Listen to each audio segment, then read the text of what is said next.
Hello, everybody. Welcome back.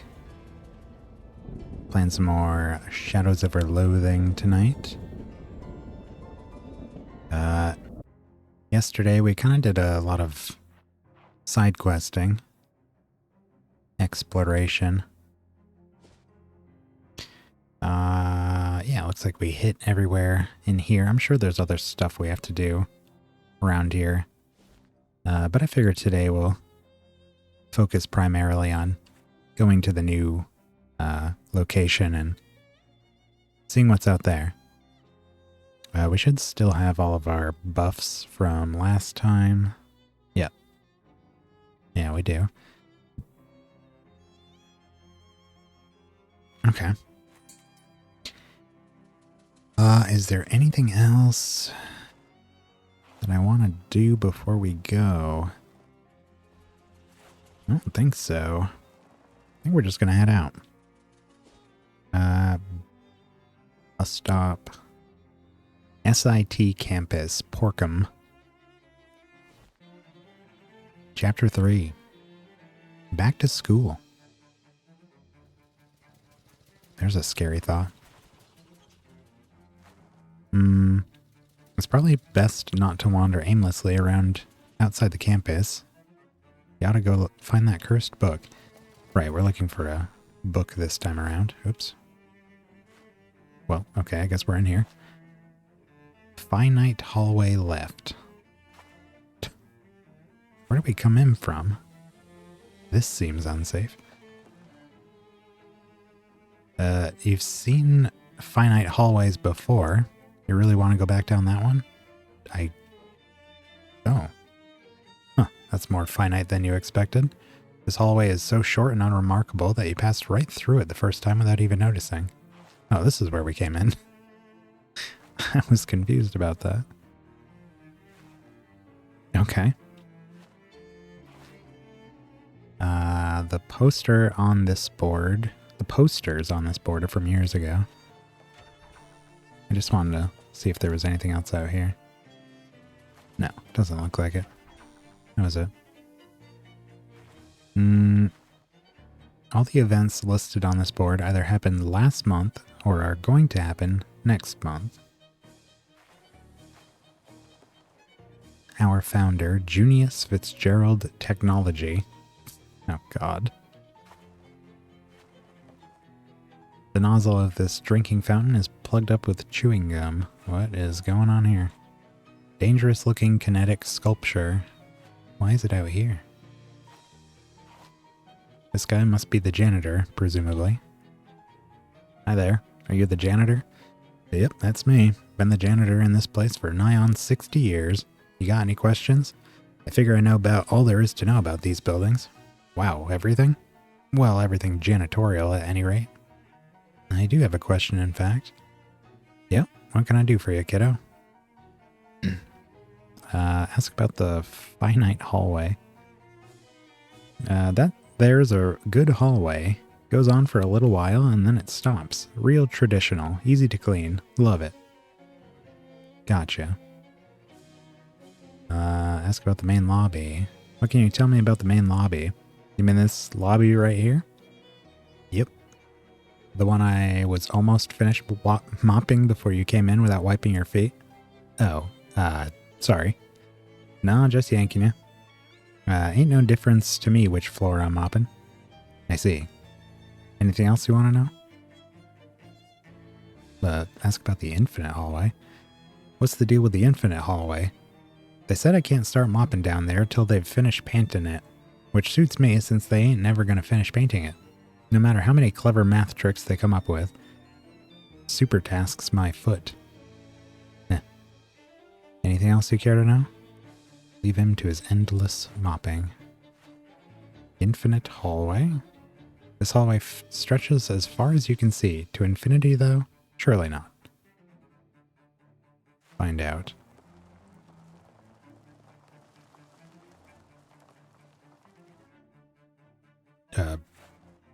Oh. As much as you're tempted to continue on and explore the infinite, seems like it might be a bad idea right now since you don't have a map of this place. What is this? An infinite amount of fluorescent lights has faded this painting away completely. Unfortunately, the water pressure here is 1 divided by infinity.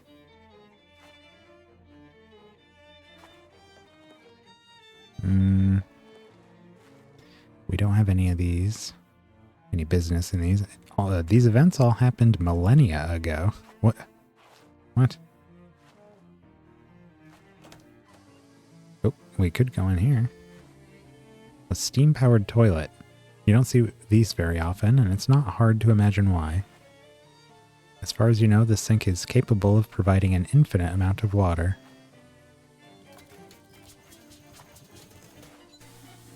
But we can't fish in it. That's a crime. Notice, the hallway is infinite, your bladder is not.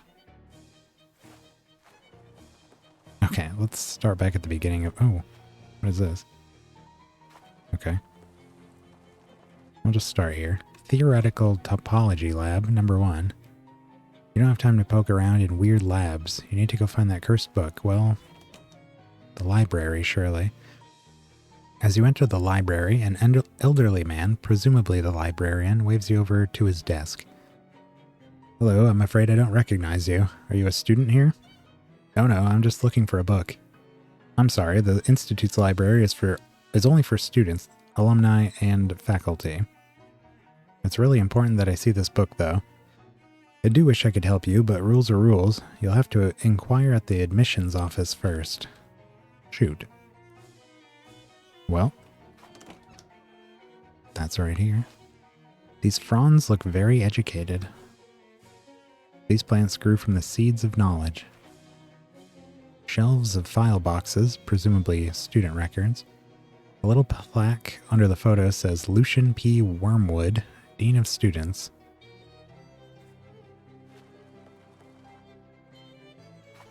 Shelves of file boxes, probably student records, as the 8-track tape hasn't been invented yet. This is either the admissions clerk or someone the admissions clerk pays to keep their seat warm. Hello, can I help you? Hi, the librarian said I need to be a student to use the library, so I guess I'm here to take the most absurdly roundabout route to my goals as possible. Ah, well, you'll be interested in the accelerated course then. Our usual undergraduate degree is a 4-year program, but the accelerated course only takes 3 years is still kind of more than I was hoping for. Hours. 3 hours. Oh, okay, great. How much will it cost? Are you from this area? Yeah, Poughkeepsie originally, but I'm living in Ocean City. Well, you're in luck. What with the accelerated course being discounted, plus a further discount for local education incentives, plus a further discount for the fact that we're in the middle of a break and the facilities would otherwise be idle, tuition will be 100 meet. Wow, that sounds really reasonable. We also have some leftover grant money for low-income students this fiscal year if you need assistance. The grand total would come to free. I will totally take you up on that. Great, sign here and we'll get you all set up. What would you like to take as your major?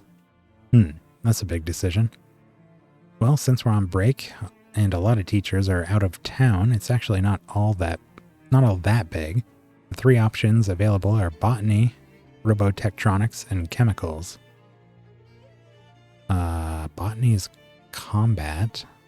Robotectronics is logic. Chemicals, difficult puzzle.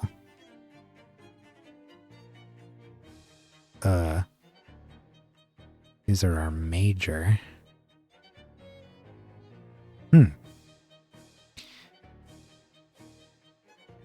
Well, I guess maybe botany? I'm not really sure what this ends up translating into. But we do have some affinity for plants already. So maybe we'll lean into that. Next, choose a minor. It can be geology, metaacoustics, or astronomy.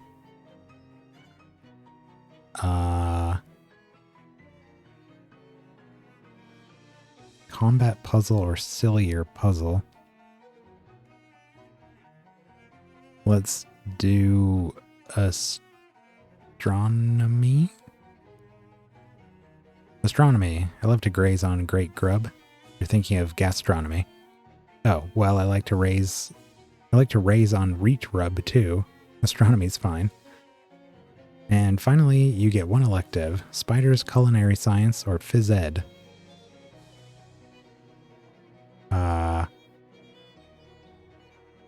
Combat stat challenges management. Culinary science? This one's about eating, right? Cooking and eating, yes. Nice, I'm in. The clerk makes a few notes and gathers some papers. Okay, great, that's everything. Here's your transcript sheet. In order to graduate, you'll need to get each of your 3 instructors to sign that after you pass their class. Got an SIT transcript. Okay, where do I get started? Here's a map that will help you get around campus. Got a map. Unlocked the greenhouse vector wing. And we got a student ID. And here's your student ID. Don't lose that. It's how Athena identifies you. Who's Athena? Athena is our campus security. It's an acronym for Ask the New Electronic Doorway Security System for Access. Never let the guy who builds the thing pick the name. Anyway, welcome to the Seaside Institute of Technology. Just in time, too. My lunch break starts right now. She stands up from her desk and leaves with a wave. Thanks. The admissions clerk is out to lunch. A little sign on her desk says, "Back in March." We lucked out, I guess.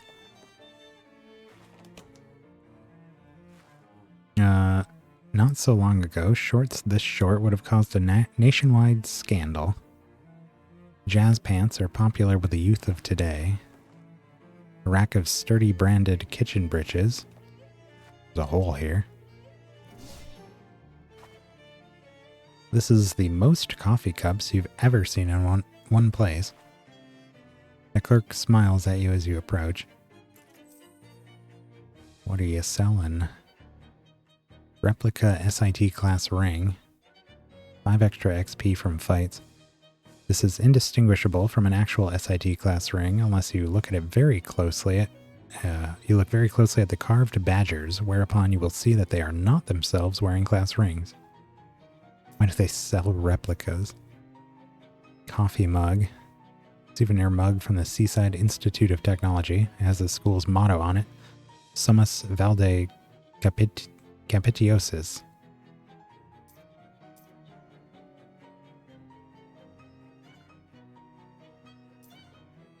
I don't know Latin. Summus Valde Capitiosis. Jazz slacks.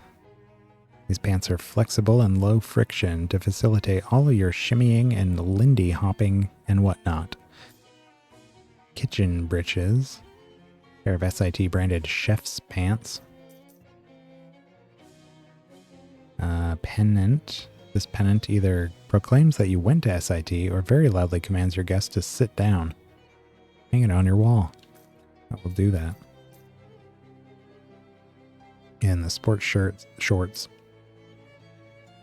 Appropriately enough, these shorts say sit on the part of them used for sitting.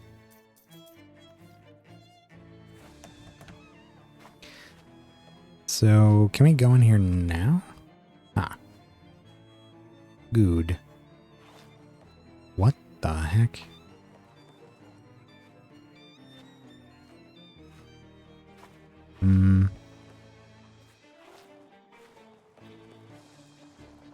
You see, talk to her? Hello, dear. Are you new here?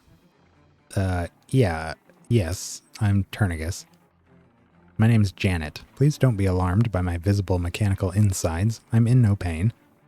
Well, that's good. But isn't the, immobility an issue? Oh, I'm perfectly mobile. I have wheels, and the Robotectronics department has provided me with some very nice telescoping arms.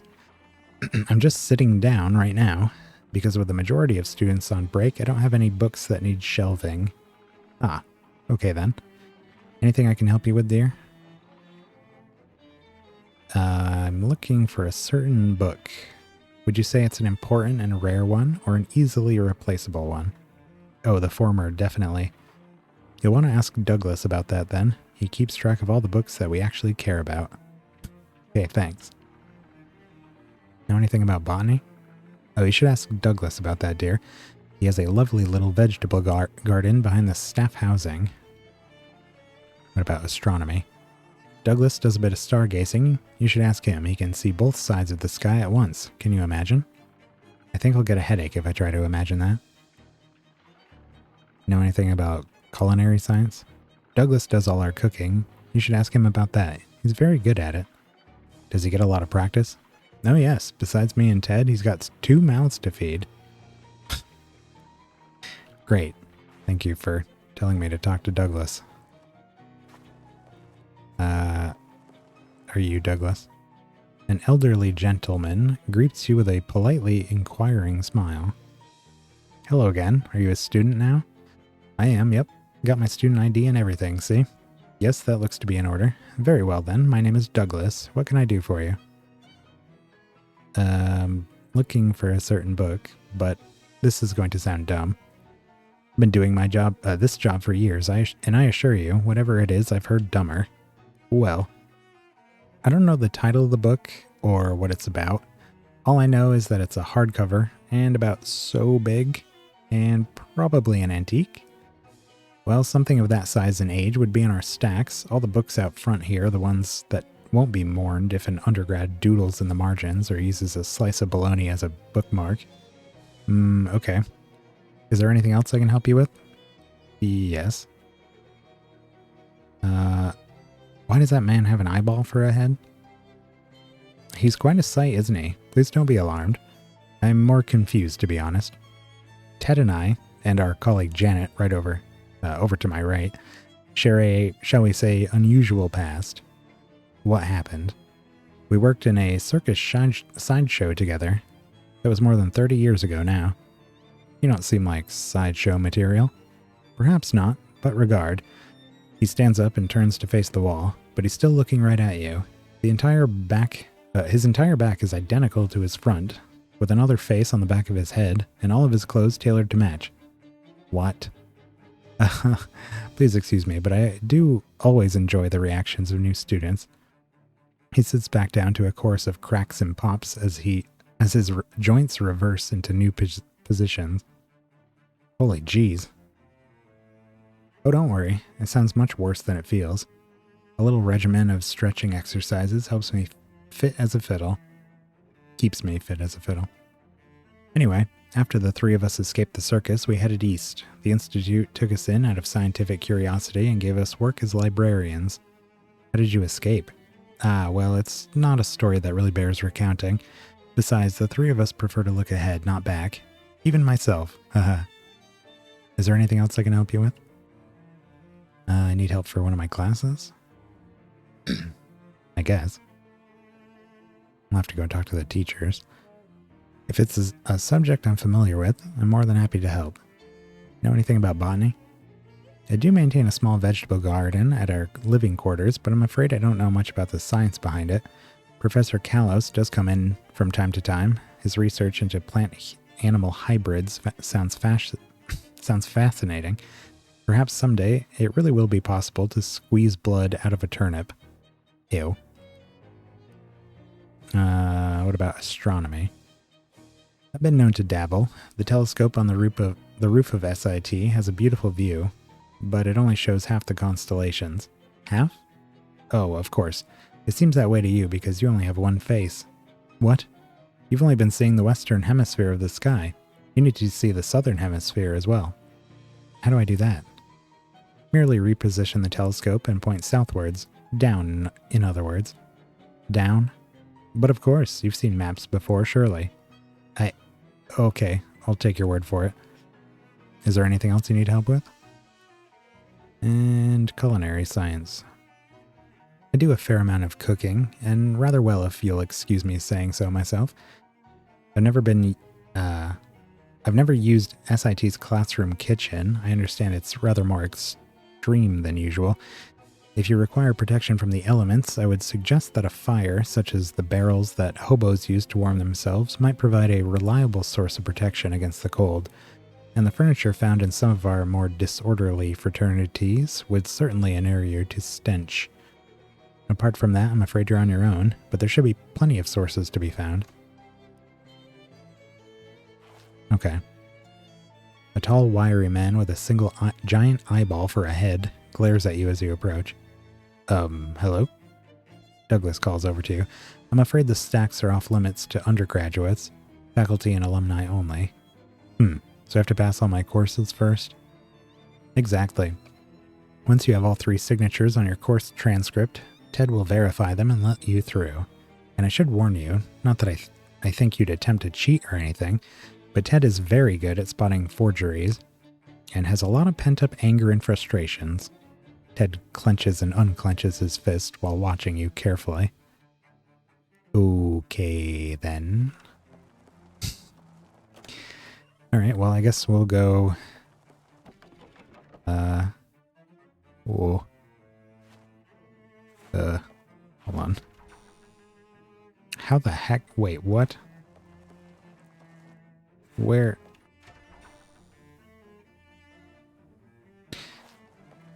I don't know how that just happened. Let's start. Start here.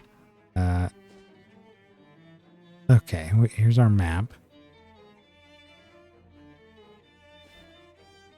Hang it on your wall. Campus map.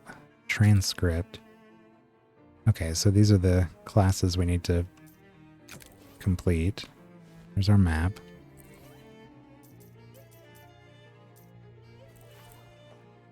Right, so let's check the doors to all of these. What?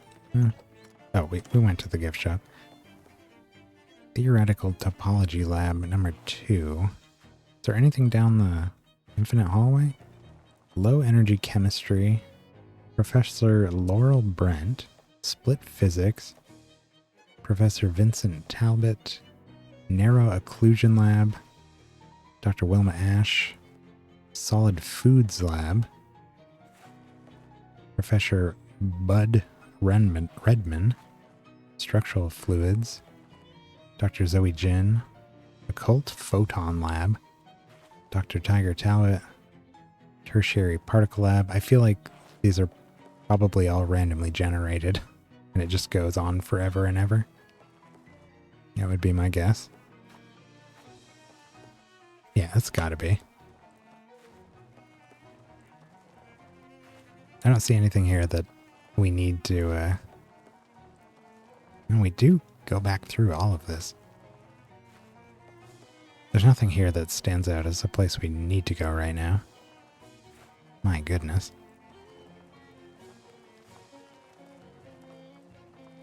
Here we go. Jeez. Okay, let's go back to the Topology Lab number 1. Yeah. Topology Lab 3. This fire escape map would be more useful if it wasn't encrypted. Oh. Being near this thing makes your stomach churn. Liberal Arts Department. Sign says, this drinking fountain is out of order. Security. Cola machine.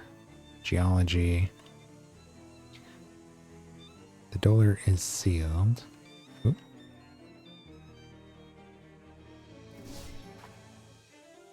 These notices have been steamed to illegibility. Spider Wing, Geology, Security, Liberal Arts Department, Topology 3. Oh. Oh, so that's where we came out. And then this was some kind of courtyard. The sculpture is called the Zero Man. That's also what you would rate it when you scale it. Oh, that's also what you rate it on a scale of 1 to 10. Man. wander back to the main building. This must be symbolic of something, probably bats.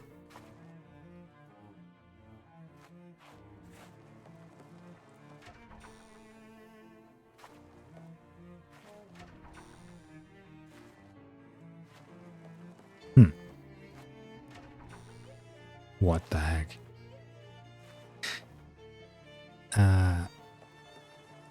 Okay. Does this side go to the other wing? Ah, okay.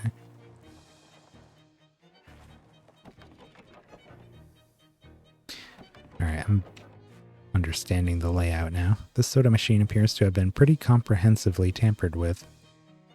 Some mechanically savvy vandal has increased the price of a soda to an exorbitant 50 meat.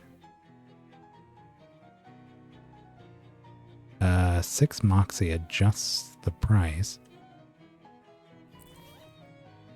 We just need 2 moxie to get that. So we should be able to do that with these. Adjust the price. You open the back of the machine and fiddle with the little gears and camshafts and such. You manage to get the price down to 30 meat. It's still way above market value, but what are you going to do? You've got a geographical monopoly. Okay. Let's put our pants back on. And what was it, a ring? No. What is that? Accessory? Yeah. What do we have on?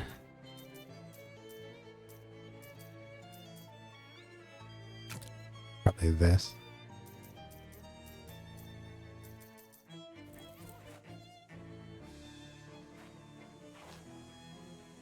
This drinking fountain seems to have developed a steam leak. Paradox Lab. Access granted if and only if the store is closed. This is just a list of all the other bulletin boards on campus.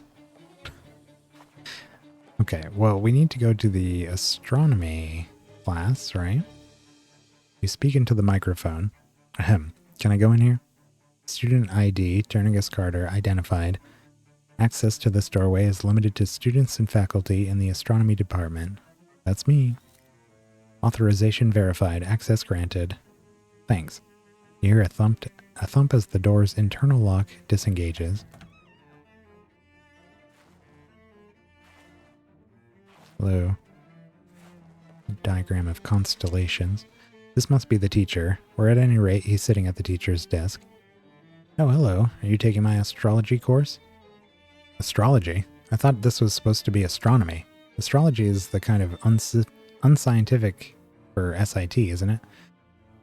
Yes, well, some take that narrow pedestrian view, certainly, such as the dean and the grant committee.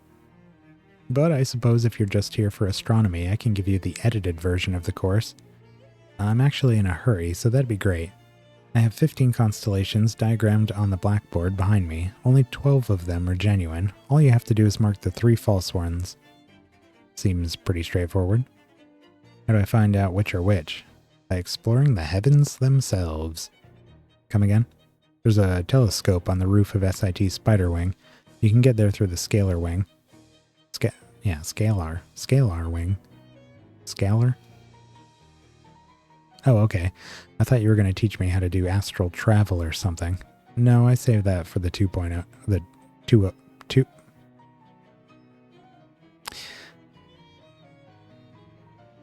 201.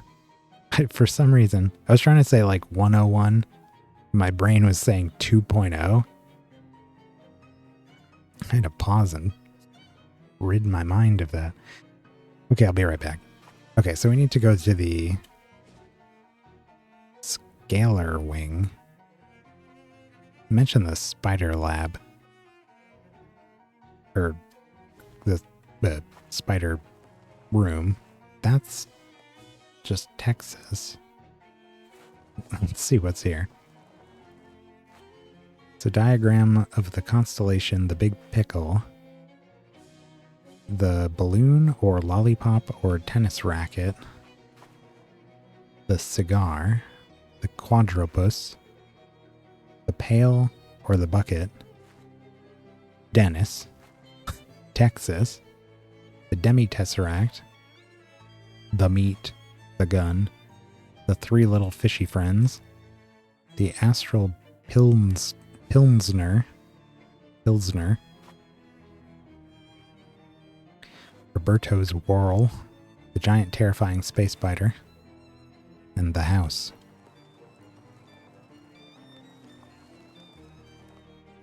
Well, let's focus on getting that done then.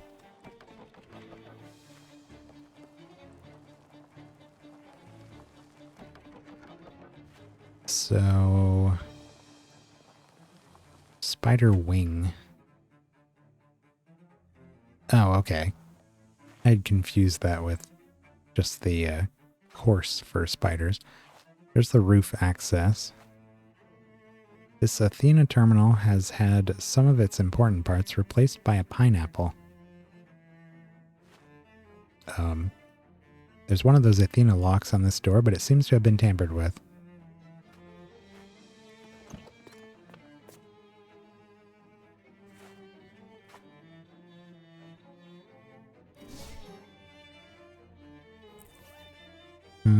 How we doing on XP? Ooh, just broke 100. Was there something I wanted to spend that on? I feel like I was waiting to get to 100 for something. This one is 50.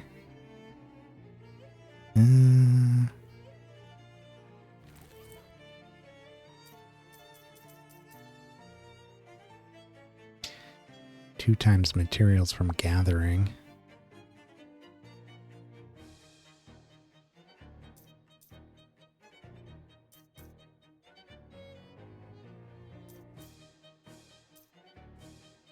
No, I think we'll save up for one of these. I think maybe we'll do Fingers of Fontina. Here's the telescope.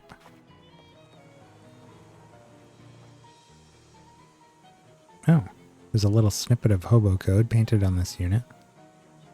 Code reads, free ice cream inside. Free ice cream, hooray.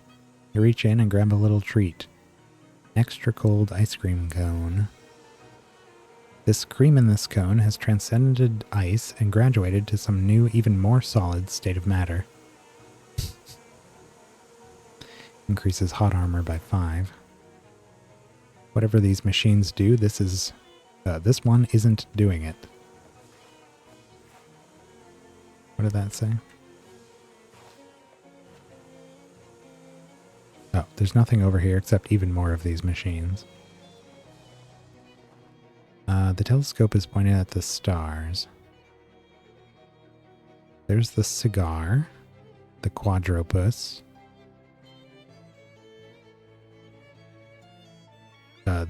the pail, the meat, the gun,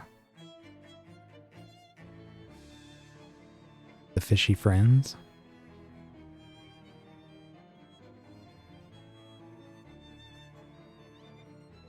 looks like that's it. And then, oops, point it downward. How does that work? What was that, a pickle or something? Dennis. I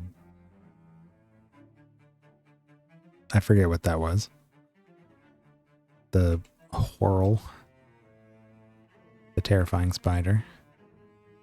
The demi-tesseract. Is that all? Looks like it. Okay, well I didn't see Texas, I know that. I'm going to explore that more thoroughly later. Where do we come in? This? Okay. I'm just trying to keep that in my head. So I want to do this quick. Astronomy. Okay, so we saw these. I did not see Texas.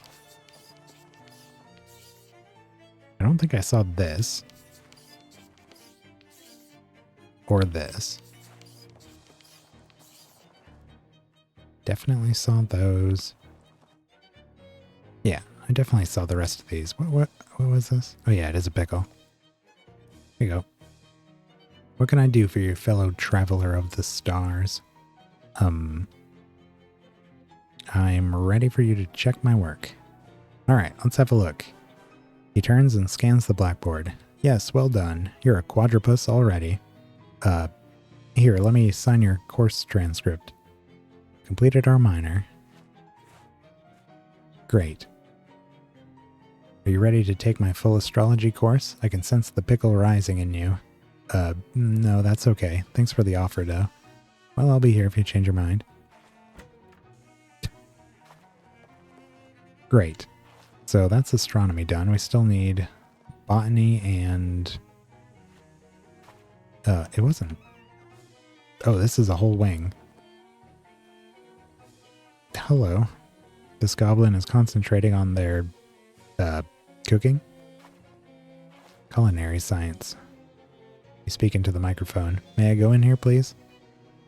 Student ID, Turngus Carter identified.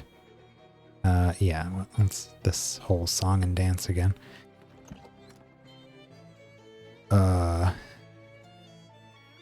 Okay. The professor is staring at you, hopefully. Hello, are you new to my culinary art? Are you my new culinary arts student? Yep, I picked it as my elective. Great, in that case, what you need to do is pretty simple. What's that? Just use the cooking stations here to prepare a full day's worth of food. Okay, that seems reasonable. I'll need all 3 meals, breakfast, lunch, and dinner, plus an appetizer and dessert. Got it. Please hurry. All of the other students left for vacation, and I am absolutely starving. Sure, for all I know, I'm a chef. It's an omelet station. This counter is surrounded by scary floating sandwich parts. You review everything you know about making omelets, and it's exactly one thing. Unfortunately, you don't have a few eggs, so that knowledge is currently useless to you. Okay. This counter is surrounded by scary... Okay, we need spooky armor, sleaze armor. This oven has been left open and the heat is blasting out. Investigate. Since you can stand the heat, you don't feel obligated to get out of the kitchen. You approach the oven and discover a fully cooked dish inside. Some other student must have left it here. It is a plate of shrimp. That's weird. You were just thinking about a plate of shrimp. Well, that's dinner settled then. That was easy. A large dwar labeled complex syrup sits on the lab bench here. Simplify it. You take part of the syrup, divide it by the square root of -1, and then add it back to the rest. Voila. This looks like it'll come in handy for mixing drinks at the speakeasy.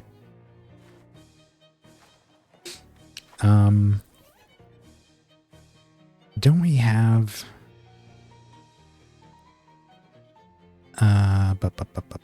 we need spooky at the very least. Don't we have something that gives us... Oh, it's +1 to all types. I swear we had a food, maybe. That gave us a big bonus to everything. Food. Maybe it wasn't. Could have been a combat item.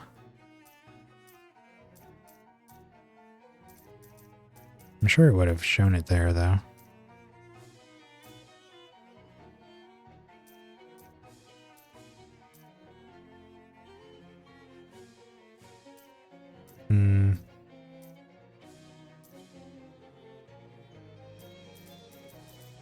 I'm just curious where it is.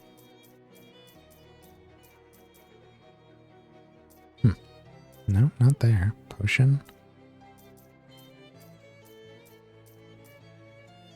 Ah, here it is.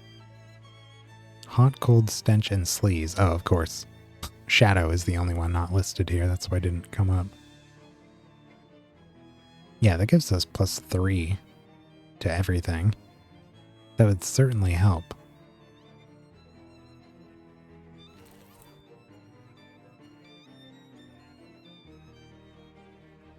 I think we might do that. We lose our... Oh, the milk. That's fine. Yeah. Okay. Yeah, let's do that. In the next few...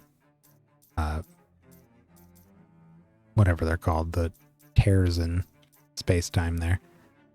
We'll reach into those, and it seems like you can either reach in and grab some kind of food item that are pretty strong, or you can close them for XP. Oh, this was a potion though, not food. Yes.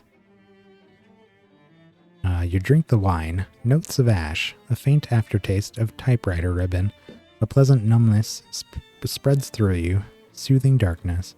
10 out of 10, would drink again. Right, so cold is up to 6, stench is at 3, sleaze is at 5. Still need a little more spooky. The air around this deep fryer is thick with grease, making breathing an unpleasant experience. Deep fry something.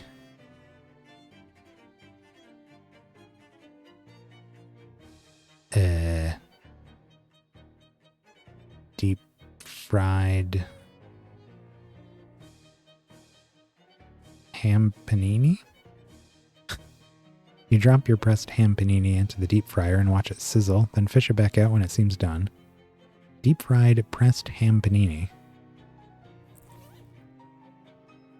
This is an appetizer you made for your culinary science class. That'll clog your arteries. A very cold stone. So cold you can see wisps of vapor curling off of it. You dig around in the cabinet under the ice-cold slab of marble and find several tubs of ice cream, some miscellaneous toppings, and a bunch of scoops, spatulas, and other equipment.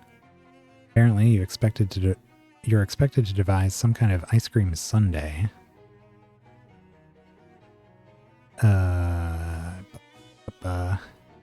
8 cold armor. Let's see what else we have for that. Maybe we can get another 2 in here.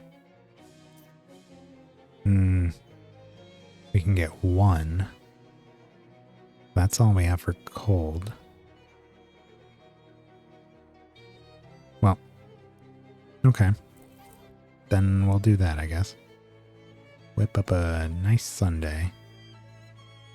Garnish a dish of ice cream with a sliced banana, pour out a layer of hot fudge, and top it with chopped nuts, whipped cream, and maraschino cherries. And a maraschino cherry. A pitch-perfect traditional ice cream sundae. Now that's a dessert worth screaming about, or at least a loud gasp. Nice. Okay, so spooky. We should have a number of ways to get some more spooky. Gargoyle Charm is a +1. Oh, that only puts us at 1, though. Well, I guess we're going to need a number of ways.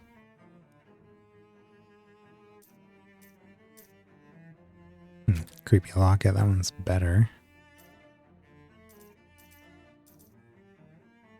Oh, that just straight up gives us 5.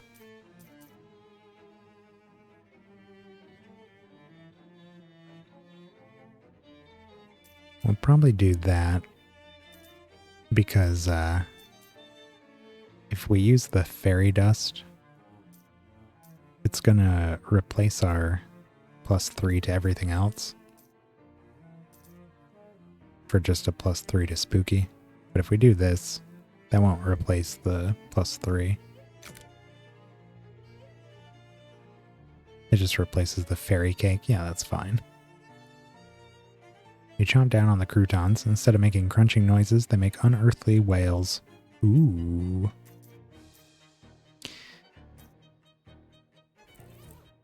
And we can switch that accessory back.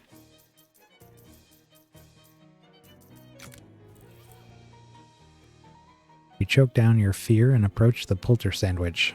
If you're going to make a regular sandwich out of this haunted mess, you'll have to start with some bread. You survey your options. What kind of bread do you want to grab as it floats past? Muscle. I don't see an option to not take anything here. So I guess we have to take the slightly aggressive rye. You give the rye the stink eye until it settles down enough for you to grab 2 slices of it. Next comes the heart of the sandwich, the meat. Suggestive salami. You stifle a titter and add the salami to your sandwich. Now it's time to choose a cheese. Well, let's go wild on the cheese, I guess. A hyperactive Jarlsberg. You mentally dominate the Jarlsberg and force it to drift onto the sandwich. And finally, the most important decision of the entire sandwich making process, which condiment do you use?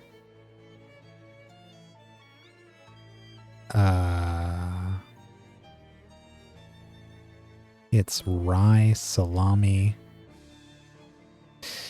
I've never had Jarlsberg. But not ketchup. There's certain things I like ketchup on, sandwich-wise. But I've been a big fan of mayo in the past few years. You know, I actually used mustard on a sandwich, like just mustard, a couple of weeks ago. That had some stuff that I don't usually eat on it, and it was pretty good. I bet mustard would be pretty good on this. Over mayo?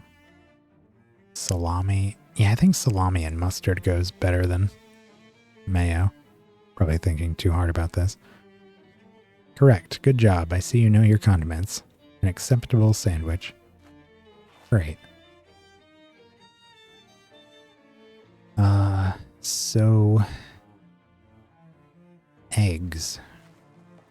Apparently we need eggs.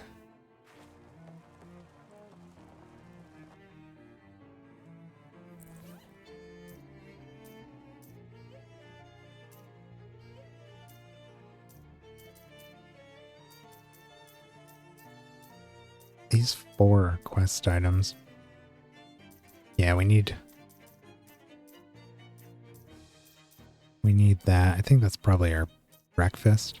Oh, yeah. Duh. Those are right there. This was extra credit. Okay, so we're going to have to go find some eggs, I guess. The fountain appears to be hooked up to a supply of barbecue sauce instead of water. You've never been less interested in the contents of a vending machine. Finest snouts. Well, I guess we'll use this opportunity to have a look around at some of the other places. Oh, you think this door would be locked, but it isn't. The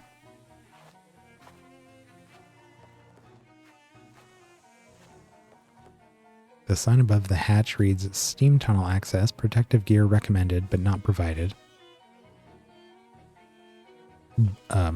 Okay.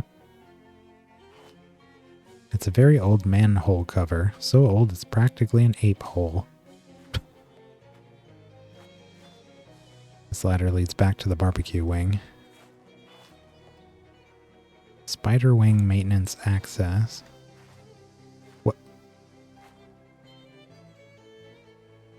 did you get over here, Molly?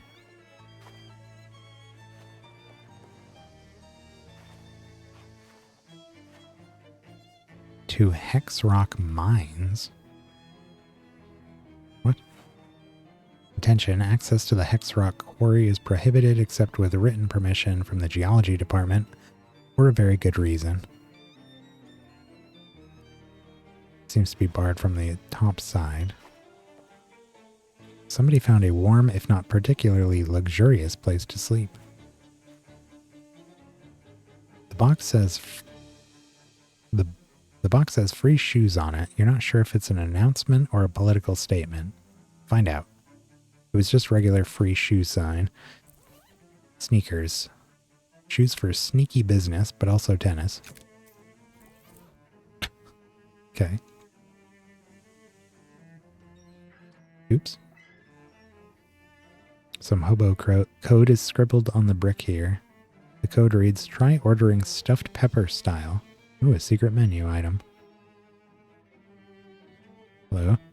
The girl behind the counter gives you a sly, in-the-know kind of nod and wink. Haven't seen you in here before, bud. Welcome to the finest hash house in the whole underground restaurant scene. Underground restaurant scene? That's right. Wait, you aren't a copper, are you? You gotta tell me if you are. No, I'm not a cop. Okay, copacetic. In that case, we got no beef. Got no beef anyway. It's a fish place. Ha. Ha ha. Poster on the wall there spells out the racket if you need an explainer. What can I get you? Let's... Ooh.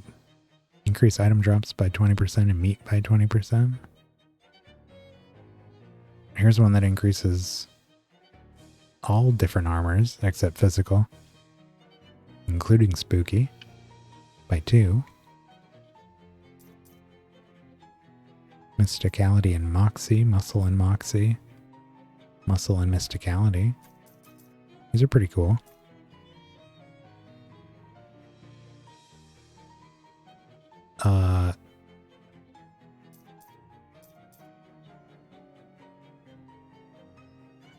Stuffed pepper style. I don't know if we have to... Hold on. I don't know if this gave us a new option. Stuffed pepper style. Or if ordering this does something for us. Let's find out. Okay. No, that's fine. This guy seems pretty content. It's a very old manhole cover. Only one table. This place is either really exclusive or really unpopular. The Pirate Restaurant Manifesto. Huh. We refuse to be stifled and shackled by the narrow definitions of sandwich imposed on us by the man, by which we are specifically referring to Charles Chipman, owner and proprietor of the Greasy Spoon upstairs. To that end, we have taken control of the secret basement, as well as whatever ingredients we can filch or finagle, to bring you the true taste of freedom, unfettered by hoity-toity cuisine conventions and municipal sanitation and hygiene requirements. Alrighty then. The sign on the door says restroom for employees only. You are not an employee. Sneak in anyways. No one's paying much mind, so I guess it wouldn't hurt. Nice. Okay, smarty pants. There's a sign over this sink that says employees must wash their hands. Since you're an employee, that means you, right?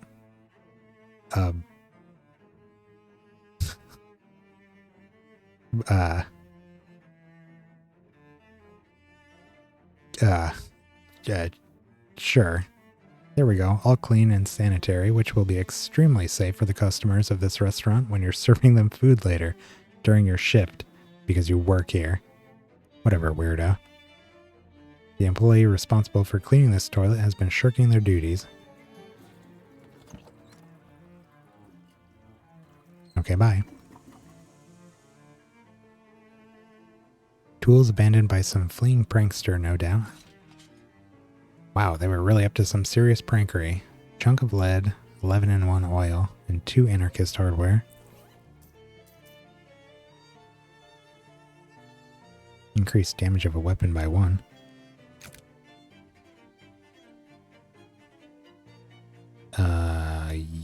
Yes. We have 2 of those. You attach the the lead weight to your sharpened nasty spoon, making it a lot heftier. Now it is a hefty sharpened nasty spoon.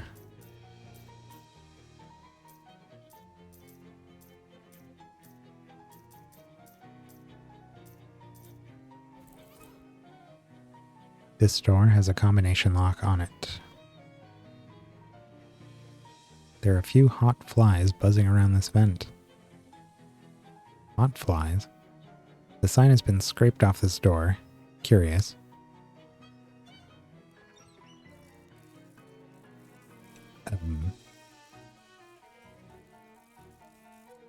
What? A nervous-looking guy in his late 40s. He seems surprised to see you in his secret lab. Hi there, I'm Turnigus. Hi, I'm Rufus. How did you find this place? I was just kind of poking around in the steam tunnels, exploring, you know. Ah, yeah, that's a pretty popular pastime around here. The kids call it hacking. I guess I should have anticipated that when I set up the secret lab. Why do you have a secret lab? Was the department out of regular labs? I'm not actually supposed to be here at all. I used to teach here, but they let me go. Oh, what happened? Did they fire you for using the forbidden math? Not at all. SIT is the last place that would fire you for that. I was joking. They fired me because I didn't make tenure. I was too busy trying to find out what happened to my missing brother to publish any original research. Well, that hardly seems fair. It's probably just as well. I don't think I was cut out for being a professor anyways. Department politics are maximally bogus, as the students would say. So you set up this hidden lab to continue the search for your brother? Yes, basically, although I'm taking a more roundabout route towards it now. What happened to your brother? He left home when I was 14 and headed north. Well, we called it west back then. He spearheaded the expedition that pushed the Transcontinental Railroad all the way to Frisco. Wow. Yeah, he was kind of famous for a while. I used to get postcards from him all the time. Then one day, poof, just vanished off the face of the earth. I talked to all of his friends from back then, but nobody knows where he went. My only guess is that he decided to keep heading north and hopped a ship. I couldn't get any passenger records dating from that far back though, so it was pretty much, that was pretty much as far as leads. That was pretty much it as far as leads. That's too bad. What are you working on now? Well, this is going to sound crazy, but, you know, we have a saying here at SIT. Science that nobody understands is called magic, and science that only one person understands is called mad science. I see, so you're doing a little dabbling in the forbidden arts, eh? Oh no, I checked the rulebook thoroughly, and nothing specifically forbids what I'm doing. I getcha. So what's the plan? Yeah, well, I mean, I've just met you, and I hesitate to get someone else mixed up in this. Oh, I'm pretty mixed up already. In the last few days, I've had to deal with fairies, time holes, shadow monsters, gross fishmen. You know about the fishmen? That's perfect. I can definitely use your help. I'm glad it wasn't the fairies you were interested in. I am curious, but some other time maybe. What I'm focused on now is predictive quantum telecommunications. I'm going to need you to explain that to me. Well, there's this brand new field of physics called quantum mechanics. It's only a couple of years old, but if some of the theories pan out, it could be staggering. But the specific part that I'm interested in is that quantum particles appear to be able to communicate over long distances instantaneously. And I think that this might be an explanation for the magical concept of clairvoyance. Clairvoyance? You mean as in psychic stuff? Tarot cards and crystal balls? Crystal balls, yes, exactly. I'm trying to make a crystal ball that will show me where my brother is, and maybe even let me communicate with him. Neat. How can I help? Okay, well, all the fishmen in this region come from a single source called the Fish Mother. She's sort of like a queen bee, you know? This one creature that laid all the fishmen eggs. Which is a little weird, actually, biologically speaking, because that indicates a dangerous lack of genetic diversity. What? See, honeybees avoid inbreeding through an extremely high rate of genetic recombination, but the fishmen don't have that advantage, so one would think inbreeding would... What? Never mind. Sorry, I got a little sidetracked there. The important thing is the fish mother is thought to have a sort of psychic link with all the fishmen. Psychic, gotcha. So what do you need?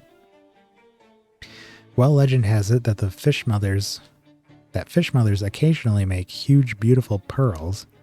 How they make them is probably too gross to think about, but my working theory is if it has the right kind of fish mother DNA in it, it might be able to reconfigure it to make my own psychic link. I haven't understood basically anything you've said, so that sounds perfectly reasonable. You need me to get one of these pearls? Yeah, the fish mother's lair is down by the river, but the entrance is a sort of organic valve. Ah, geez, it's a huge butthole, isn't it? I was gonna say cloaca, but yes, it's a huge butthole that keeps out anything that isn't related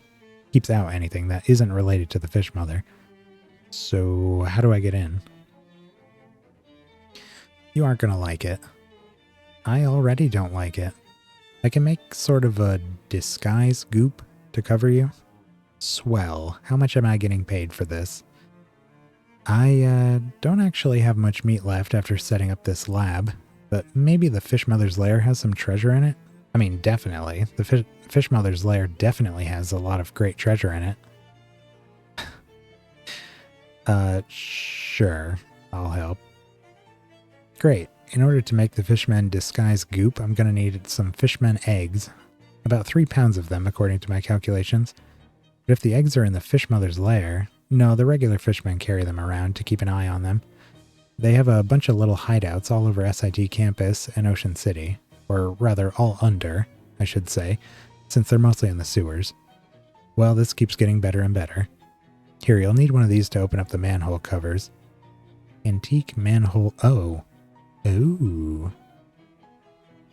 Okay, so now we can interact with all those manholes. We've seen a good number of those all over the place, not just here. Okay, wish me luck.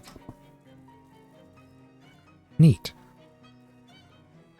This is a case full of this case full of roaches is awful, and you're not going to ask Rufus why he has it. Rufus seems to be collecting steam for some reason. All of Rufus's normal furniture has been arranged in a small area here. A respectable collection of chemistry equipment. We have one miscellaneous chemical.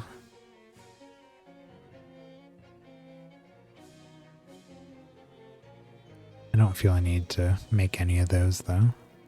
The bookcase full of strange science and math books. Wow, these books are way too advanced for me. Actually, there's one in there that's right up your alley. Third shelf, third from the left. You have the order of your bookshelf memorized? I don't have to memorize it. I understand the principles by which I arrange things, and I never deviate from them. Gotcha. You look at the third shelf, and sure enough, the third book is eerily relevant to your interests. Space-Time's Rainbow. Thanks, Rufus. What is this? I've been meaning to read this one for a while, I just haven't gotten around to it. Grants reality shift, gain 3 armor against every element. Don't mind if I do. You read enough of the book to be able to pretend you read it if anybody asks. You actually could read it, but that would be a lot of work. If you do, reality shift will add an additional 2 armor of every element. No, I refuse. We are up over 150 now. Once per fight.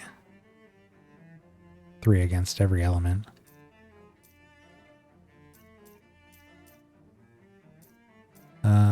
Perks. Nope. Here we go. Basic skills. Right, so...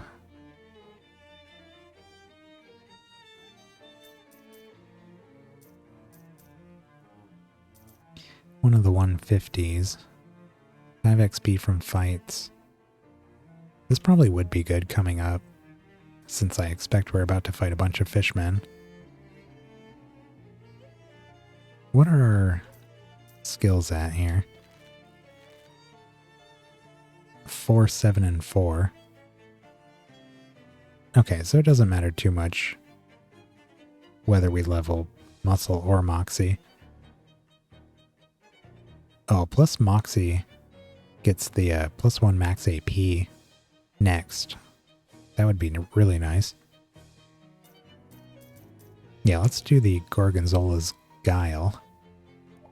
You don't get to be as old as a wheeled fine-aged Gorgonzola without learning a few things. One of those newfangled... Oh, metal detectors. We need that. Hey, Rufus, can I borrow your metal detector? Sure, if you have a good and specific reason for needing it. I need it to find an old key so I can stop a little girl's house from burning down 230-odd years ago. That's good enough for me. Knock yourself out. That's right. I'd forgotten what we needed to do for that quest. I knew we hadn't finished it, but I forgot where we left off. There's a weird set of mirrors mounted together here. Must be part of some kind of optics experiment. Check your own optics. No, it's just another mirror.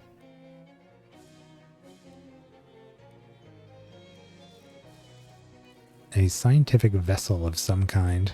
What's this? A dwar? What is a dwar? A container for fluids. What kind of fluids? Usually valuable scientific substances. Not that one, though. What's in this one? Absinthe. Oh. Can I have it? If you want, sure. You carefully pack up the dwar for transit back to the Turnagus's place. Okay. If the label is to be believed, this is a crate of arcane hot plates. Ask Rufus if you can have one. Can I have one of these hot plates? Sure, I've got plenty. And having access to that level of technology will increase the odds that you'll survive helping me. That's very kind of you. You grab one of the hot plates before he does some more math and changes his mind. What is this for? Quest item.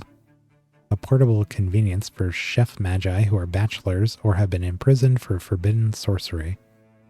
Oh, cook from the comfort of your room. Okay.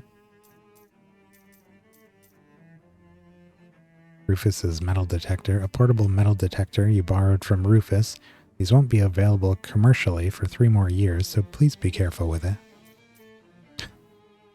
Not sure. You're not sure if the point of the dwar is to keep dangerous intruders out or the dangerous absinthe in. It's a big pile composed of 80% garbage and 20% miscellaneous electrical parts. Search for something useful. You find a few useful things. Chunk of lead, 11-in-1 oil, and a piece of scrap metal. You can search for even more useful things with a little bit more moxie. Should be able to do that.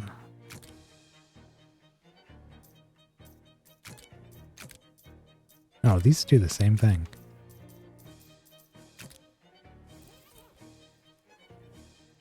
You find a couple more useful bits and bobs, pocket battery, and a gold-plated cable.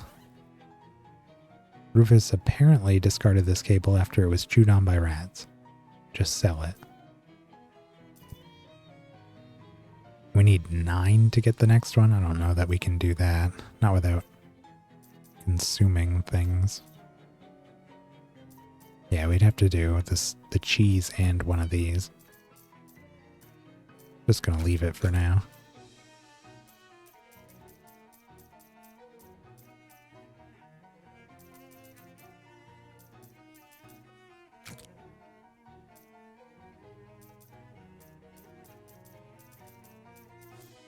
Ants.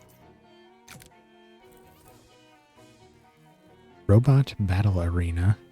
The door says Robot Battle Arena on it. Ask Rufus about it. What is this Robot Battle Arena door all about? That's my Robot Battle Arena?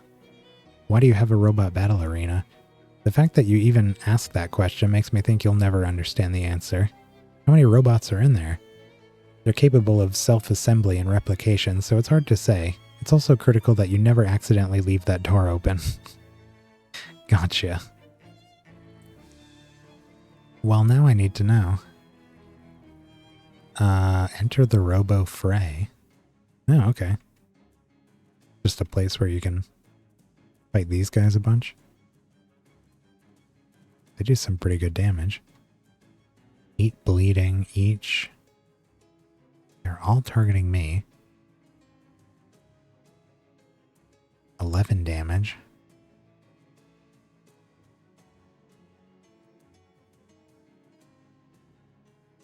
More physical armor. 3.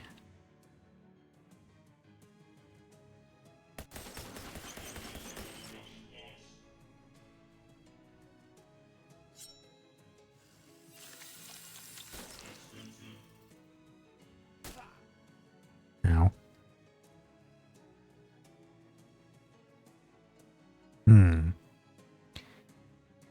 We have 2 AP.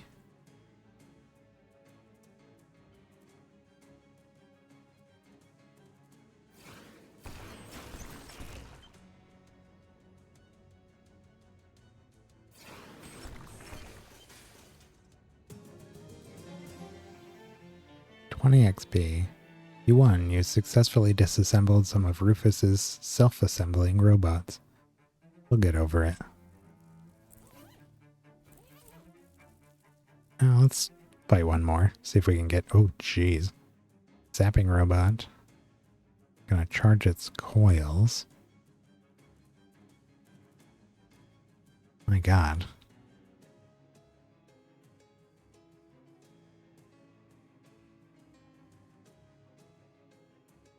Six physical damage.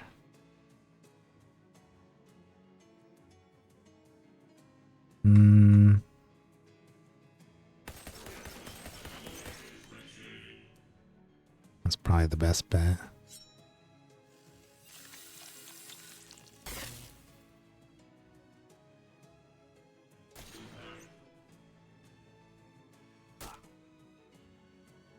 Because then we can fling a couple of these around. Oh yeah, and we hit 5 now. Perfect.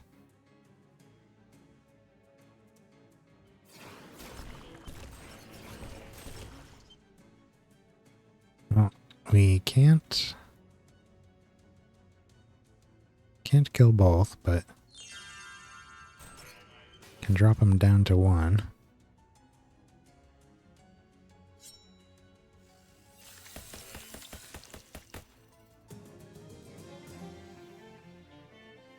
Got an anarchist hardware out of it. Did I look at this? This machine looks dangerous.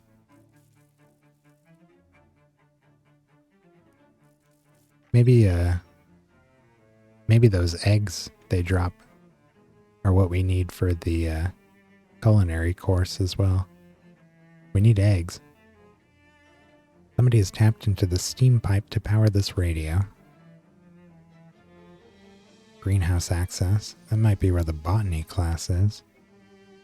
A mouse. The rat waves at you as you approach. Hey there, little fella. The rat emits a few squeaks. What's shaken? The rat dashes into his hole and returns holding a tiny piece of cheese. He points at you, sweeping his arms broadly from left to right, then points at the cheese. He stares at you for a few seconds, then eats the crumb. You want me to bring you some cheese? The rat nods and scurries around in a quick little circle. Okay, I'll see what I can do. This door seems to be barred from the other side. Laundry room.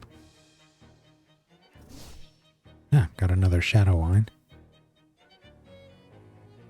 Steam powered.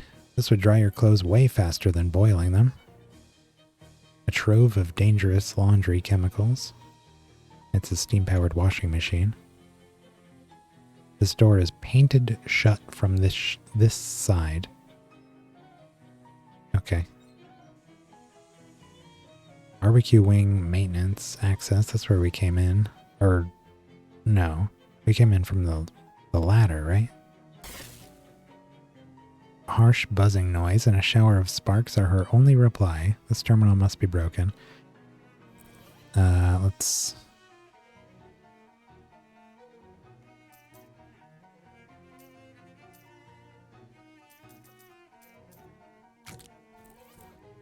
Just gotta do that. Hotwire it. Your nimble fingers bypass the broken circuits and trip the door lock. A massive steam-powered freezer. It's probably full of jumbo shrimp and military intelligence, am I right? See what's in there. Huh, somebody left an ice cream scoop in here. Frigid ice cream scoop. Somebody has leaned a book against the front wall. Oh, it's a book of short adventure stories. Short stories of long winters. This is a book of short stories, each of which involves somebody freezing to death in the frigid west. Grants an upgradable skill. I choose not to be cold. Gives hot armor. This book is a collection of short stories about men who defy all wisdom and warnings to go hiking alone in the sub-zero west. At the end of each story, the man dies. Maybe there's a lesson there in that. Here, let's find it. Got I choose not to be cold perk. There's 100 of these stories. They're all like this. Okay, so that's just like our other book there.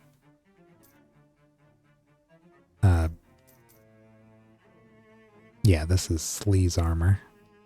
This is hot armor.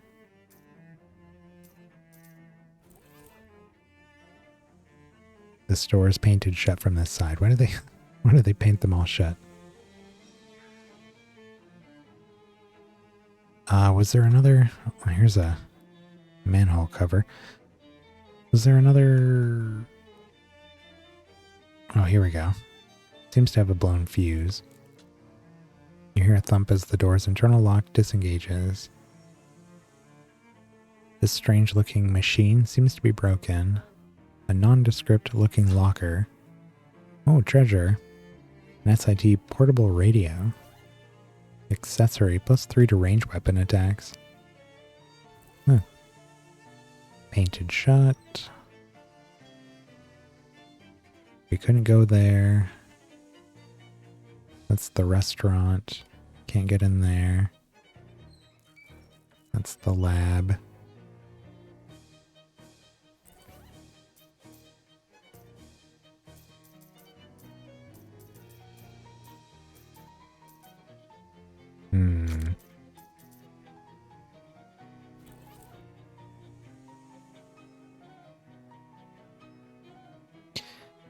Open it. The ladder leads down through this open manhole.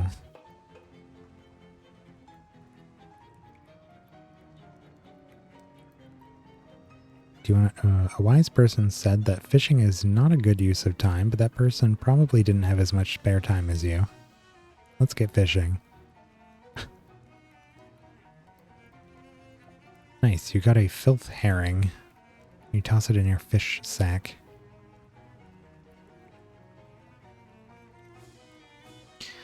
A toilet trout. Handful of dirty water.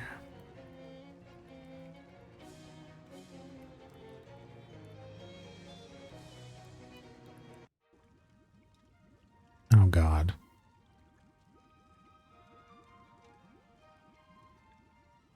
Excuse me. This fishman is absolutely loving his bath in hot filth. This fishman is doing his best impression of a crocodile. These two fishmen are sharing a nasty soak. They're too relaxed to worry about you being here. There's no fishman in this particular pool of boiling goo, but there's a mass of horrible, slimy, wriggling golf ball-sized eggs floating in it, like the world's biggest and most awful glass of bubble tea. Grab them. You extract the jiggly, squishy, foul-smelling eggs. It's hard to see what else might be in there, what with all the steam and the fact that the boiling mud isn't transparent.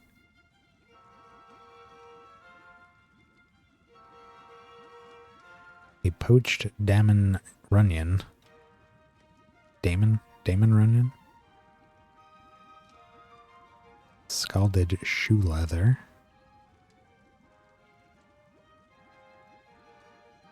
A boiled rib tickler. Well, here I was all ready for combat, and they don't seem to mind. You okay?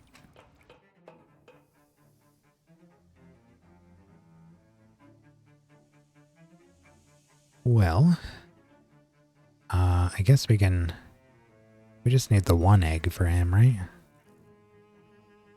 No, we must need more.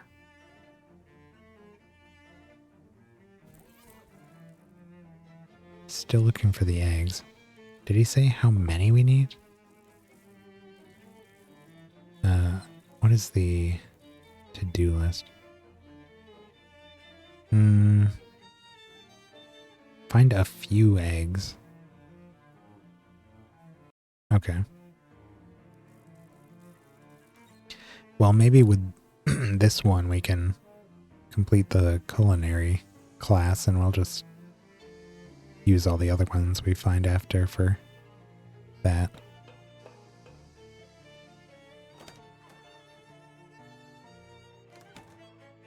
Let's see.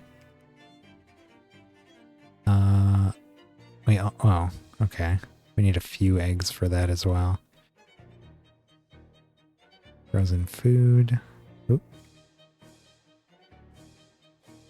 What was that? Pigeon chips.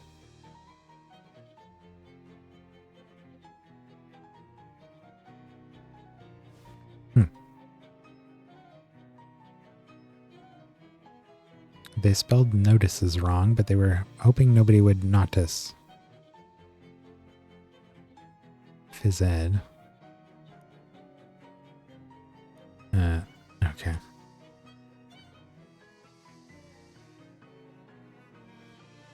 Alright, looks like we're done in here. Laundry room. The laundry room is currently closed for repairs. We apologize for the inconvenience and ask that you please refrain from washing your socks in the drinking fountains.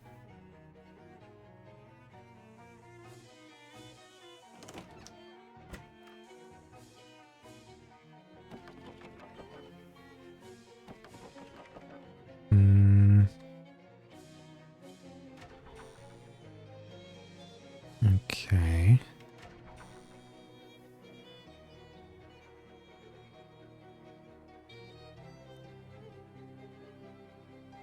Oh, we have more options here. Ask about the Scholar Wing.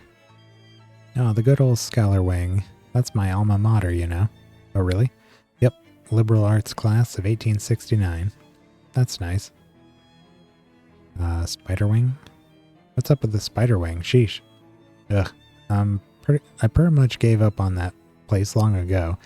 It just ain't possible to keep the webs under control. Plus, one of them dang spiders stole my dentures last time I was there. Can you believe it? Varmint scuttled off behind the drinking fountain. Say, if you find yourself over there, you mind keeping an eye out for those dentures? I still miss eating solid foods. I'm actually pretty bit... Arachnophobia. I wonder why we can't... Wait, we have to have arachnophobia to venture into the spider wing to get them?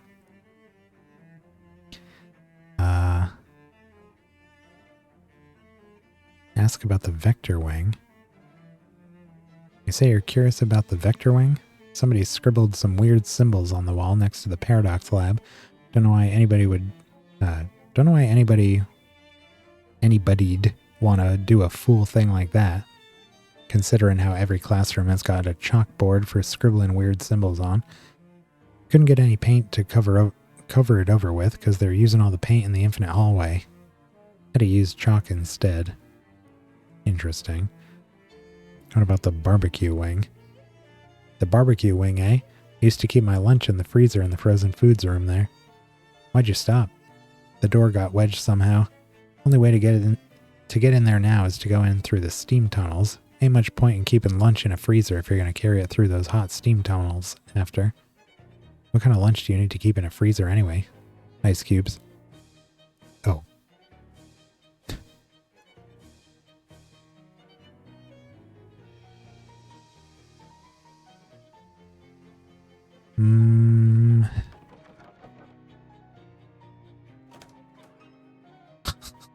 Liberal arts department. It's a nasty mop. Melee weapon.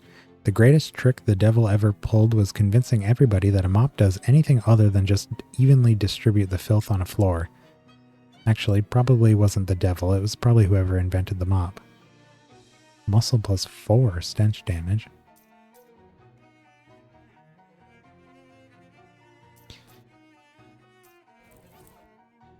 Shelf of various industrial cleaning products. A photo of a bare-naked pinup girl. Scandalous.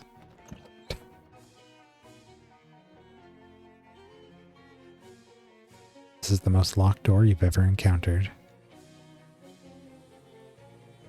Not going to let us into these. Spider. Okay, so I didn't look around here at all. We went straight to the roof access. In fact, we didn't even look around the roof that much. What's going on here? You aren't afraid of pigeons, but you're a little apprehensive about wandering into a huge crowd of them. A mass of petrified pigeon poop. This is where the pigeons do all of their business. Stench armor 4. We just need 1.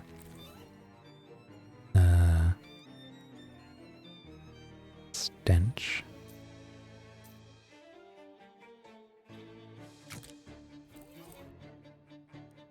You pick through the coop's contents and gather a few pigeon eggs. Oh, there's some. We should be able to use those for that quest, I'm sure. A group of pigeons is called a flight, and a group of pigeon eggs is called a pile.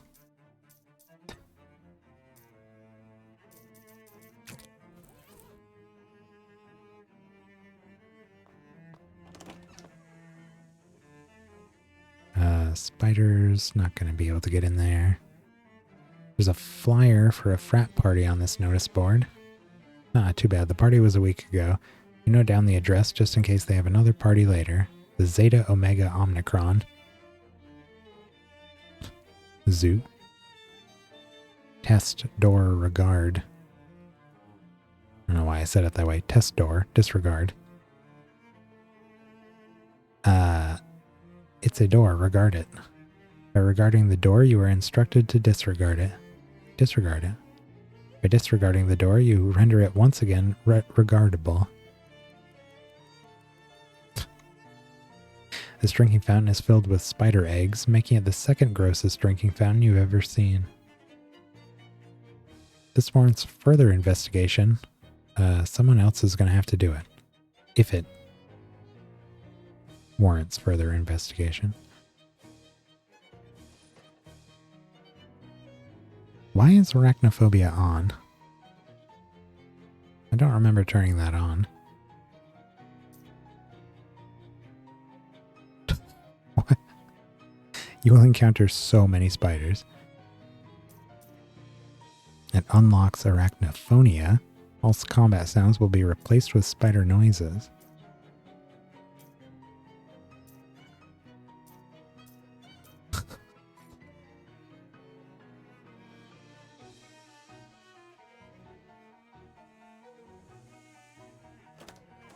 So we must not have been able to take that quest because that was ticked on for some reason. Can we talk to him again? 5. Yes, sure, I'll get them.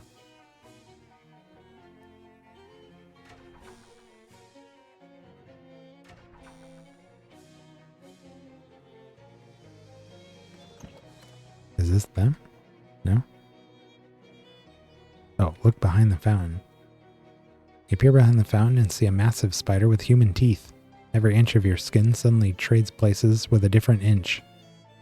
Retrieve the teeth. You steel your nerves and reach for the teeth. The spider is motionless.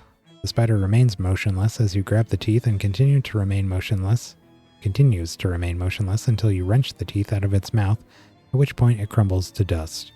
Apparently it wasn't a live spider at all, but a molted spider skin. The spider is going to be really annoyed with himself when he realizes he left his teeth in his other skin. Yeah, what an embarrassing mistake.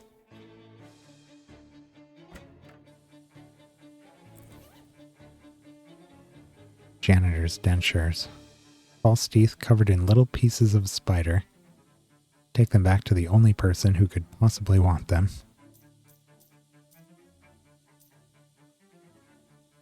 I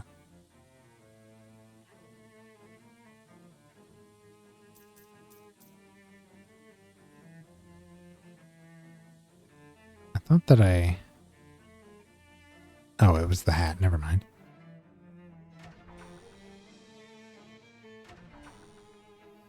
Hello. Found your dentures. It was a pretty awful experience. Well now, thank you kindly. Ah, geez. You're just gonna pop them in without even wiping them off? I'll gargle some mouthwash later. Yuck. Okay, let's go back to the culinary lab.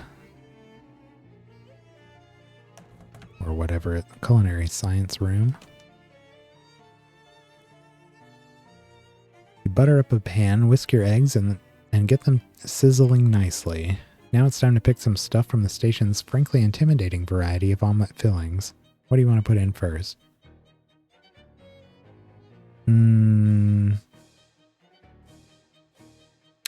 First?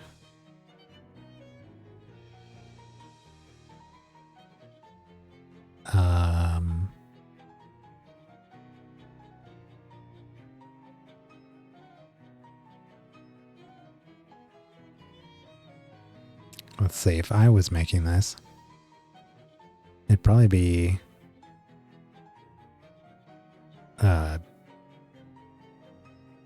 first it would probably be ham. Sprinkle some ham onto the omelet. What's next?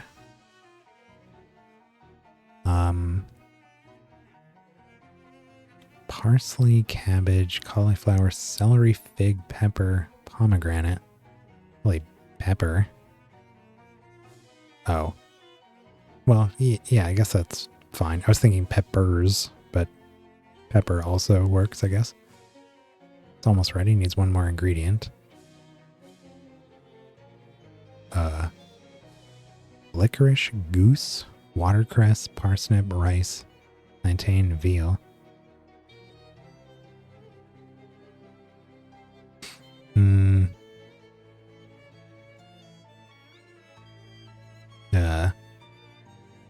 Why are there two meats?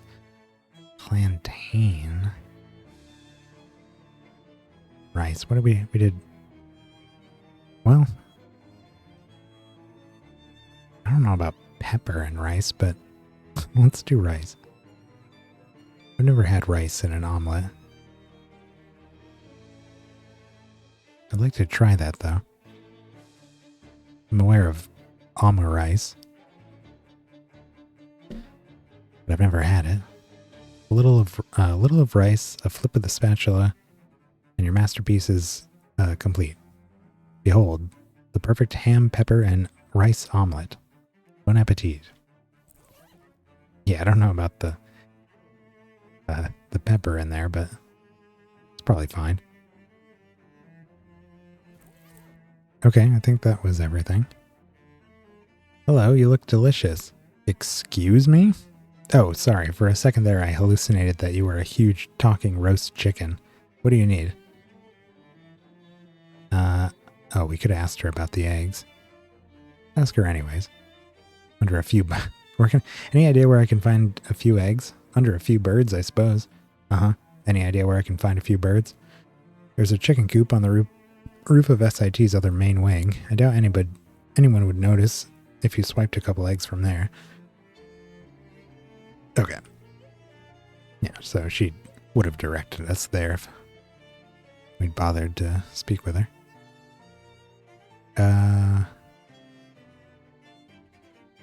Extra credit. Let's take a quick... I don't know that we need to do this immediately, but do it anyways. Let's go back to the speakeasy and drop off the couple of things we need to do here. Oh, we got a message. Call Dante. Upon auditorily processing the alert bell from this telephonic device, I have answered it. Come on, Don. Dial it back a notch. As it is you who have dialed my number, I do not entirely understand this request, Mr. Carter. All right, well, anyway, what do you need? Our observationalists have reported that you have or will soon become operational with Porcum and the locus of education known as the Seaside Institute of Technology. Is this another shakedown? I'm not going to put the screws on an entire university for you. That will not be necessarious. We are not in a competitive... These words are wild.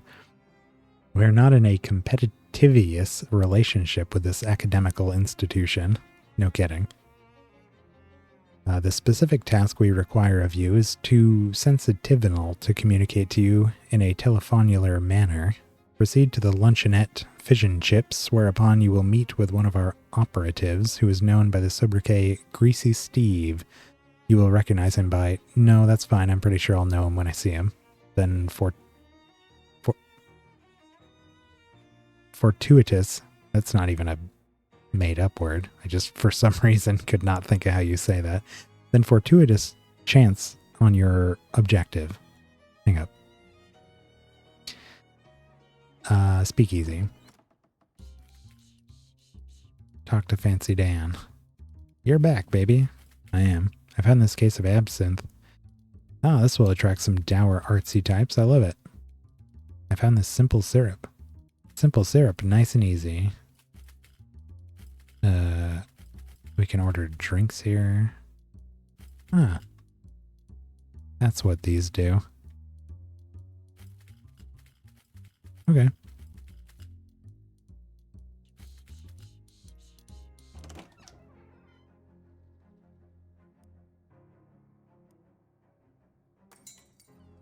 Alrighty, let's go back to the Institute and complete that culinary class.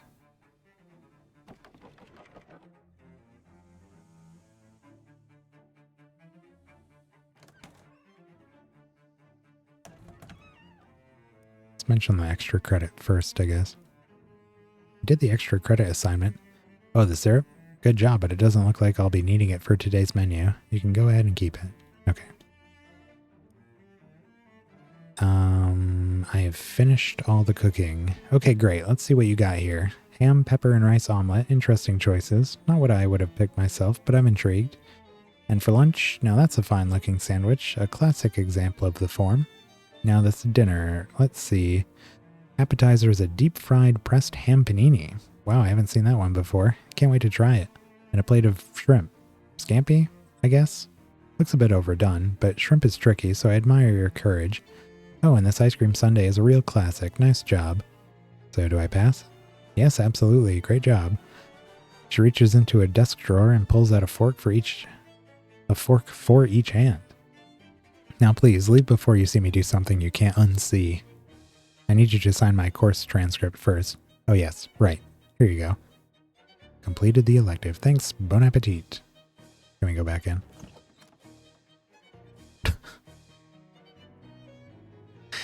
The professor is snoring behind her desk in the midst of the most comprehensive food coma you've ever witnessed. You don't even see the plates anywhere. Oh God. Alright, well that's 2 down. We still need to do our botany course. And I haven't seen a way to travel to the greenhouse from inside the building. But can we?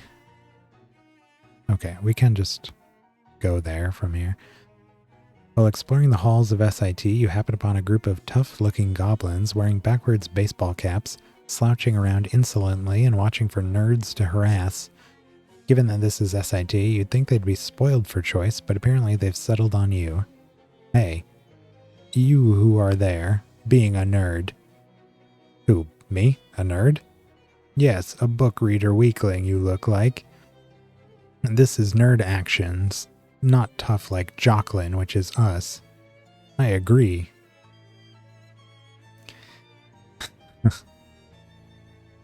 I strongly object to being characterized as a nerd based solely on my appearance. The Jocklins exchange looks. Definite a nerd. Confirmed very.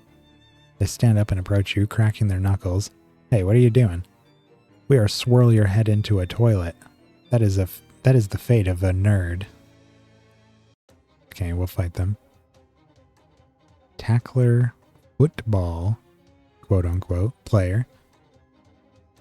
And a cheerleader. Heals all her allies, raises their stats by 1. Intends the quote unquote football player intends to kick a quote unquote football at Skeeter for 12 damage. Tackler intends to tackle Tournigus Carter, reducing all their stats by 1 and dealing 11 damage. Getting some fairly powerful enemies out here now. Certainly can't one-shot any of these with the majority of our stuff.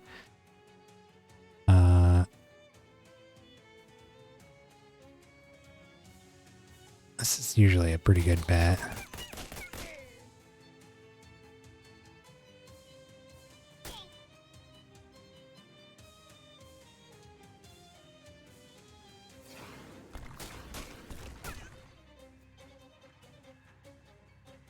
Oh, they have sleaze armor.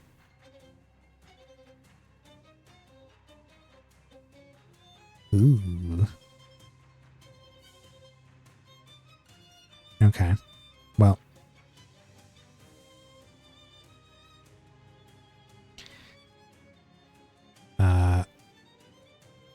8 damage.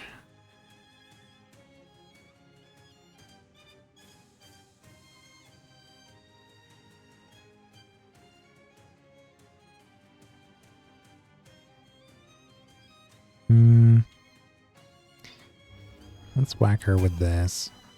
Oh yeah, that heals us now, right? Yeah. 5 HP. And then we can take this guy out.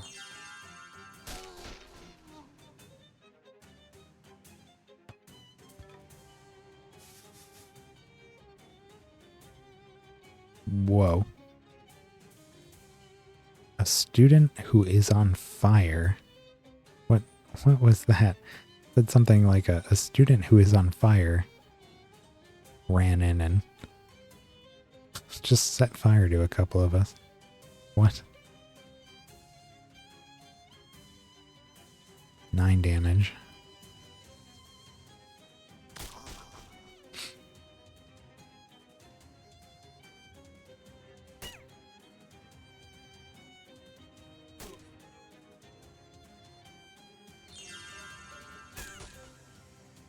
Man, she had 6 sleaze armor. You won. Who's the nerd now, goblins? I got a sports drink and a Jocklin strap. Heck yeah. Plus 3 melee damage to a pair of pants. What a strapping young man, they'll say, unsure of how else to react to you wearing a jock strap on the outside of your pants. Increases damage of melee weapon attacks by 5. This revoltingly sour fluid is the product of decades of tireless work by SIT's sweat professors. Ew. A steam-powered lamppost. What ridiculous thing will they think of next? Want to leave the greenhouse in search of greener houses? Pastures? Welcome to SIT's greenhouse, constructed in 1919 by German engineer Walther Bauersfeld in an early attempt to invent the geodesic dome, at which he was not successful until 1923. This is either an avant-garde sculpture project or some new kind of weird bench. Okay.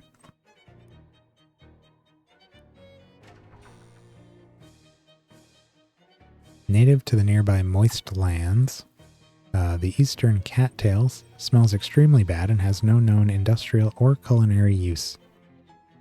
The very tall sunflower is critically endangered due to it being too far away from the ground for pollinating insects to notice it. Well, there's the class. Contrary to its name, the yucca is not particularly funny. Though its habitat is threatened by prohibition, the gin blossom still thrives in locations boring enough not to seem suspicious to authorities. This is just a regular tree. It was put here by accident. By accident? Despite its addictive and hallucinogenic qualities, loco weed is still legal because it's not popular among jazz musicians. The northern organ pipe cactus does not make any sound no matter how hard you blow into it, so please stop trying. SIT proudly hosts the world's largest exhibition of invisible chrysanthemums. If you're not mistaken, this stairwell doorway provides access to a classroom of some sort. Let me in. Go down.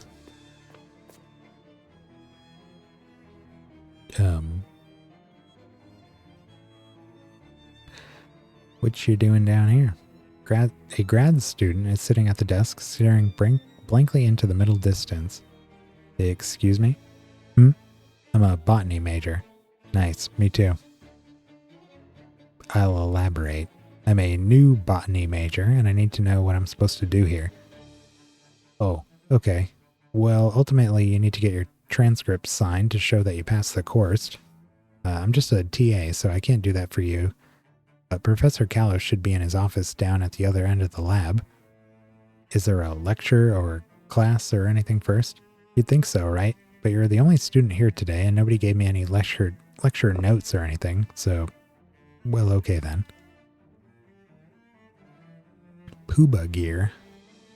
The label indicates that this is where the Pooba gear is kept, whatever that is.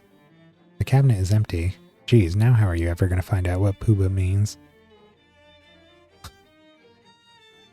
The door is barred, probably so no steam can get in. There's our access. You suddenly... I don't know what that said. Oh, you find yourself unable to breathe. So... Growth lab, fungus lab. The other half of the lab is choked with pollen. Yeah, those man-traps spray out pollen like you wouldn't believe. Someone should probably prune them back a bit. They've really gotten out of control. Was that maybe your job? If it was, nobody said anything. Well, how do I get past them? I can't even get near them. You need a Pooba helmet. A what? Pooba helmet. Pollen untoxifying breathing apparatus. I don't think untoxifying is a real word. Yeah, but nobody likes an acronym you can't pronounce. Anyways, there's some in the cabinet over there. I already checked. The cabinet's empty. Oh, well, that figures. Everybody's always checking them out and not putting them back. So, what should I do? I guess you could try to hunt down someone that has one. What about a gas mask or diving helmet? Something like that should work, right?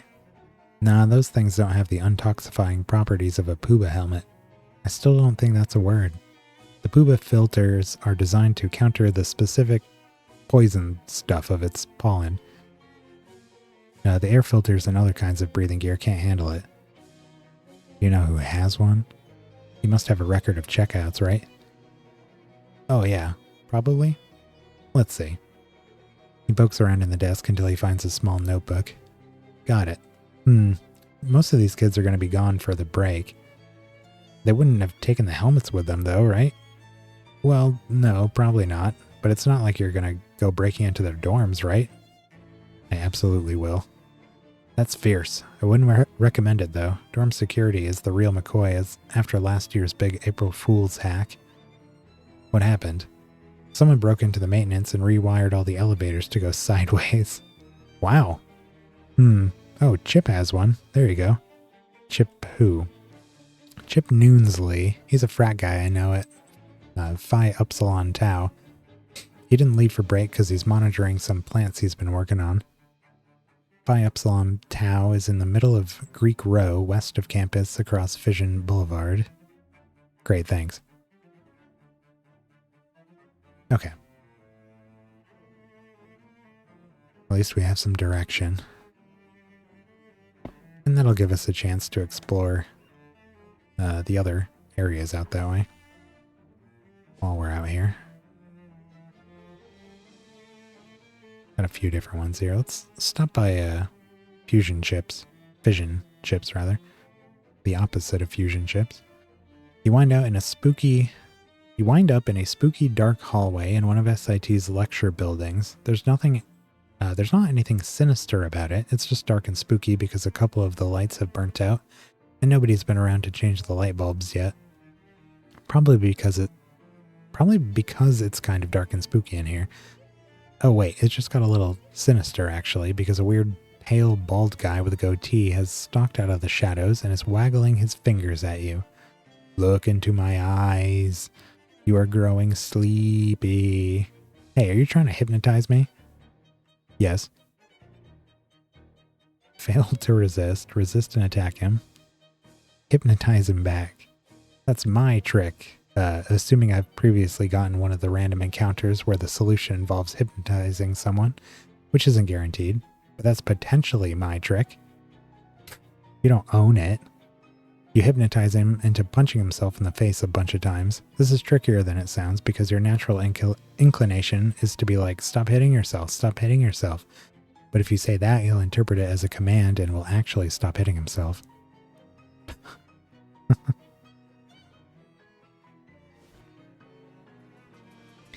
Wow. Hello. A sad-looking hobo selling pencils. You seem down. Not getting any business? Nope, I thought this was a real good plan, too. College kids always need pencils, right? But I can't sell a dang one of those things. They get this mean look on their faces, too. A sort of pitying sneer, like they think I'm super dumb and these must be dumb pencils that only write dumb answers or something. Well, that's no good. He looks glumly at the sidewalk and rattles his mug of pencils at you. The mug has "I'm with stupid" printed on it with an arrow pointing towards the handle. I'll buy a pencil from you, bud. Also teach me hobo code. Nope.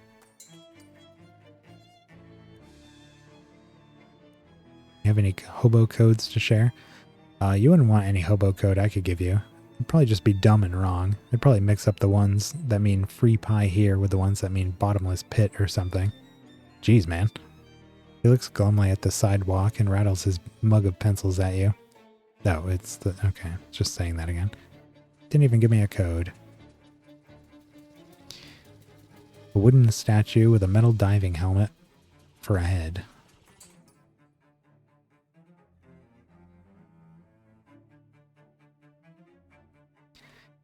The kid behind the counter has the glassy-eyed stare traditional to all fast food employees, or rather what will come to be known as fast food in about 23 years. You okay? Huh? Oh, yeah, just since all the students are gone, there practically hasn't been anyone in here all day except for the one guy gorging himself. Who is he? I don't know, but he's here every day, all day, and he's always eating. Sometimes other guys in suits come in and they whisper together all shifty-like for a minute, and then the other guys leave and this guy keeps eating. It's freaking me out. What do they talk about? Look, buddy, I'm just working here part-time to pay my way through college, which in 1928 is completely feasible.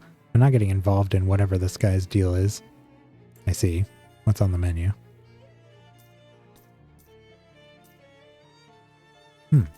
Okay. This guy is glumly picking at a plate of food. Hi, is something wrong? Oh, well, I just moved out here for school, and this food is... I mean, it's fine, but it just isn't like what we had back home. What's different about it? My dad worked at a barbecue sauce factory, so everything we ate was smothered in barbecue sauce. I thought I was ready for new college experiences, but I'm so homesick. There's a whole wing of barbecue-related things at the school. I can relate. For me, it was maple syrup. He keeps poking his food and frowning. Maybe I can help? Oh, really? That'd be swell. He pulls a little paper cup out of his pocket and hands it to you. There's got to be some barbecue sauce somewhere on campus, right? It's 1928 after all. Get an empty sauce cup.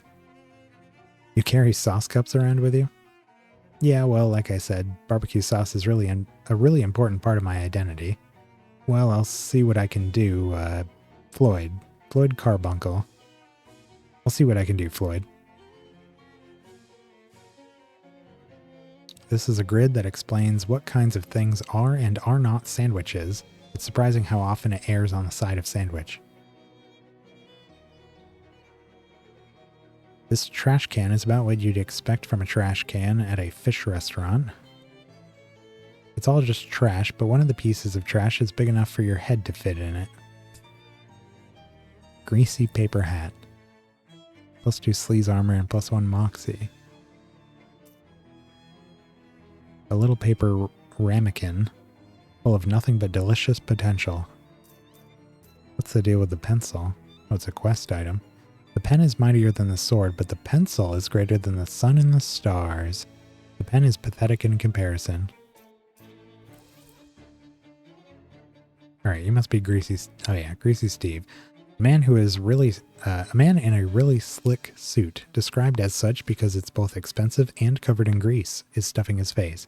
This has got to be Greasy Steve. Hi, you're Greasy Steve. I like how it's not even a question. I like how you didn't... Oh. That's what he says too. I like how you didn't phrase that as a question. You're a cool customer, kid. I get what Donnie Thesaurus sees in you. Put her there. He wipes his hand on his lapel and offers you a handshake. You take it with a grimace and your hand immediately slides out of his grip. Now, here's the deal. We got some, what you might call dirty meat, see? And we gotta get it laundered. Meat laundering? I don't know much about that. Oh, it's easy. The only tricky part is you're gonna have to find a way into SIT's laundry room. SIT's laundry room? Like an actual laundry? Yeah, on account of how it's steam laundry, and only a steam laundry is going to be powerful enough to clean this particularly dirty meat. He passes you a sack under the table and you look inside. Ugh. Yeah, I can see that you... What? I can see that you see what I mean. Oh. Anyway, get that cleaned up and bring it back to me and you'll get your payment. He pats his briefcase sitting next to his chair. Gross. Well, alright. Well, we've been to the laundry room already. So we know where that is. Okay, we'll stop by here as well. You wander into a science lab and see that someone has left some kind of experimental magical reactor running unattended. Maybe they realized it was in the process of explosively overloading and ran away. Maybe you should follow their example. No, let's look at it. You inspect the reactor carefully and discover the problem. It's being powered by electrically overcharged will-o'-the-wisps, and the field that's keeping them contained isn't running at full power due to some faulty soldering in the control circuits. It seems improbable to you that you would know enough about this stuff to figure it out. Just assume it was written in a notebook someone left on a table. Fix the reactor. You quickly skim the experimenter's notes, grab a soldering iron, soldering. I don't know why. I said that the first time and I was like, it's definitely not how you say that word. Soldering iron, and make the necessary repairs. Even the wisps are impressed by your intelligence and handiness. One of them gives you a grudging thumbs up from behind the reactor's tempered glass window. Nice. Oh God. This trash can is sparklingly clean, probably from years of disuse.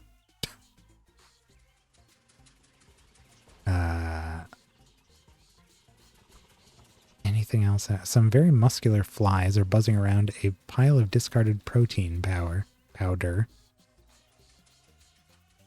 It sounds like a raucous party is happening inside here.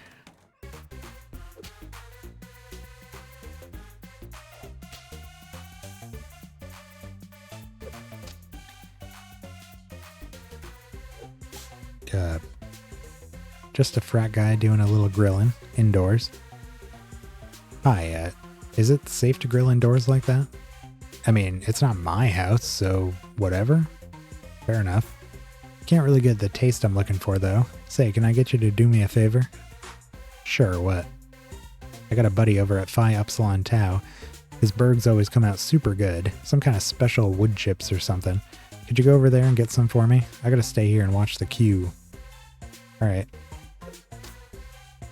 SIT kids dance to a different beat. This guy is still dancing in spite of obvious nausea. This guy is certainly cutting a rug. Ahead of his time. This frat guy is throwing food at a makeshift dummy. His precision is uncanny. Hi, I'm Turnigus. Sup, bro? I'm Glordo. Hi, Glordo. You're really going to town on that training dummy? Yeah, I picked it up in the army. You were in the army? Yeah, I was in the Cola Wars. Saw things you wouldn't believe. True horror. Wait, how old are you? 31. Huh. Well, I guess that explains your skill with thrown food. You learned that in the army? Yeah, except it wasn't so much learning as being experimented on by military scientists with highly dubious ethics, bro. Oh, wow, what'd they do? Maybe drink a bunch of experimental super soldier syrup. Crazy stuff. I barely remember any of what happened to me, but the nightmares will follow me forever. Jeez. Do you have any of that syrup left? The super soldier syrup? Yeah, I stole a whole case of it on my way out. Can I have some? Yeah, I could give you a dose, but not for free, bro. You gotta bring me a treat. A treat? What kind of treat? I need 3 burger-style fish sandwiches. They got them at Fish and Chips. Got it. This dessert cart is cleaner than most things near it. You found some baklava wrapped in a balaclava. Oh. 4 cold armor. This hat is great for sealing your identity so that nobody can make fun of you for how badly you ski.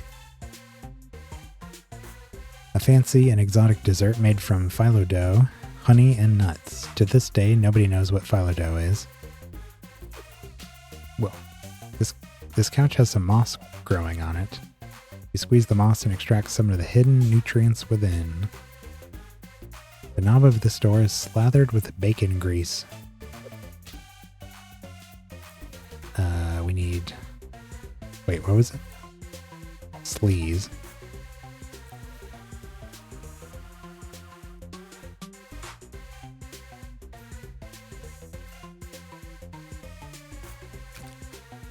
Is that enough?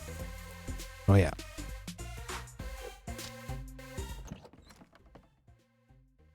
Ooh.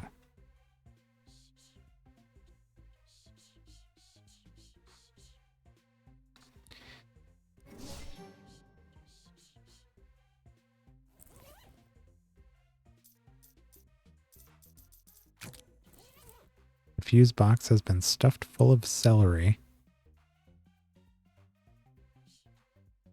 Why? You don't trust any organization that stockpiles this much margarine. The drum smells like vermouth. Yep, it's vermouth, and you're keeping it. Shelves of miscellaneous basement junk. Sharpening stone and a match. These tools are all gravy stained, but they're functional. We have 3 kits for making stuff here.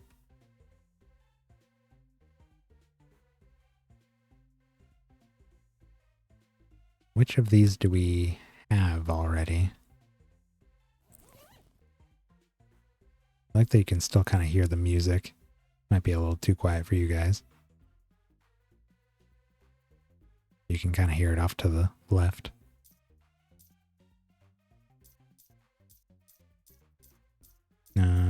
Combat items.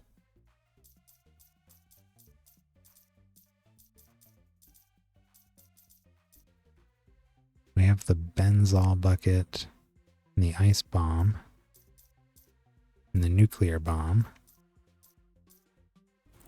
but not the others. Do the stench one. You make a pipe bomb out of the gulch. The spooky one. You put the mist inside a bomb, making an already scary thing way scarier. I guess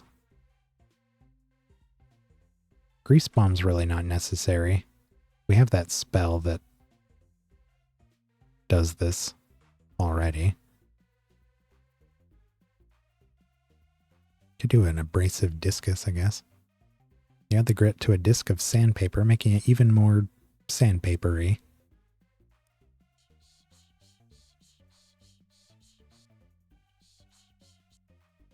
Let's open the manhole cover. See what's down here.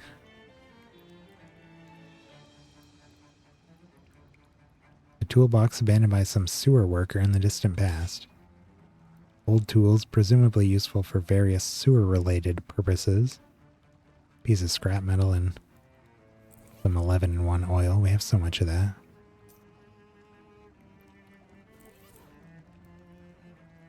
What's in here? The Fishman Church. You derive some smug satisfaction from recognizing these mushrooms as Amanita luminosita. Yep, good old Amanita luminosita. Ooh. Those look different. These fishmen are acting kind of strange. Well, stranger than usual. Well, as far as you can tell, given your limited experience with fishman behavior patterns. Maybe it has something to do with that weird altar over there. Ooh. Holy 45. Reduces my stats by 4.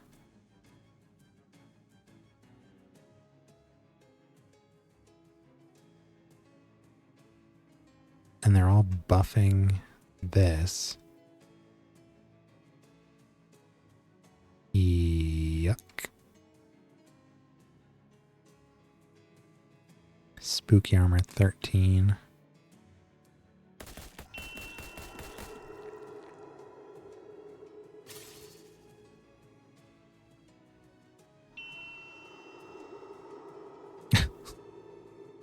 It makes a triangle noise when it gets hit.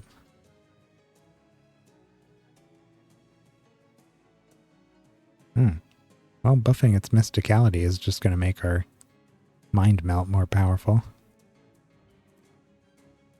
Can't say I hate that so much.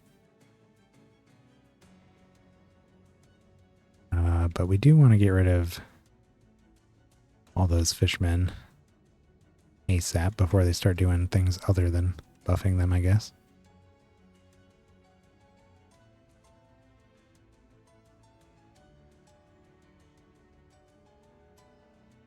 Looks like if we do 2 of these, we can kill all of them, minus the triangle.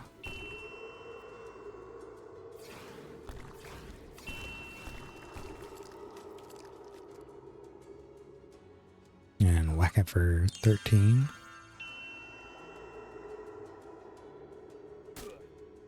This will be nice too, because we just lost 4 stats. 4 to all stats. But our heat damage attack there scales off the enemy's mysticality, not our own. So that won't even get reduced. Ooh, next attack's doing 14 though. 9 damage or 5 and reduce muscle by 4. I don't think it's going to matter. We'll just do damage.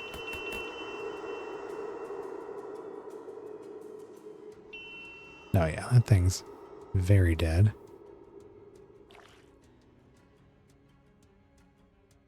Yeah, 10 damage. Ooh.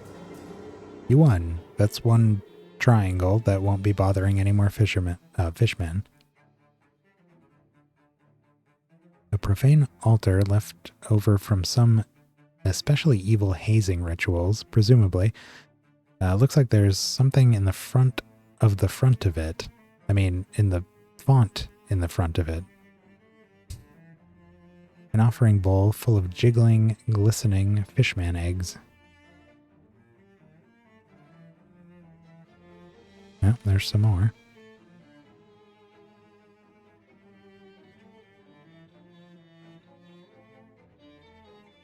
Oh.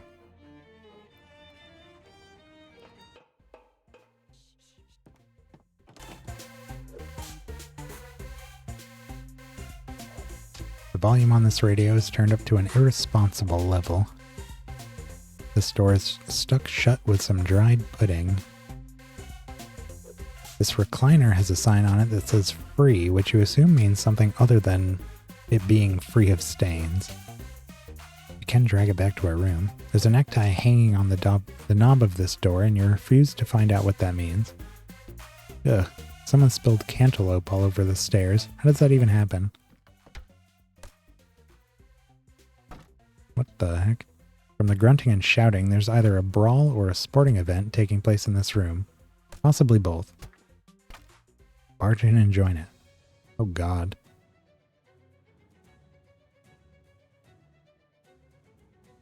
Okay.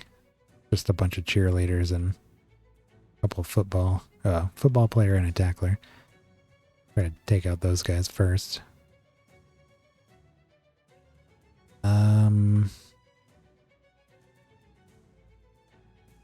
9 damage. 12. Can't kill anybody outright.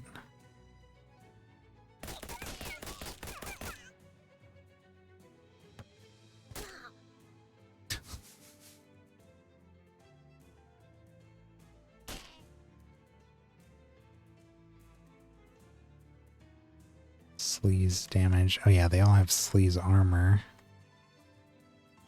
It's probably actually going to be best to...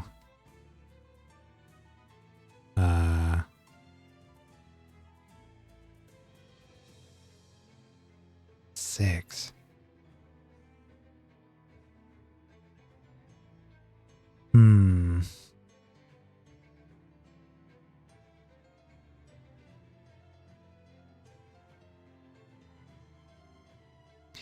Well, let's get rid of this guy. And then... It's only 9 damage.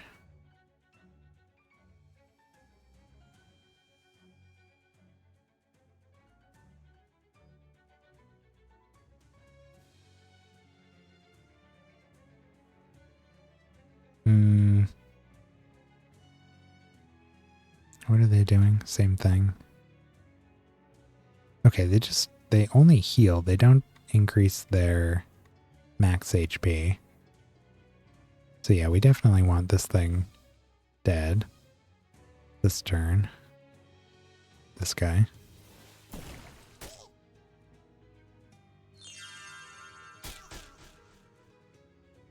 Now we can just focus on them.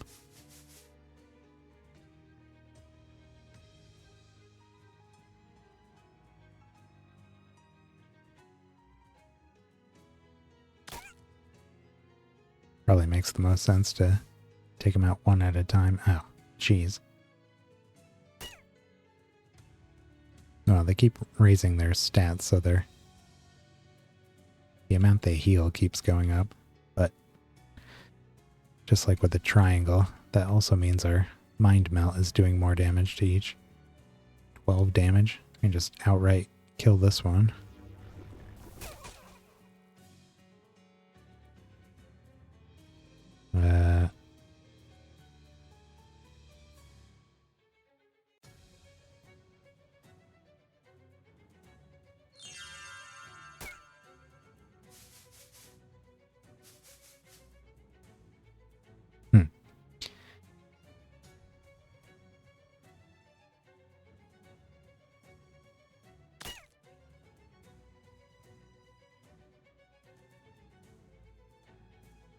I don't know if they can even deal damage.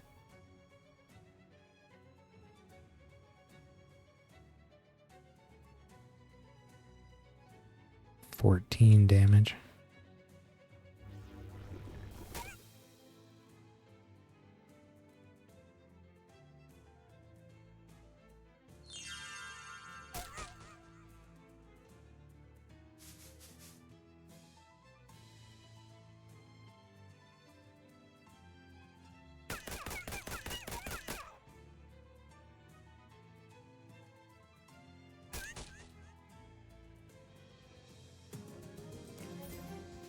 You held your own pretty well in there, and as such, you're now holding some of theirs as well. Oh. Okay, seems like another infinitely spawning group of enemies. A young lady is operating a still here. You must be a chemicals student, right? Good guess, but nope, I'm basically a hobo. I've been renting out my services in this portable still to make ends meet. That doesn't look very portable. Oh, it's much lighter than you'd expect. I see. Well, it still doesn't look very portable. Tell her about the camp. You know, there's a big hobo camp over near Ocean City. I bet your skills would be really popular there. Yeah, I heard about that. I'm saving up to buy a new hat first, though. I want to put my best foot forward, you know? I seriously don't think they'd mind. I know, but it's for my own self-confidence. I wouldn't expect a woman who owns her own still to have issues with self-confidence. Oh, I don't drink this stuff. You could use it to decrease industrial machinery. How much do you need for your hat? 87 meat. Okay, I'll cover you. Oh, wow, you're sure? Yeah, it's no problem. Thank you so much. Come and see me at the camp later and I'll pay you back. She packs up her still, hefts it onto her back, and leaves with a wave. Should have asked her about the hobo code first. You can tell from 5 feet away that this door leads to the bathroom. Stench armor. We're at 3.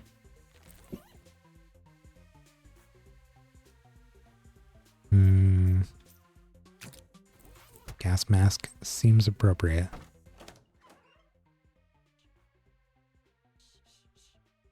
This toilet still works, but its spirit is broken. Even sounds horrible. This is just a pile of toilet shards. This is either a special toilet for a really tall guy named Art, or a toilet hung up by a genius.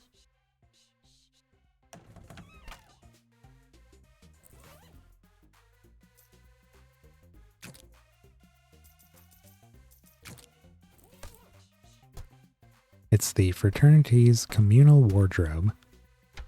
Beneath your standards, you find some clothes. Just barely above them, you find a coat hanger. Most of the books on this shelf have been ruined, but not all of them? No, not all of them. One of them is still good. Here you go. Sloppy cooking for huge groups. A cookbook for the modern on-the-go slob who doesn't have time for things like cleaning up or making sure your food doesn't hurt people. Grants Fondue Deluge. Light up random foes for a total of 5 on fire. You read the book and forget almost everything you know about keeping a kitchen clean.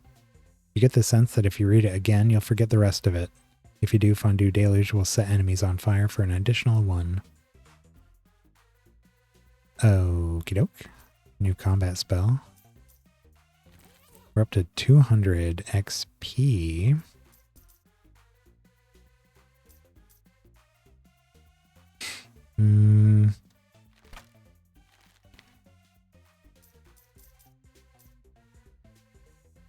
I very much want this. Limburger Limberness. For that extra 1 AP. That's 1 extra spell we can cast a turn. Your joints are lubricated with the finest of cheese oils. This gold-plated door has a sign on it that says Seed Chutney. Who that is and why someone who can afford a gold-plated bedroom door would live in this dump is anyone's guess. You're too intimidated by the door's opulence and its deadbolt. Well, back downstairs it is. Wow. Let's go back to fish and chips and get those burgers. I forget exactly which ones. An SIT student wearing a bulky overcoat flags you down as you're crossing the street. Oneg. Hello? Did you find yourself in need of a fuse today? I have one, but 2 would be better. He smiles and opens his coat to reveal dozens of fuses strapping the lining. So you just walk around with all those all the time? Of course, all tech men carry fuses. He plucks one from his coat and hangs it. Plucks one from the coat and hands it to you. Thank you. No probolo. Continue where you're going.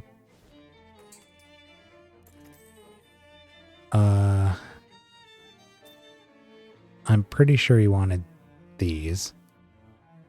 Fish sandwich burger style. I think it was 3. Oops. Not that one.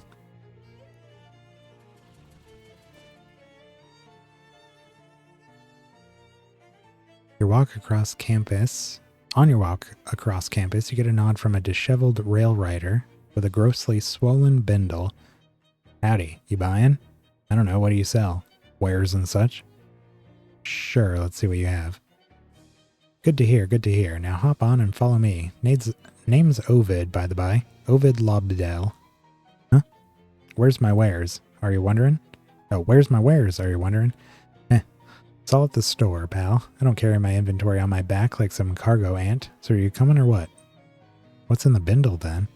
With a wink, he gingerly unwraps the bindle. As soon as the rope is loosened, a massive gust of wind roars out and propels the hobo into a parabolic arch to his destination. It might have been fun to do that.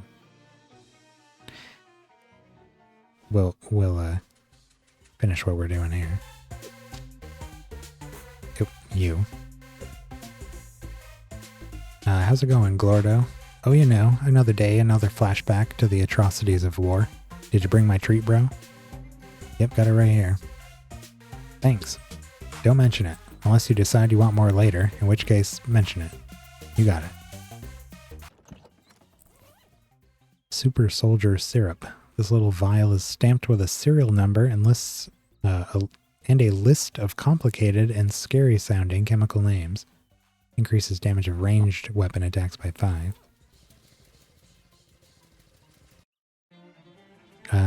Oh, and here's Phi Epsilon Tau. Oh. Uh-oh.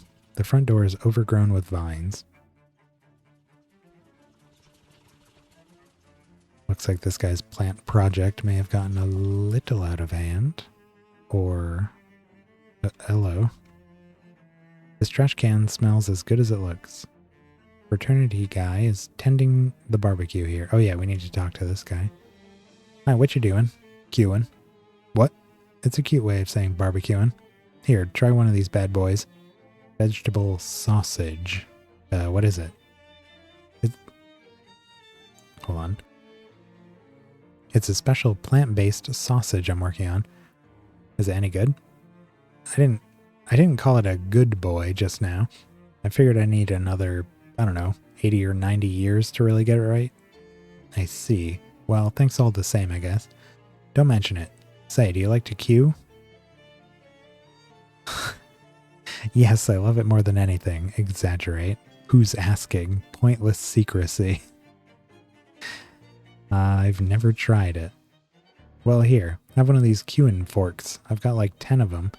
Once people find out you're into queuing, you start getting them for every birthday in Crimbo. Gosh, thanks.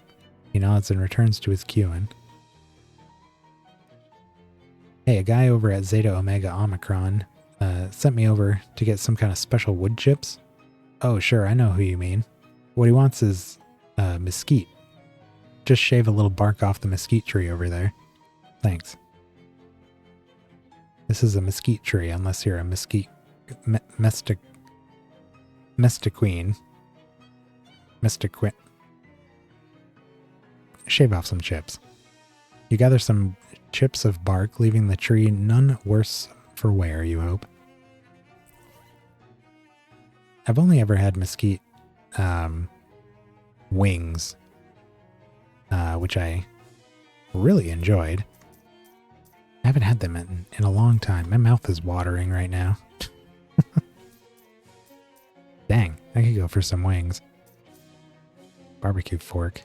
Mysticality plus 4 hot damage. What are we doing with our spoon right now? 5, but we could easily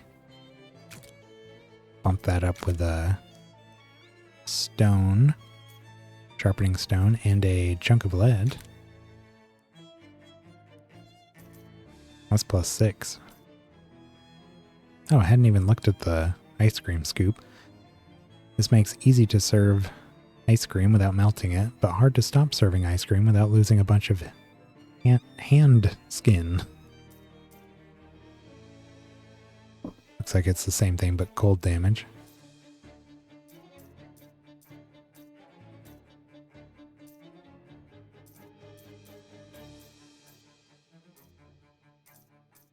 We have this stuff that can make things into guns and melee weapons, but we don't have anything that can turn them into magic weapons.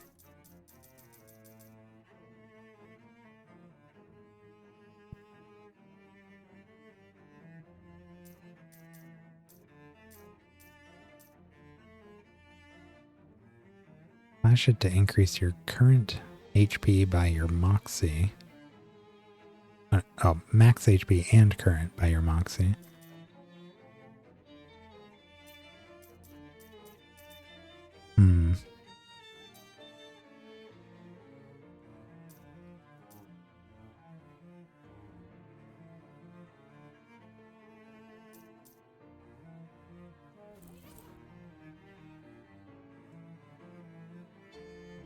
This guy is shivering and his teeth are chattering loudly. I was hanging out at the weird stone frat and I left my jacket at the bar. I'm freezing. I guess there's a kind of unnatural chill in the air. I'm real susceptible to changes in narrative atmosphere. If you're headed in the direction of Lambda Iota Theta, could you stop and grab my jacket for me? It's soft and comforting. Sure, no problem. Side quest. Or, maybe. As side quest? Sure, no problem. Thanks. This pot contains dozens of different kinds of flowers, all grafted together in some kind of weird-smelling Plantenstein. Harvest materials. You gather some materials from the various pistils and stamens and frimframs. Is that last one a real thing? Powerful grit, stylish gel, and phlogistic resin. The gel is new. Wow, just look at that. You'll never be as cool as this slime. A cat. This cat is writhing around in a pile of catnip. Either in agony or ecstasy. You deftly avoid the flailing claws and gnashing teeth and give him a little scritch on his chin. As you do, you see his collar, which reads Sprig. New cat unlocked. You can now pet Sprig to receive a boon. Well, let's see what he does. The Ishmael's boon was nice, but I do want to see what this does. You give old Sprig a brief belly rub.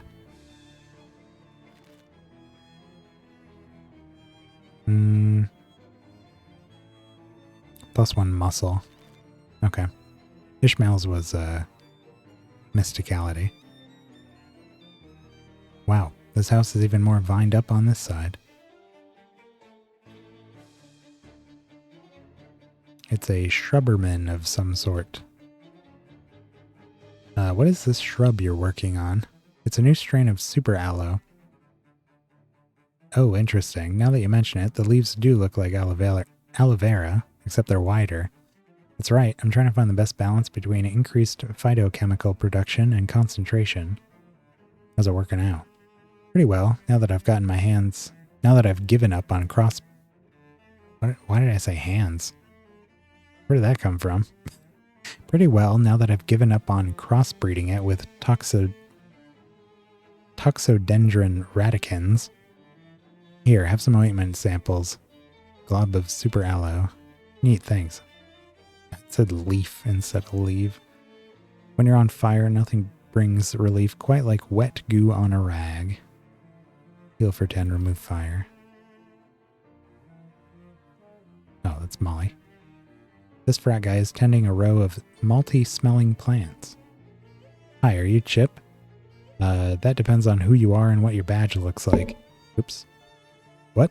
No, I'm not a cop or anything. I'm a botany student. My name's Turnigus. Oh, okay. In that case, I'm Chip. What's up? I need a Pooba helmet. And the TA at the lab said you checked one out. Oh, sure. I got the allergen situation worked out on my plants here, so it's no problem. Here you go. Great, thanks. Oh. What are these plants? Check it out. I'm crossbreeding a new kind of beer. Like a different kind of hops? Nah, hops are just one ingredient in beer. This is going to be the whole beer. And you can smoke it. Smokable beer. That kind of exists already? What? Someone copied my idea? Just about every jazz musician, yeah. Oh, you mean reefer. No, that's swell and all, but this is going to be beer, see? Literally beer that you smoke. Right, I'm going to call it Buzzweiser. What's wise about it? Well, hopefully it won't make you puke if you smoke too much of it. I see. Still working on that part, though. Huh. This plant is really hopping.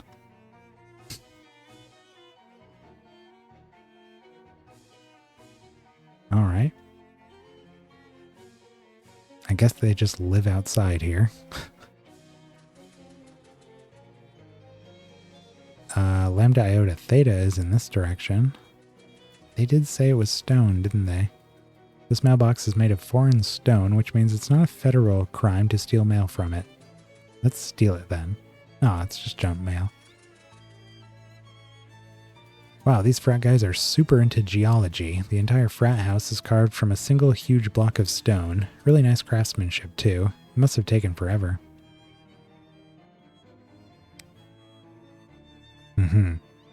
Not only did they sculpt a stone bar, they even did stone bottles and cups. That's real dedication to an art. Look for that guy's jacket. You find it draped over one of the bar stools. It was tricky to spot because of being exactly the same color and shape as the stool itself.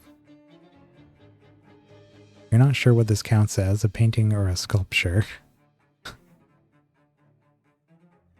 This solid stone couch looks uncomfortable, but it's still in your top 5 frat house couches. Check under the cushions. It's a real struggle to lift them up, but you manage. 120 meat. There's nothing on the hat rock.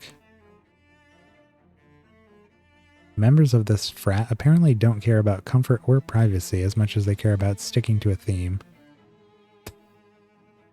It's hard to say what this is. A fridge, maybe? Or an armoire? It doesn't open. It's solid stone. Where do you think where do they keep the food and or clothes? A bowl of stone fruit. You know, like peaches and plums. Wow, this is incredible. Not only did this fraternity chisel a whole frat house out of stone and carve furniture to match, but they even went so far as to sculpt a bunch of frat boy statues. Presumably, they store them up here and haul them downstairs to fill out space for parties. There's also some kind of weird stone thing. It looks a bit like one of those newfangled televisions you've read about, except triangular. Somebody's science project, maybe.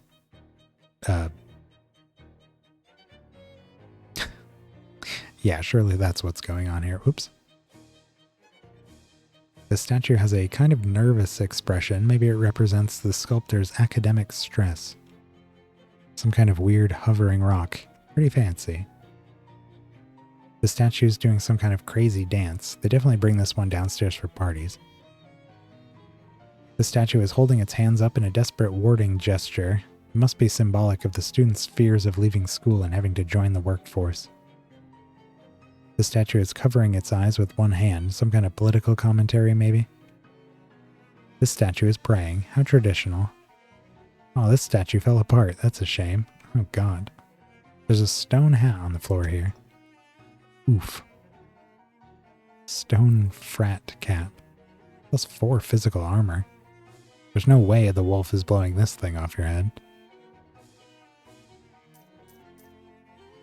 Here's our Pooba helmet. You have assurances from multiple untrustworthy parties that this helmet will protect you from harmful pollen.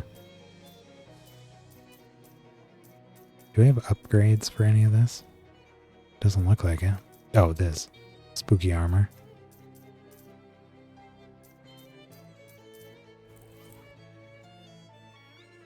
This statue looks like it's yelling something. They must take this one to football games. Haha. If this is a television, the program isn't very interesting. You don't see any way to change the channel, though. What?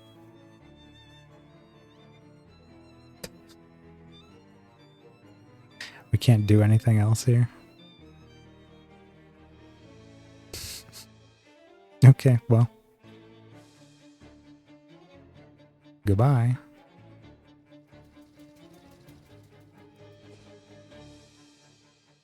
What did that say? Campus is just a stone's throw away. Throw a stone? Yes. Oh, actually, we need to go back to the plant house. Give that guy his jacket.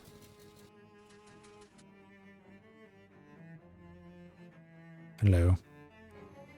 Found your jacket. Here. Wow, thanks. Much better.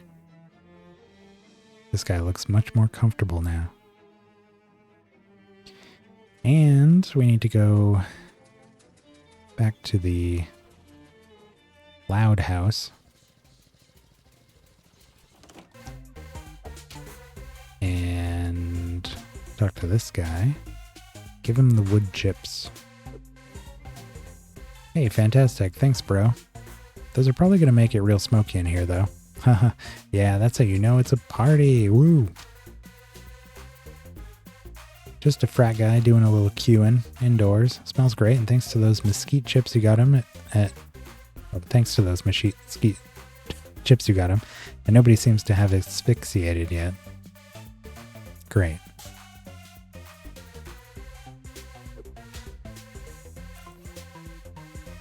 We just need one muscle.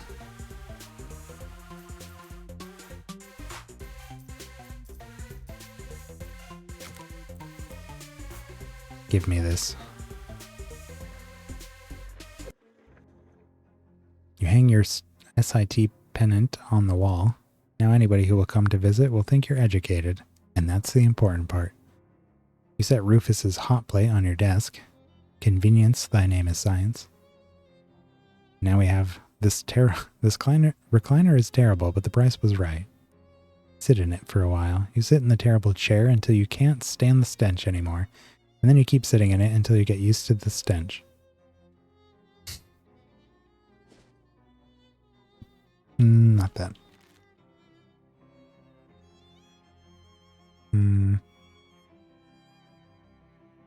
Inherent stink, +3 stench armor.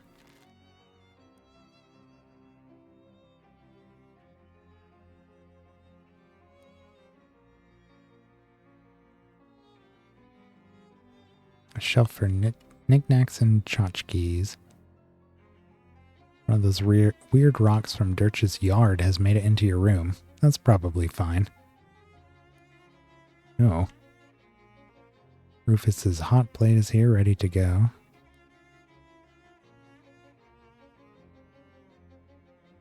Moxie and item drops. Mysticality and AP regen. I'll take that. Make some batter with some flour in the ooze, then deep fry it to perfection.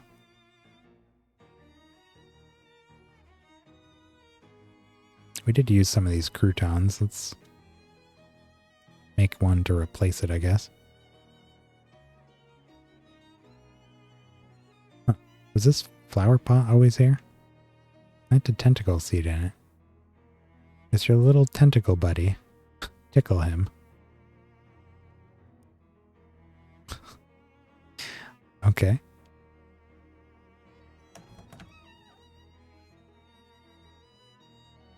None messages. Right, we haven't finished our quest back there. We still have to launder that money.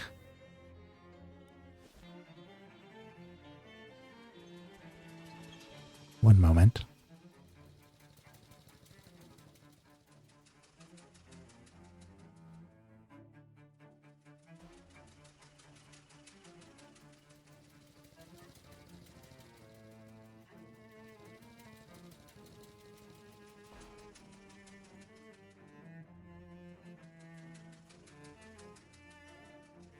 Okay. Change our hat.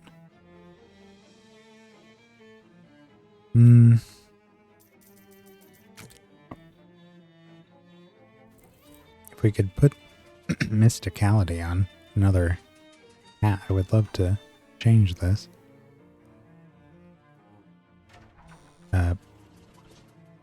We haven't been to Ovid's shop. Let's stop by there before we go back. You turn a corner and encounter a very weird sight. And yes, I'm aware that your tolerance for such things being weird is already pretty high at this point. For things, not such things. There are 3 shadows here, this time in the shape of little people. They seem to be groveling and praying and twitching before a 4th little shadow figure, which is basically the same except it has horns and a little pitchfork like a cartoon devil. Is this meant to be some kind of shadow mimicry and or mockery of human religions? Am I maybe overthinking this? Fight the shadows. Shadow Devil cannot take more than 5 physical damage at a time. I'm going to stab Molly for 12. And then increase all of its stats by 3. Shadow Homunculus. 12 spooky damage and causes 3 bleeding. Oof. Okay, so none of them can take more than 5 physical at a time.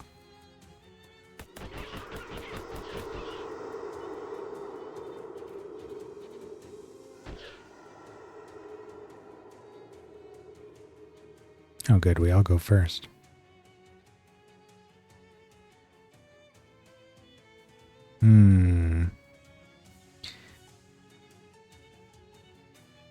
Man, even having 3 AP, we're not quite capable of taking out all of them.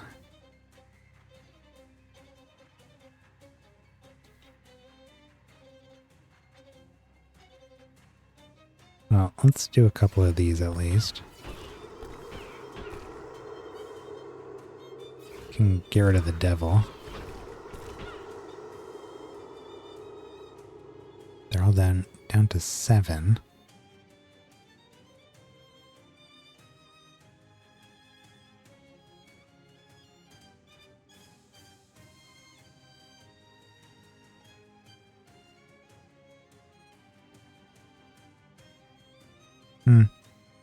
Let's do another one. And then take out one of them that's attacking Molly.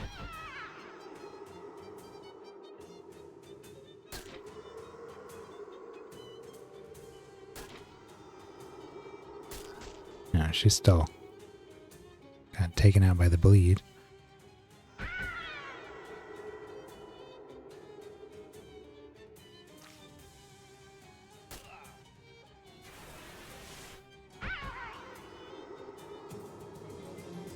I just noticed one of the doors in the back said applied violence. You won. There'll be no incomprehensible, maybe satire on your watch. What? That's a lot of bunk beds. It's a bit of a barrel blockade over here. Some poor student dropped their backpack in here. The reason this was underwater has been lost to history. A cruel prank, disposal of evidence, avant-garde juggling mishap. In any case, some poor student's loss is your gain.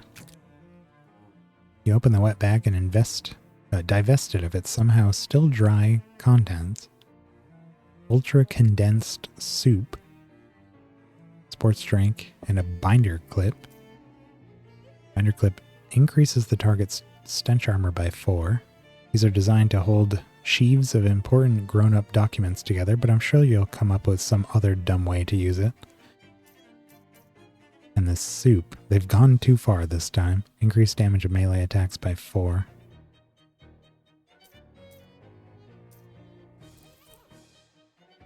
It's Ovid, in his element. Hey there, fella, can I interest you in some quality merchandise? What kind of merchandise?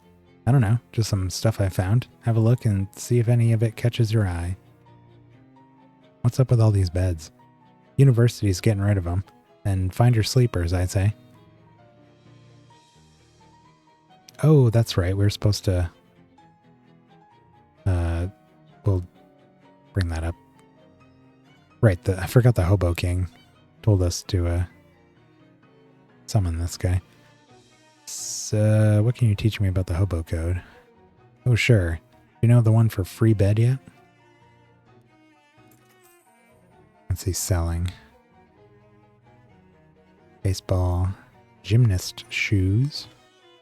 SIT used to have a gymnastics program, but they ended up dropping it because it wasn't dorky enough.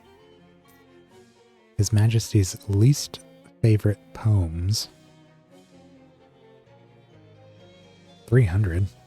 Somebody published a multi-volume set of every poem George V ever read, in descending order of how much he liked them. This is the last book in the series. I'll take that. Roll of duct tape. Add 3 physical armor to a hat. Okay. Barometer necklace. Thanks to this, you'll never again suffer the agony of not knowing exactly what the ambient air pressure is. 3 to magic weapon attacks. I feel like we have something like that already. SIT puzzle ring, an elaborate ring full of tiny cogs and sprockets and gears and such. Its purpose is a mystery.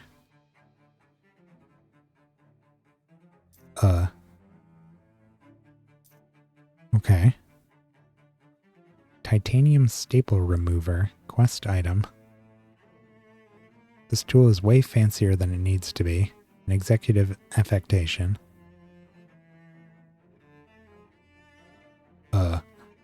It's a quest item, huh? Well, I'm not going to buy it until a quest requires it, I guess. And this one I'm undecided on.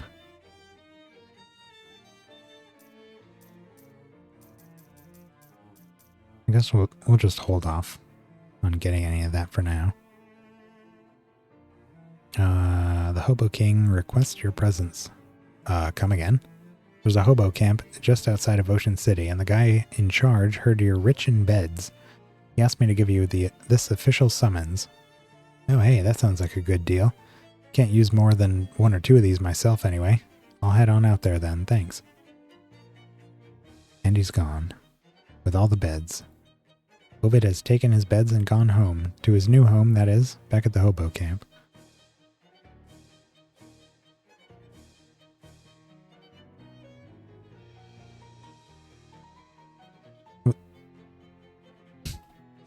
Can't seem to find the way to leave. Okay. Back to the greenhouse. Next to a trash can, you find a discarded houseplant with a little sign on it reading, "Free to a good home." You must have been here for a while because the plant is obviously dead. You reach for the plant to examine it, and it startles you by belching out a cloud of spooky mist. The previous owner must have given it away because it was too scary, not because it was too hard to take care of. Got an eldritch mist.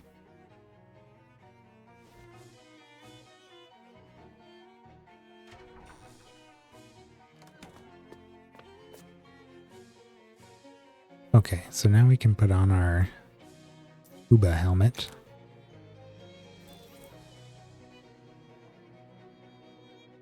Get on in here. These vicious plants are standing between you and the professor's office. Fight them.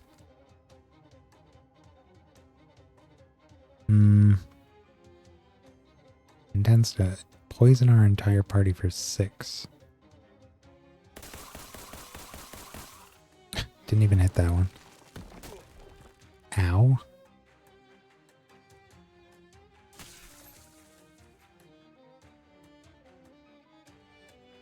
Thank you for the heal.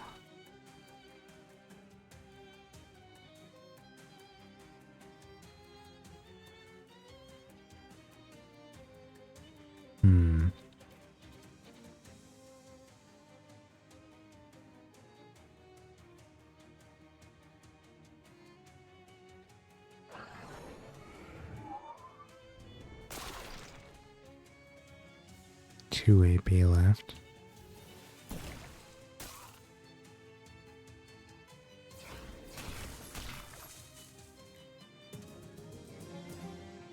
You converted those nasty plants into harmless green stains.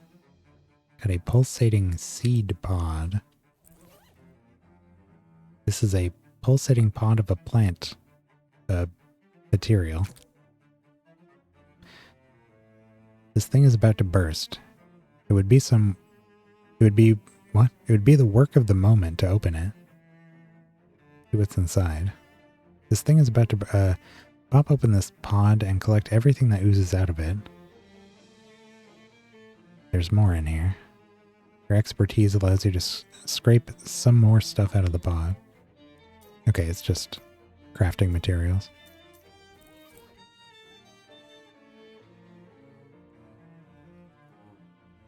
Growth lab. A sign on this shelf says in big letters, concentrated chlorophyll, not for pranks. This table has two things on it, a soda and a note says, stop pouring chlorophyll into my sodas, you jerks. Grab the can of decidedly green-tinged liquid. Extra green soda. Gives 5 HP regen per round. This is a half-empty can of red cola that has been spiked with chlorophyll, or maybe thorned with it is the better way of putting it. Water only. Water nitrogen mix. Bleach. Serum K6. He's cute. First aid kit. They must have been expecting a lot of botany-related injuries. Mercury eye drops. This product is safe and effective, and don't let anyone ever tell you different. Complicated device sits on this workbench. It appears to be some kind of handheld flashbulb thing. The device seems to have an ultraviolet bulb in it. It must be designed to provide quick bursts of energy to plants. You take the bulb out and screw it in backwards. Now let's see how the plants like it. Anti-UV plant flasher. It's an offhand. Reduce all plant-like enemies' stats and HP by 30%. You've wired this plant-growing lamp up so that instead of emitting light that's good for plants over a long period of time, it emits light that's bad for plants in very short bursts. This plant has dozens of weird seed pods on it. Pry open a few of the pods and gather the gooey goodness within.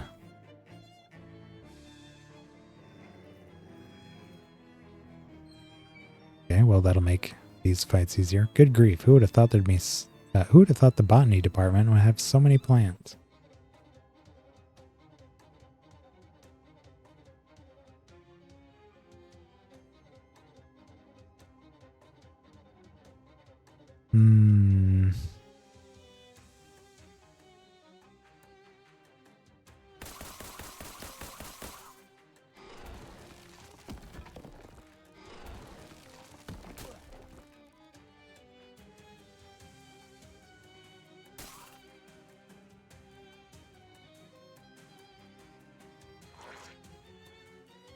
Nice, back to full health.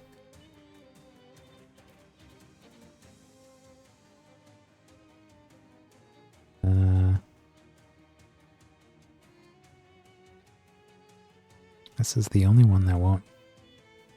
Okay, yeah, that'll be fine. A couple of these.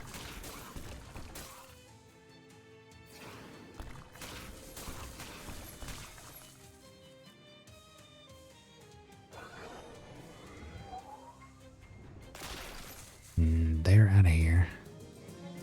We've turned 5 plants into 0 plants. You always did have a green thumb. Thick bark. Potion. This chunk of plant matter really encapsulates the duality of nature. One side is hard and rough, the other side is slimy and covered with tiny wriggling plant tendrils. Increases physical armor by 3. Fungus lab.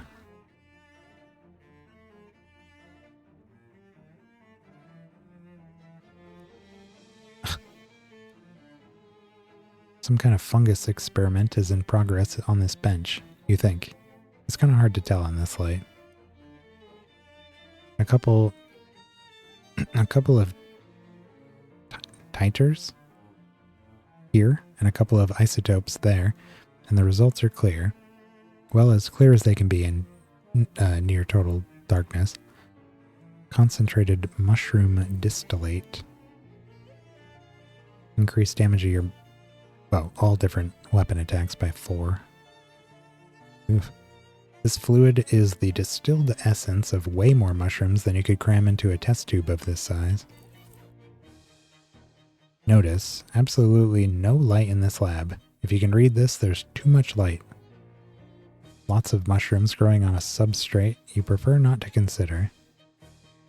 So much fungus, so little light.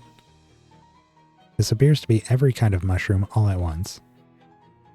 You gather a variety of useful oozes and scrapings from the weird mushroom.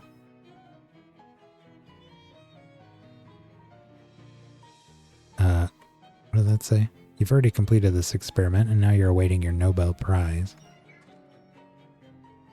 The mother of all plants. Well, not all plants, but all the ones here, presumably. Daunty got a mobster here to help us. 45 HP. Intends to dig up some assistance.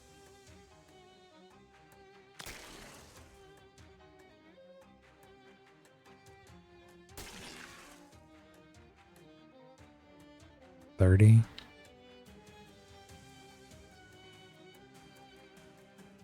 Oh, right. I forgot this is a item. Whack him with one of those.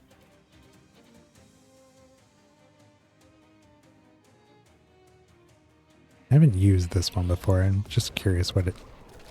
Wow. Even looked like. Stench damage. And 12 hot damage. And he died.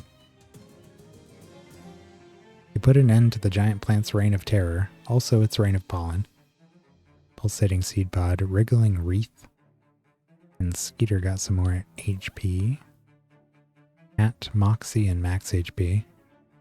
Why rest on your laurels when you can rest on the laurels? When you can rest the laurels on your head? I know this question doesn't make any sense, but it's okay, because these are not actually laurels. Glowing ooze. Chromatic ichor.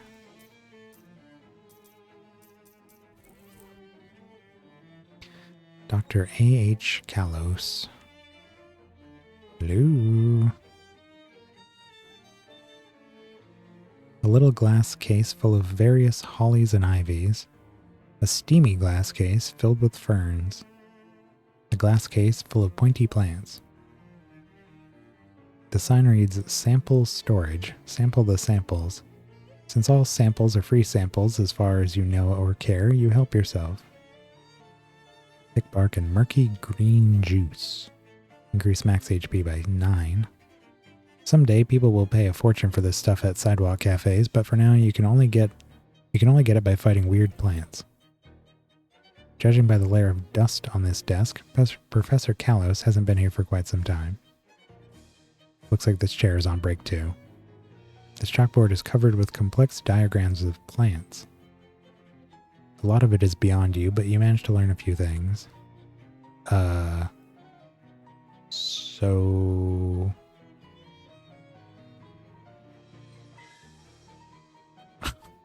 They're not even here. Boy. The professor isn't in his office. Oh, right. The semester's over, huh? I guess he'd be at his holiday home at Crystal Dream Lake then. Thanks for remembering that after I fought all those plants. Sure thing. No problem. Ugh. Where's the stupid holiday home then? Near the lake. I need you to be more specific. Look, I've been to Crystal Dream Lake. Well, it's sort of... There's a road, and then it's like... Just mark it on this postcard. Nice. Okay. Thanks.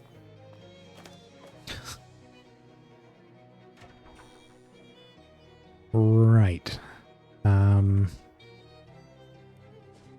Was there Oh yeah, let's do the...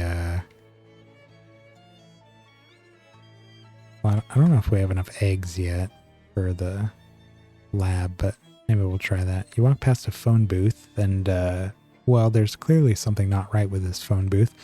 I mean, the booth itself looks fine, but there's some kind of wriggling, twitching, shadowy mass inside, like a horrible multi-armed monstrosity scrabbling to get free.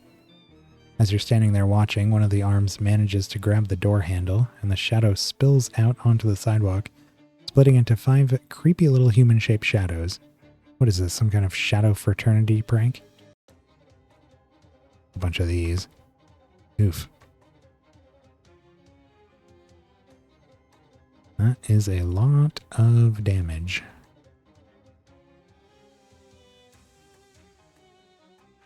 Only does 5 damage.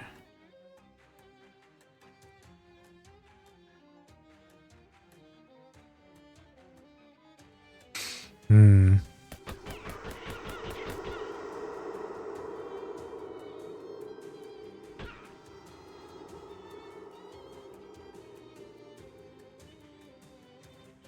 Can only kill one of them if we do this 3 times. Gotta turn that off, or switch this out rather.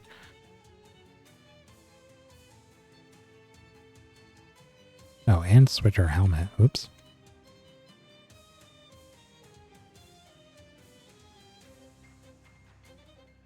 Usable once per fight. Well, let's do that one.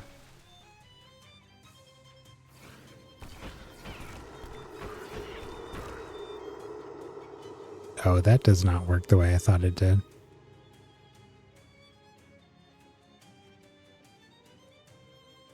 It's much less effective.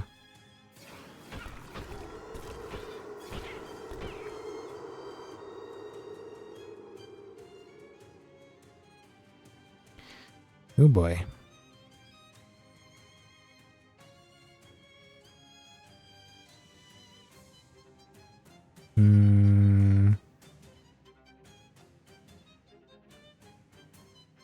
Two of these are attacking me.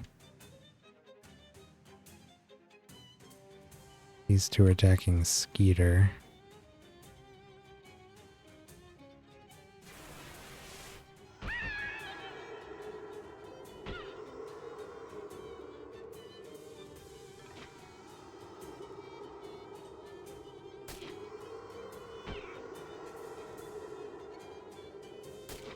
Ow. That's gonna be death.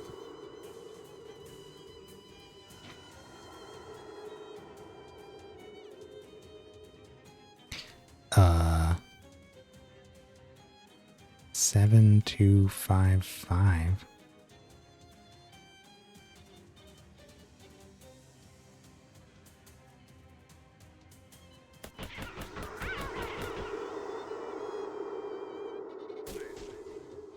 Yikes.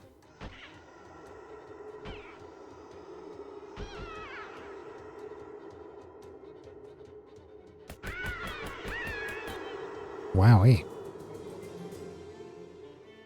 You won. Nobody messes with the telephone booths on your watch. Alexander Graham Bell would be proud. Let's switch our gear before I forget.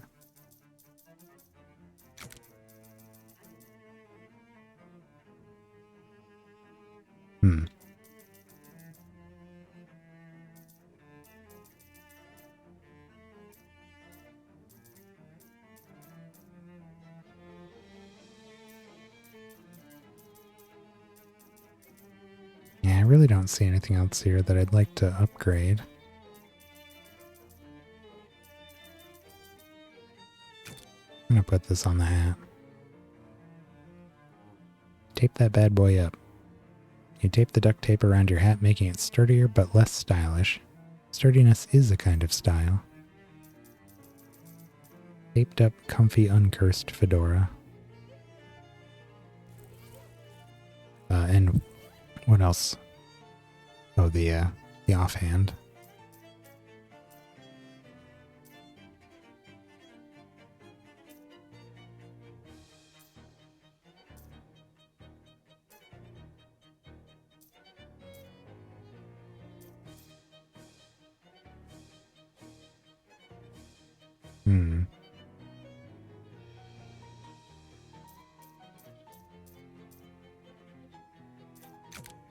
I'm going to do the Employee of the Month word in case we need to get a boost of HP. Was that it? Yeah. We could change shoes, I guess.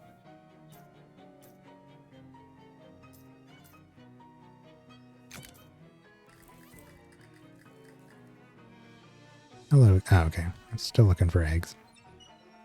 But while we're down here, we can go to the laundry room. Wherever that might be.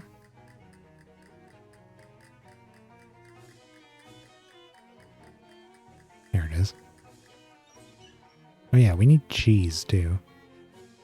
Do we not have cheese? I thought we had some kind of cheese here. Oh. Oh. Conjure up some cheese.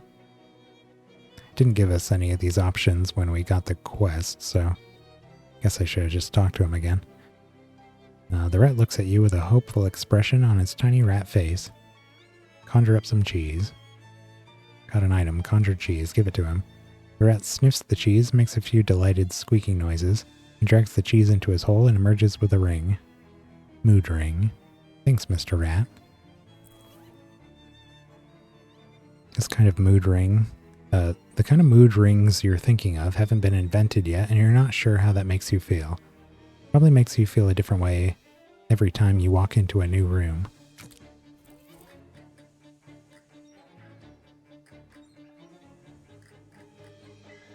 Sure does.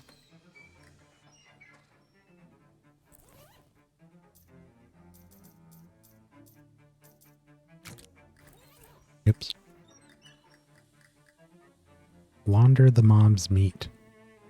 You don't want to look at those gross, filthy meat again, so you just throw the whole thing into the machine and start the wash cycle. You wait. The machine continues to launder the meat. Keep waiting. You continue waiting. You continue waiting. It's quite boring. Keep waiting. Continue waiting. It's like watching grass grow, but there's no breeze. You continue waiting. It's like watching paint dry, but less interesting. You don't know how much longer you can take this. It's quite boring. It's extremely boring. It's very boring. Okay, skip to the end. You take advantage of the fact that time can pass at an arbitrary rate during one of these dialogues, and skip to the end of the whole laundry process. Bag of laundered meat. So now, do we need to bring that back to Greasy Steve, or probably? Yeah, because otherwise we'd have to meet with Don, what's his name? Oh, we need barbecue sauce, don't we? Can't get that from you, huh?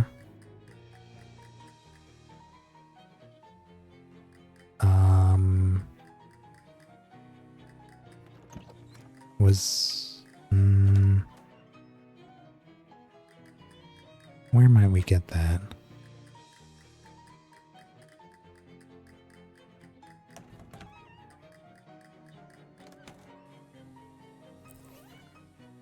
Looks like the mood ring has changed our face without reverting it back after we took it off. Oops. Now we look all sad.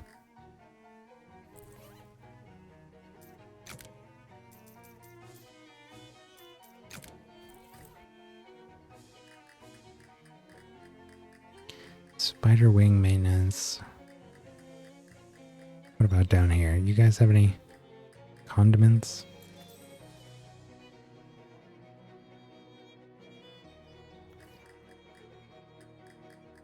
Oh. Manhole cover. Oh, I forgot to fish at the other one. I also forgot to read that. Abandoned goldfish. Postulant gulch. And a sewer shark. Hello? Huh. Wonder if the underground restaurant upstairs knows that there's an even undergrounder one down here. The fishman behind the counter regards you cheerfully. He seems delighted that you asked what's for sale. He plonks a tin bucket full of raw, chopped up fish parts onto the counter and garnishes it with a lemon wedge. Then he makes an expansive gesture at it like a used car salesman and waggles all 10 of his fingers at you. Buy it? He takes your meat excitedly and pushes the bucket towards you along with a bent tin fork and hardly used paper napkin. You're pretty sure you see one of the fish heads twitch as you pick up the bucket. A bucket of chum. Ugh. He roots around behind his counter for something else to sell you. He holds up a fishing spear with a whole, still wiggling, fish impaled on it. From his gestures and excited babbling, it seems like you get to keep the spear is the main selling point here. When you ask how much, he flashes his outstretched fingers at you twice. Give it to me. He bows graciously as he hands you the spear. While he's distracted with your meat, you nonchalantly slide the fish off the end of the spear and kick it away without him noticing. Yeesh. He shows you a small glass bottle filled with some kind of oil. His gestures seem to indicate that it's freshly squeezed. Then he holds up one finger and quickly holds it up again 5 more times. You pay him the meat and take the bottle, which is somehow greasier on the outside than the inside. Ew. This time he puts another bucket of chum up on the counter and gives a big grin and 2 thumbs up. Then he holds both his hands worth of fingers, then a third hand. When you protest that it was only 10 the first time, he holds up a card that says market prize. I don't know what the first one even does. Increases moxie by 1. This bucket contains a feast fit for a king, as long as it's the king of some kind of disgusting fish kingdom and his throne is a gross toilet.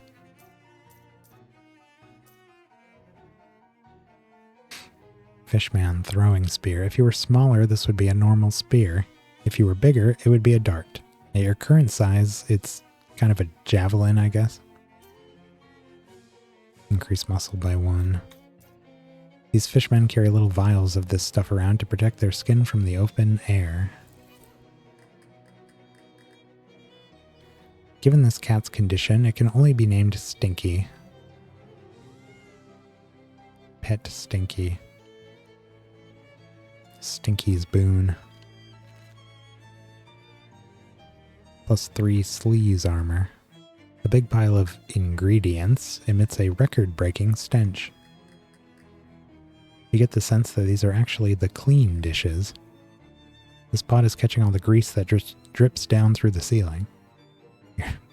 You've got enough nasty goo already, no need to fish up more. Oh.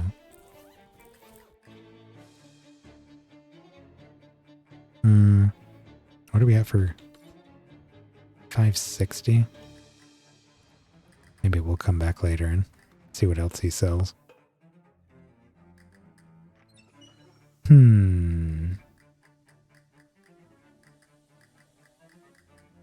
What else can we do down here? Or just at the college in general? Oh, we can keep giving him stuff? Here, have squirrel cheese. The rat considers the squirrel cheese. He wrinkles his nose a bit, but eventually decides to keep it. He hauls it into his hole and emerges with a ring. Thanks. Sorry about the whole squirrel thing. The rat squeaks as if to say, no problem. Allows... Oh, wait. What? Almost all of your random encounters will be fights. Grindstone ring. Huh. That's pretty cool. This ring makes you want to punch somebody in the hopes that doing so will make the ring less uncomfortable.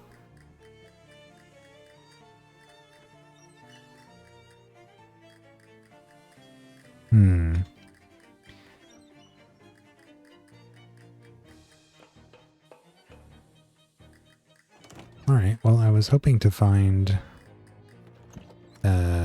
barbecue sauce in the barbecue wing, but doesn't look like there is any. Oh, here it is. This fountain appears to be hooked up to a supply of barbecue sauce instead of water. Almost missed that. That was like the one thing in this hallway I didn't touch.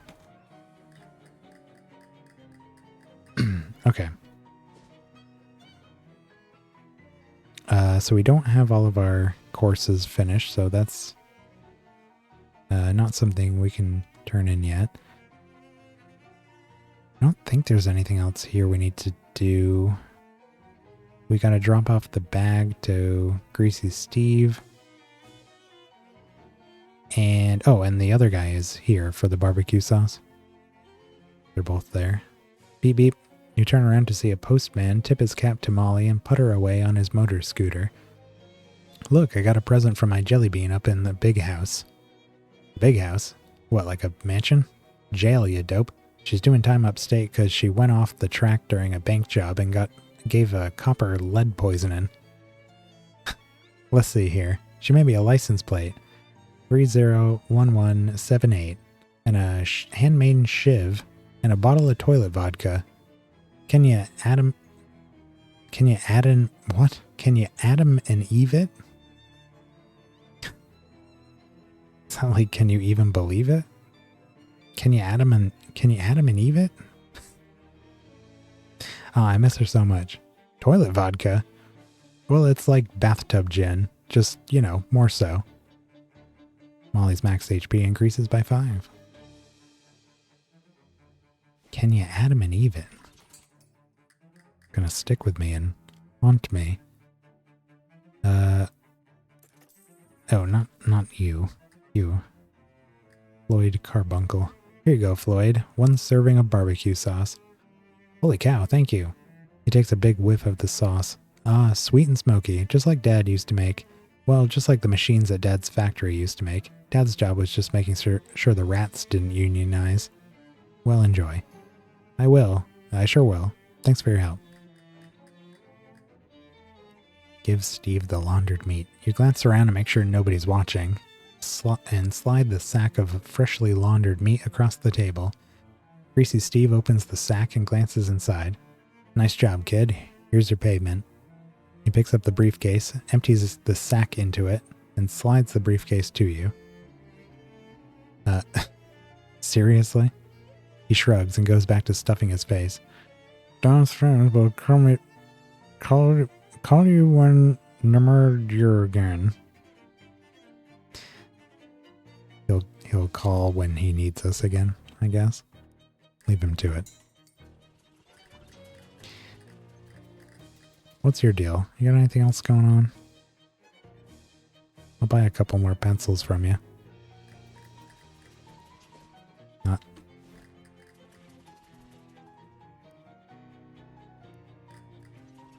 Well, I hope that helped. Okay, let's go back to somewhere. Let's stop in Ocean City and go to the speakeasy and drop off whatever we have here. Drum of vermouth. Yeah, baby. Vermouth is one of my favorite mouths.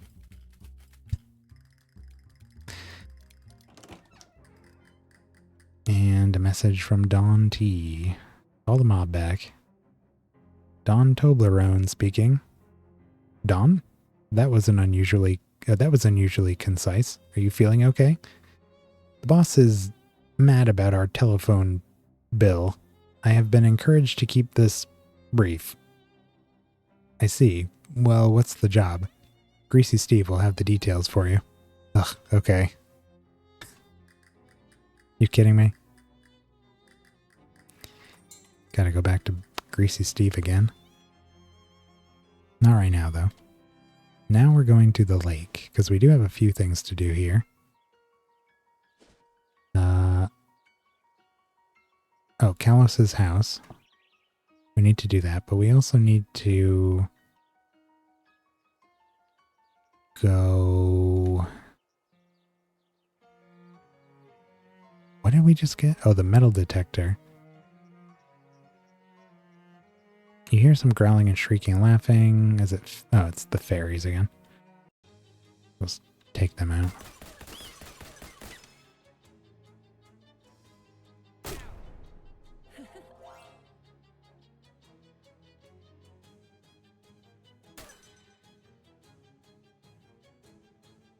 Yeah, we need to use that metal detector and find that key to the girl's house.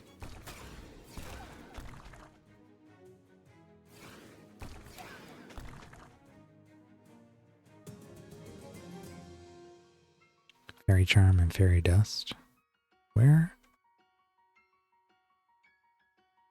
A gaggle of Boy Scouts around a campfire plead with you for a scary story, for their scoutmaster, as they say, has proven frightfully unfrightening. Scare 'em silly. Yes, all the boys are crying now. What is happening? Why do we keep stopping? Go to the museum, please. Check the meat slot. Continue. No, it keeps doing this. What's going on here? Oh, I'm pressing wander. That'll do it. I have to press E, not spacebar. You notice a particularly cobweb-strewn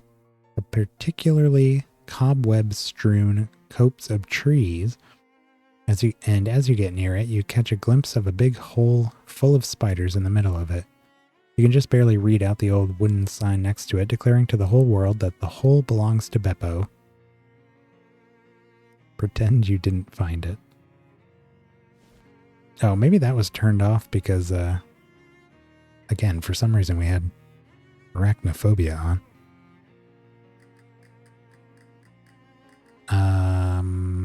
Oh, we don't need to be here. We just need to wander here. You spend some time poking around the woods near Sandwich Village with Rufus's metal detector and unearth a nearly impressive pile of trash before finally finding what you hope is Delia's house key. Got some rivets, piece of scrap metal, chunk of lead, extremely rusty old key. Then you write Rufus SIT steam tunnels on the metal detector and stick it in a mailbox. Okay. Nope, I wandered again. Hey there, I got you a souvenir from SIT. Your future self tosses you a pair of pants. I've already been to SIT. I could have just bought these myself. Yeah, you did, except you were me, and now I'm giving them to you. Don't forget to go back and buy a pair. To give to myself? Can I just give him these ones? Yeah, but then you won't have them. So you want to buy a new pair for yourself. Which ones are these? What did you do?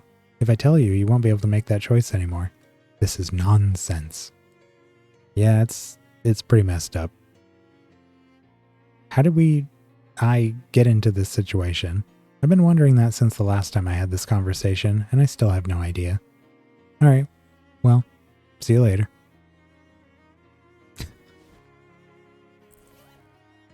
+1 mysticality.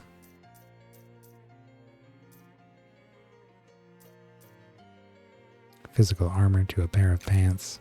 Already riveted our pants. So, we need to go to the past, and the outhouse is not here, so we need to go to the hardware store. Oh, nuts. Hold the line. I stepped in some kind of weird mushrooms. Spores all over my good dancing shoes, for crying out loud. Dancing as in actual dancing or as in back alley shootout? Why'd I want a different pair for each? They ain't that dissimilar. She wipes the spores off her high heels. She has high heels? With a leaf. And hands it to you. As though you don't know, as though you'll know what to do with it. Hobo code. Nice man. Ask him for candy. Ask for candy. Why, sure. Here you go. He pulls out a piece of hard candy. Pulls a piece of hard candy. out of a jar under the counter and hands it to you. Thanks.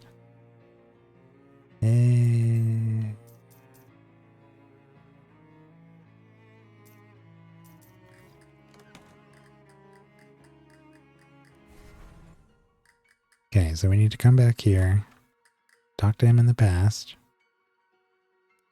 move the outhouse to the museum.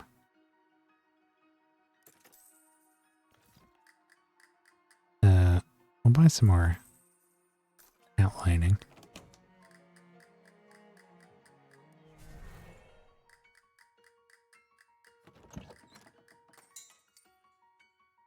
Okay, now we go back to the museum.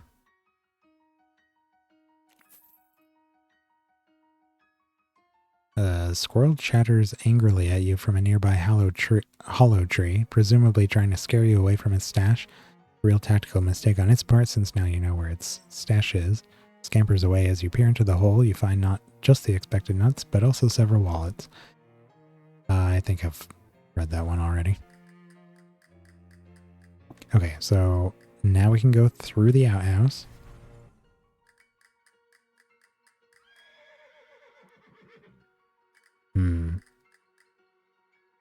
And now we can go in here. You check your pockets for an appropriate key. You brush off as much of the loose rust as you can think to get away with without turning the entire key into loose rust. Then slide it into the keyhole and carefully turn it.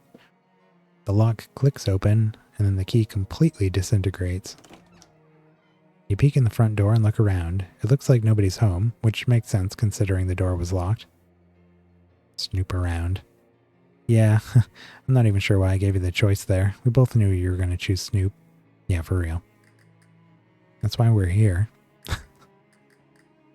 This must be Delia's bed. Looks like there's something behind it.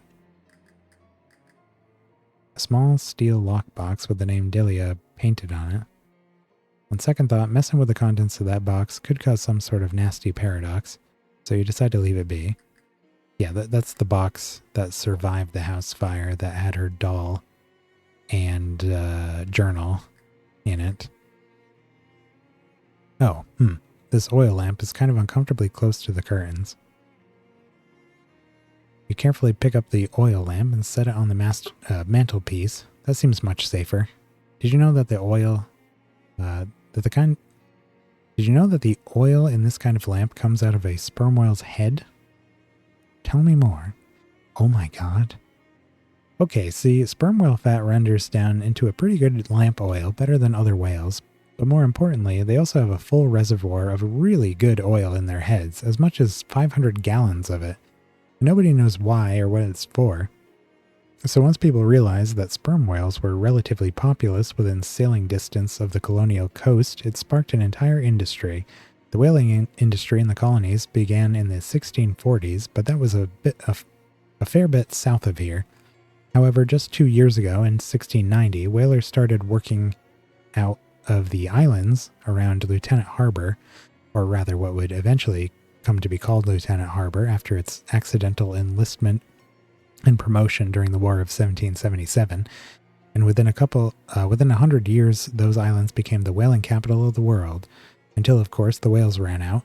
But the industry was able to flounder along until the invention of kerosene in the 1850s.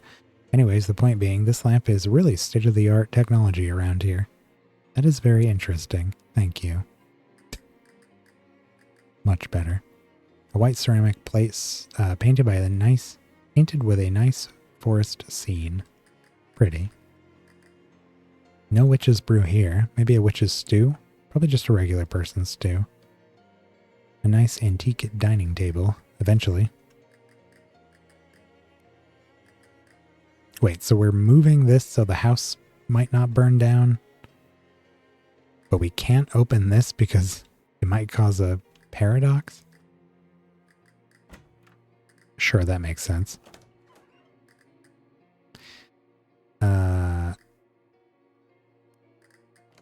Okay, we can't talk to Delia, so what happens if we check the house now? It is not burned down. The Putnam house, which has nothing particularly unusual about it except that witches lived there.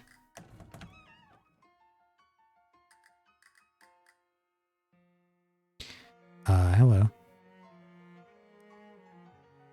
Okay, he's still doing the same thing. There's an old painted plate on display here. This is the plate that used to be in the Putnam's mantelpiece. It's held up nicely over the last 236 years. The plaque on the plinth says, "This plate commemorates the founding of the town of Sandwich on All Hallows Eve. How witchy can you get?" You take a closer look and the plate does indeed have the date in the painted filigree around the edges. 31st October, 1626. The plaque says, "This iron pan was probably for regular cooking, but we're pretty sure it was also used to make small batch potions sometimes."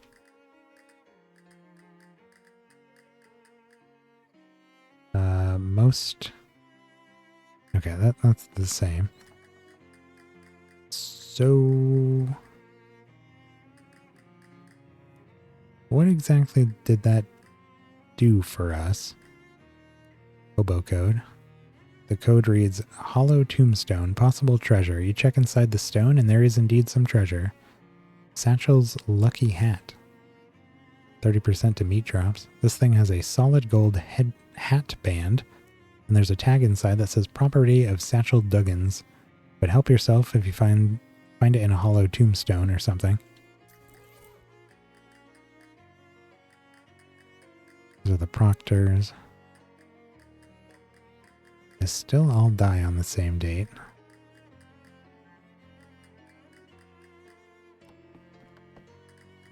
We dealt with this. Well, we dealt with the weird rift that was down there.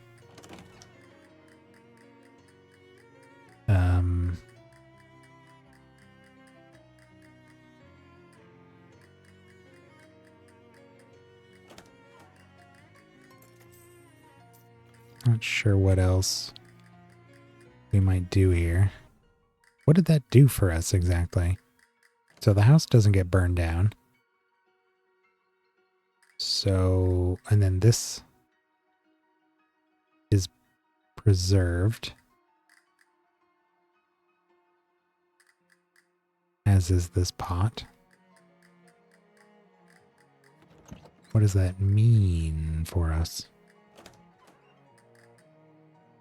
Still can't talk to them.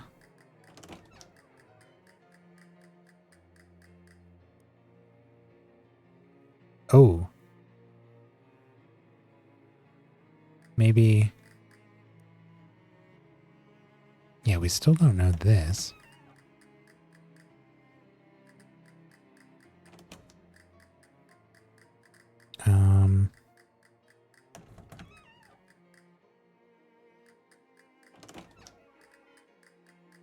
Did it maybe have a hint as to what that combination would be? I feel like that's one of the only other unsolved things we have here.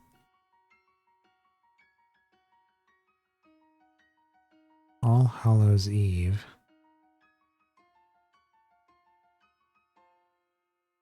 Well, this has a date on it.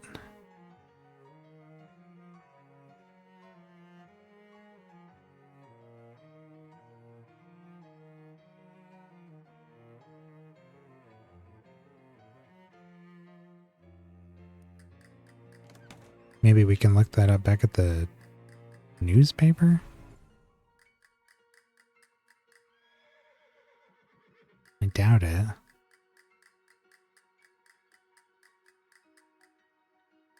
Not sure what to do with that information.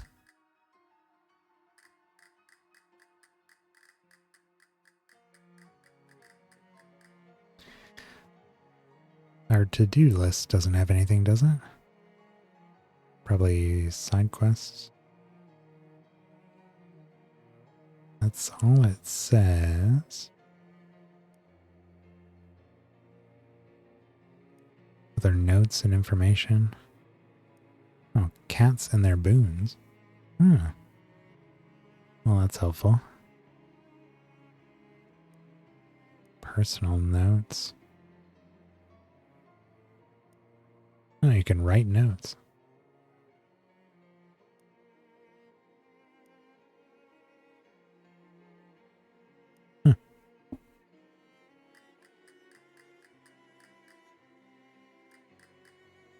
we can fish in here.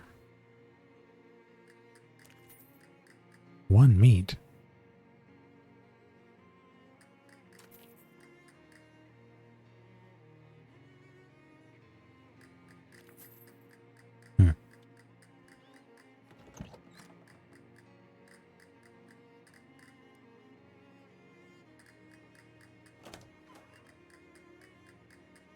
I don't see why that would be a paradox now, because the house doesn't burn down.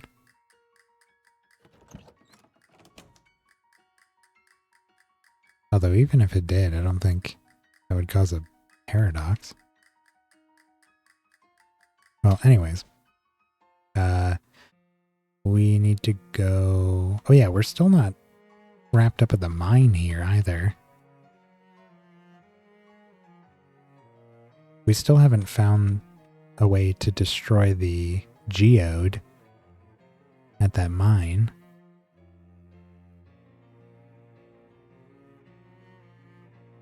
I guess we'll go to Beppo's hole and then go to Kalos's house from there. You find a decaying nightstand discarded in a ditch, which is kind of a weird place to find a nightstand. Maybe someone got so mad about stubbing their toes on all the time that they angrily drove out into the woods and threw it out of the car. Dang, there's all kinds of useful stuff in here.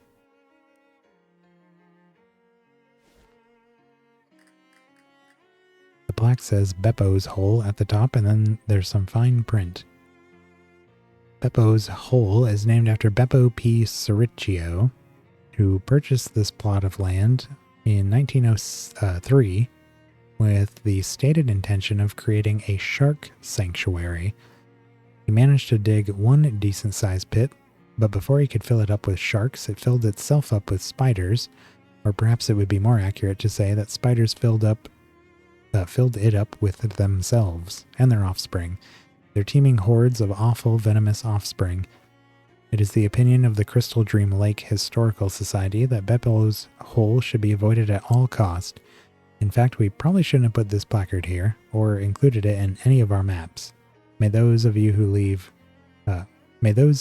you leave behind forgive us. Fascinating. There aren't as many spider eggs in here as there could be, but there are still too many. You swore long ago that you'd never deliberately walk into an impenetrable mass of spiderwebs. Wriggling mass of spider eggs. This wriggling cocoon is roughly person-shaped, so it's either a person who's been cocooned by a spider and is slowly suffocating to death, or is a person-sized mass of baby spiders. Talk to him, her, them. Hello in there. Are you a person, or a mind-breaking quantity of baby spiders? Is that the kind of noise a whole lot of baby spiders would make? Set them free. You cut apart the cocoon, bracing yourself for true horror. Fortunately, it just turns out to be a guy in there. Ooh, thanks, friend. You had me worried for a sec. They call me Doc. I came here to get some free gauze. Got a bit more than I bargained for. Hi, Doc. I'm Turnigus. I assume from your doctor hat thing that you're a literal doctor? In the sense that doctoring is my profession, yes. In the sense that I have a legal license for practicing it, no. You were looking for gauze? Yep, the webs from big spiders like this make really good surgical gauze. It's strong, self-adhesive, and even sterile if it's really fresh. Unfortunately, I kind of bit off more than I could chew. You can chew it too? No, I meant metaphorically. One of the great big spiders that live in Beppo's hole caught sight of me. I don't recommend messing around with that hole, especially if you're flushed to the gills on medicinal alcohol. I see. Ask him about the hobo code. Oh sure, I can teach you the hobo code for all kinds of medical terms. He teaches you how to read his handwriting and then teaches you some hobo code. Tell him about the camp. You know, there's a hobo camp just outside of Ocean City. They could probably use a doctor. Great, I could use some patience, because I'm much too eager to get doctoring. That's a joke that works better out loud than in print. But anyway, see you there. Okay, bye. There are definitely a lot of spiders in this hole. Jump in and fight some. That is a giant venomous spider. They're not super strong though.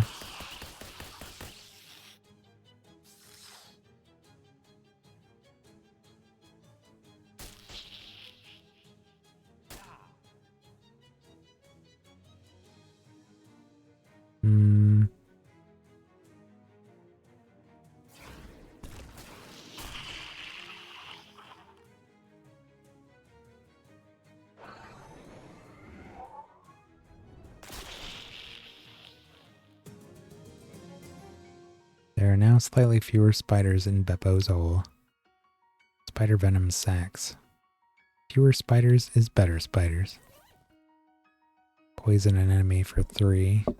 This is the organ where spiders keep their poison. The organ they use to play their hymns is kept in a spider cathedral.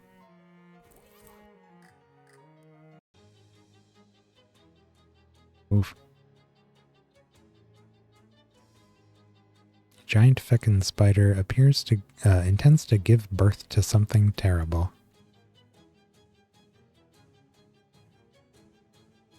Guess we'll just kill one of these.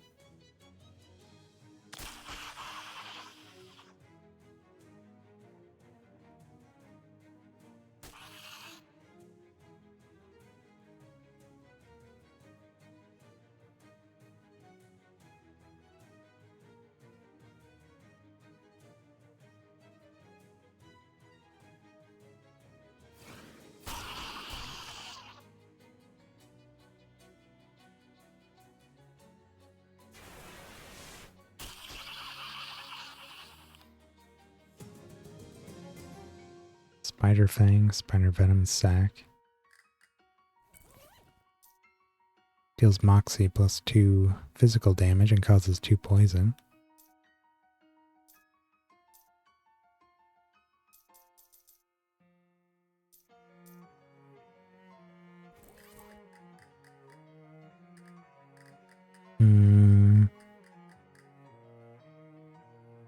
Okay, well, as far as I can tell...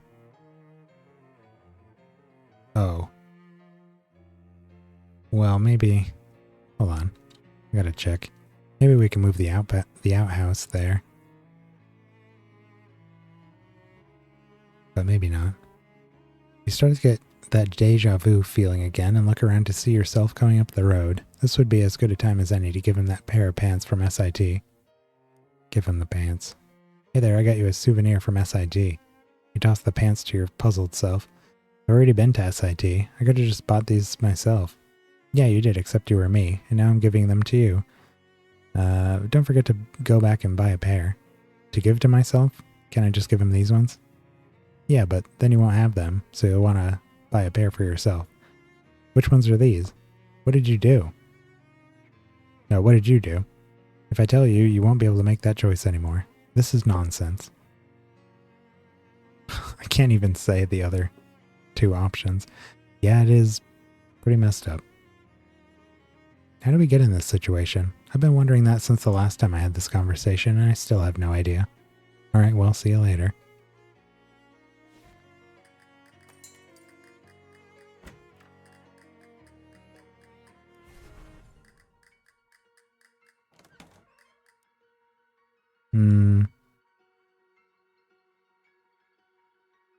Okay, it's not gonna let us...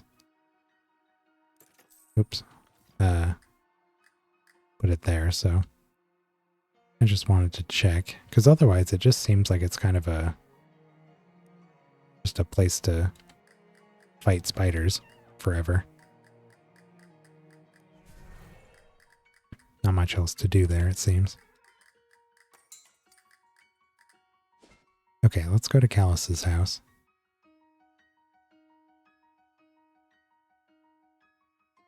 I'd like to get this book by the time, I'd like to uncurse it by the time we end stream tonight. You pull up short, having nearly walked straight into a huge spider web while you weren't paying attention. Although I guess some part of you was paying attention. Good job, whatever part that was. You turn and head in another direction and soon find yourself stopped by another big spider web. So you turn around and try another direction. Nope, that path ends in a big spider web as well. Looks like the attention-paying part of you wasn't paying enough of it to keep you from getting lost in a huge spiderweb maze. Maybe in the future you should pay attention to these things yourself instead of delegating. Solve the maze. With some careful mental mapping, you eventually manage to navigate your way out of the maze. Somewhere nearby, you hear a chittering noise that's probably the spider equivalent of shucks.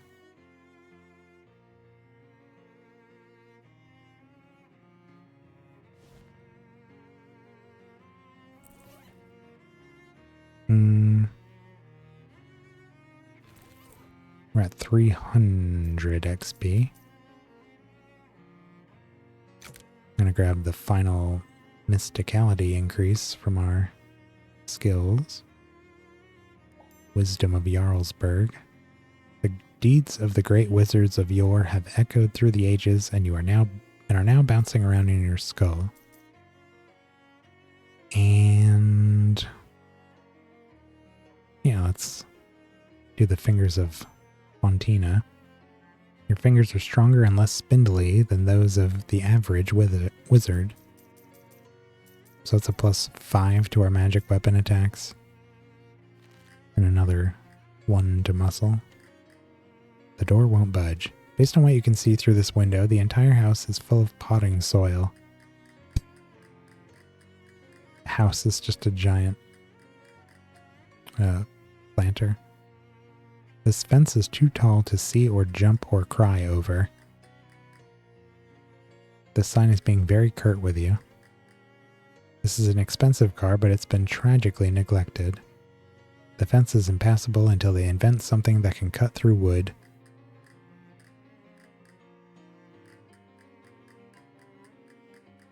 Tear this down. Aha, a big hole.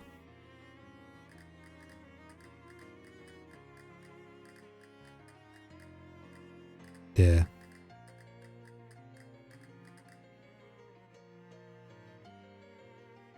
Well, that's not right. As it turns out, it's just the front room of the house that's full of dirt. Walk through the busted door. There's almost certainly nothing good in this fridge. Yeah, but check it anyway. Oof, it's even wilder in here than expected. Half of the vegetables have rotted and turned into muck and mold, and the other half appear to be mutated experimental plants that have rapidly acclimated themselves to the environment and are using the rot as fertilizer. It's like a small, foul-smelling alien jungle in this fridge. Make a salad. What? I said make a salad. Maybe I wasn't clear. We're talking about a selection of plants that is half-rotted glop and half-pulsating veins. This isn't the salad bar down at the Outback Sizzler. If you're going to make me do this, there's no backing out halfway. You're going to have to read the whole thing. Make a salad. Alright, well, I guess there's no point in fighting you on it. I know how this goes. You poke around the ruins of the kitchen until you find an intact salad bowl and wipe it off with your sleeve. Let's see, a salad would typically start with a bed of lettuce. The nearest equivalent you see in here would either be some glistening green-brown sludge that is just barely holding together into leaf-like sheets, or some broad, shiny green leaves dotted with blood-red splotches.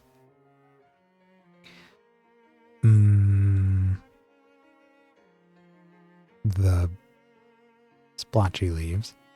You pick a handful of the leaves and arrange them in the bottom of the bowl. It seems like the red spots are migrating towards where your hands touched the leaves, so you try not to do that too much, or let the spots actually touch your skin. What next? Maybe some sliced cucumber? You do see something in there that looks like it. Maybe it used to be a cucumber, but it's mostly dissolved and leaked away, leaving behind a long glob of empty and blackened cucumber skin like a deflated slime-leaking party balloon. Alternatively, you could take a vegetable that is sort of long and round like a cucumber, but it's yellow like a squash with rippling and bulging bright green veins. Yeah, that one. You take the weird squash-like thing and find a rusty kitchen knife to slice it with. Neon green juice spritzes out with surprising force as you do, narrowly missing your eyes and tingling fiercely where it gets on your skin. The inner flesh of the vegetable is black with an oily purple sheen, and it smells like a brand new car tire. Ew. That a cat peed on. Oh, even better. Oh my god. Physically recoiled when I thought of what that smell would be like. You arrange the slices neatly in your bowl. The next thing you find while rooting around in this fridge is a surprisingly intact looking onion. Next to it is a thing of similar size and shape, but more of a puce color, and twitching slightly. The other thing. As soon as your knife pierces the skin of the puce-colored vegetable, it bursts open and thousands of pink mites pour out of it, scampering everywhere on long spider-like legs. They vanish quickly, finding various crevices throughout the kitchen to hide in. Thankfully, none of those crevices belong to you. You calmly slice what's left of the vegetable and add it to your salad. The perfect thing to top off a salad is, in my opinion, some nice fresh cherry tomatoes. You do find a small bowl of round things that might be grayish-green cherry tomatoes, or rotting grapes, or old pickled quail eggs, or maybe just green olives. Ugh, I hate green olives. There's also a plant that has sprouted some berries of similar size and shape, except they're white. Well, not exactly white, sort of off-white, except the off part isn't quite the same color you get in normal off-white. The berries. It turns out that the berries are firmly attached to the stem, and as you pull on them, the skin slides off the berry cores with thin slurping sounds, leaving behind wet, round nodules like peeled grapes, each with a large, circular black spot at the end. Ugh. These spots weep milky white fluid as the nodules deflate. You arrange the skins on your salad in an aesthetically pleasing pattern. Now you just need some kind of dressing to top this all off. Oof. Luckily, there's 2 bottles in the fridge door, one filled with something gray labeled blue cheese dressing, and one filled with a bright pink liquid and handwritten label that says number 3 with skulls and crossbones. Well, the blue cheese, surely. The blue cheese dressing has completely solidified, but you manage to pry a handful of slightly fuzzy lumps out of the bottle with the handle of the spoon. If you squint a little, you can pretend that they're feta crumbs. That's nice. Well, I guess congratulations are in order. You have successfully created something that technically could be called a salad. Bon appetit. Got a questionable salad. Yay. You wish you didn't know what was in this bowl. Increases muscle and mysticality by 1. Everything in this sink is ruined, including the kitchen sink, which is full of thick, nasty-smelling mud. Rooting around in it, you glorp your hand into the sink, slurp around until you find something. A rush ring. You act earlier in combat. This fraternity ring was originally bestowed upon the pledge that ran the fastest in a humiliating nude race. It's a dog dish with the name Barker stenciled on the side. You never know when a gross dish will come in handy. Barker's water dish. This leads to the dirt room. There's no space for you in there.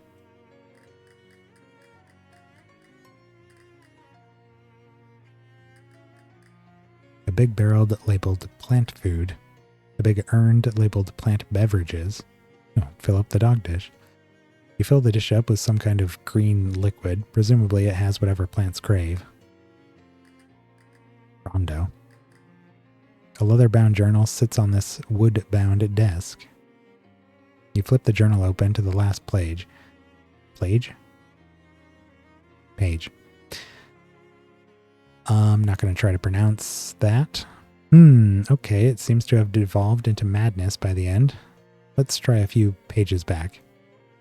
Success. I have bred a tomato that can produce a seemingly infinite amount of juice. This could totally revolutionize the juice industry, and they say I was crazy for trying to transplant human bone marrow into a tomato. Well, that's intriguing and a little disturbing. New idea. The successful tomato bone marrow transplant implies the possibility of the reverse procedure. Transplanting plant organ structures into mammalian subject. Must investigate.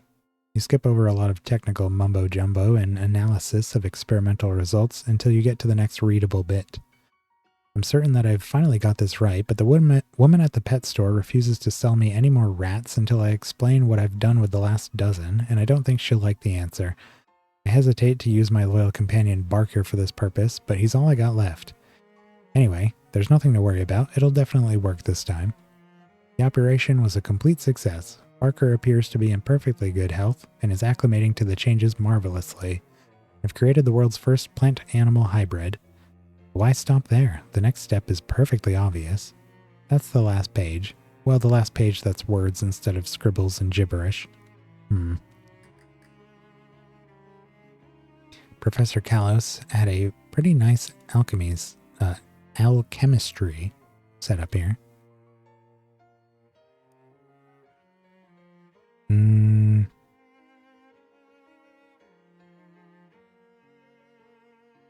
Kind of a nuclear tincture. You mix little bits of the ooze with different chemicals until you find the one that makes it glow the brightest. A complicated machine hooked up to a huge tomato. This must be a special infinite juice. Oh, the special infinite juice tomato the professor made with human bone marrow.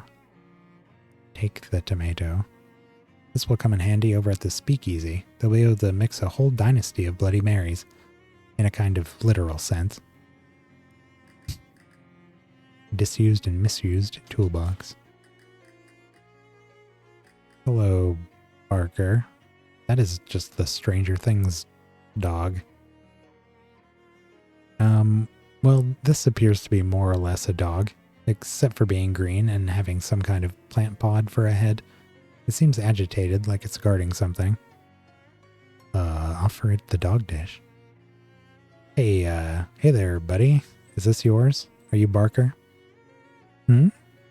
Are you thirsty? Here you go. You put the dish down. Barker sniffs at it, then the pod opens up, revealing a fleshy pink flower with a circle of sharp white teeth at the center.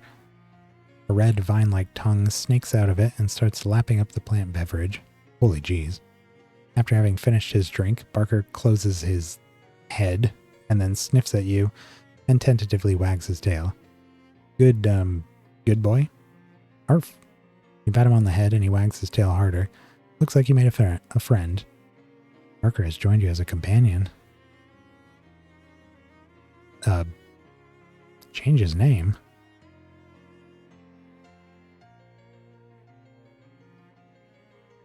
It doesn't feel right to change his name. He has an established name.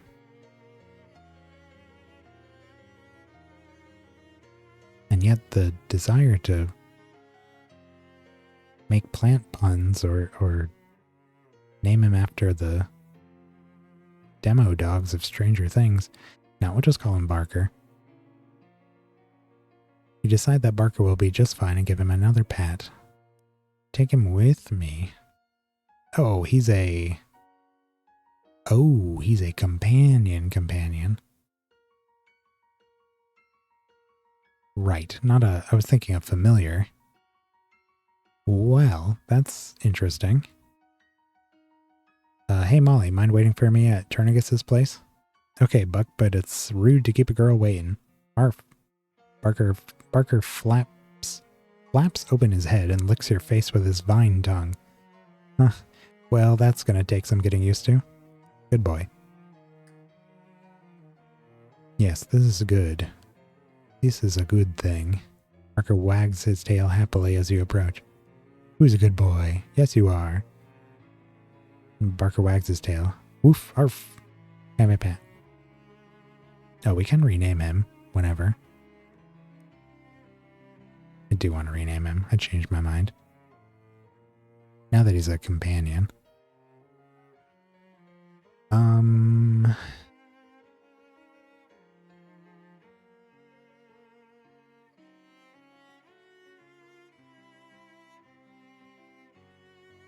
must think.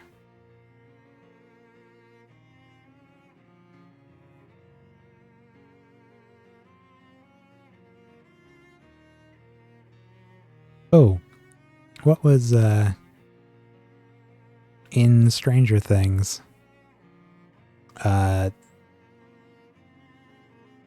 They had a friendly demo dog whose name was it was the Three Musketeers. His name was, I'm not very good with those names. What the heck was it? I'm not going to remember. I got to look it up. Forgive me. It's like right on the tip of my tongue. I can taste it, but I can't get my hands on it. Demo dog. I keep saying like Leonidas, but that obviously that's not it. D'Artagnan. Wow, I would have had to look this up anyways because there's no way in hell I would have known how to spell this. Right, and they called him Dart. Or I guess, I can't think of his name right now for some reason. The character that, befriended him. Dustin. Oops, D'Artagnan, ma'am.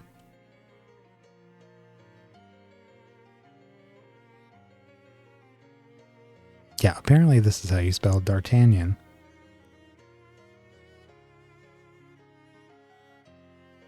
That is wild. Okay, so his new name is D'Artagnan? Yes. And I will probably call him Dart. Or D'Artagnan interchangeably. Flap your gums a bit. Somewhere off in the distance, a wolf howls. D'Artagnan gets nervous and huddles against her leg. Ah, don't worry, boy. Wolves are carnivorous. They probably wouldn't even know what to do with you. I'm the one they'd go after.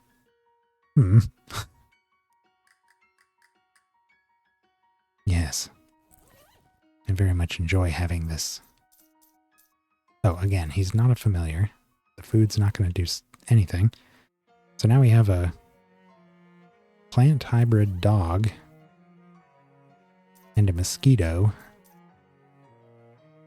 We also have Odysseus the worm and Slithery D the snake. We haven't used either of them.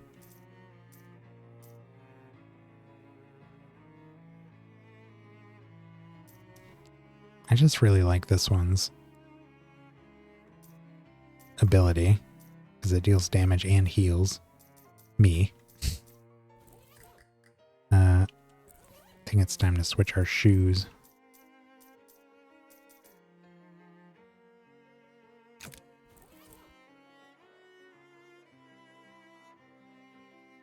The yard is fully fenced in and there's nothing over that way except a few more trees.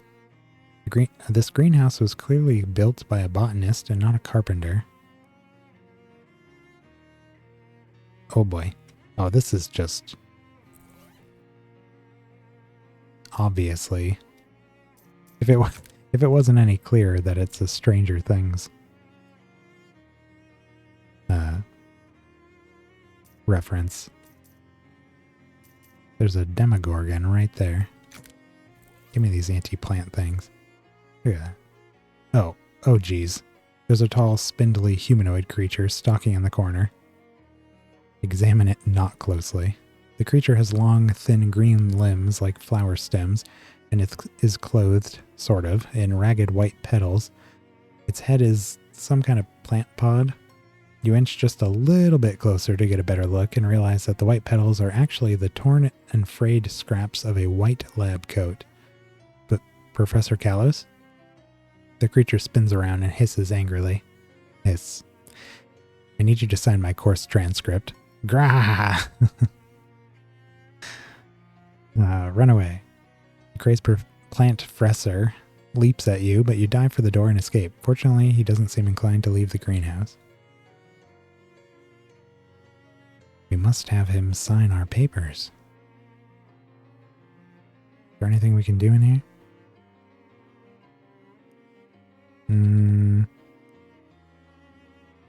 potions. We can fish in here. Maybe if we deal with the stuff on the left side first. Oh good, a bunch of those man-trap things again. Fight or an easy fight? Let's pull a weed. Let's pull some weeds, let's pull a weed.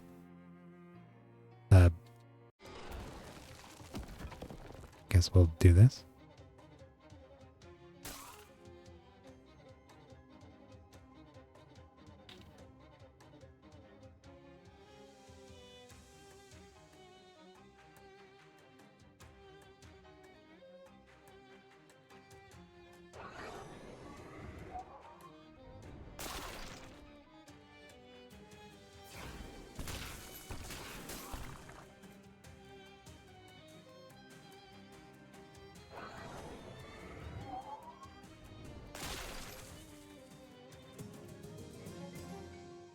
You won. People don't usually take pride in being able to beat up plants, but you earned it. No, this is just forever. Ow.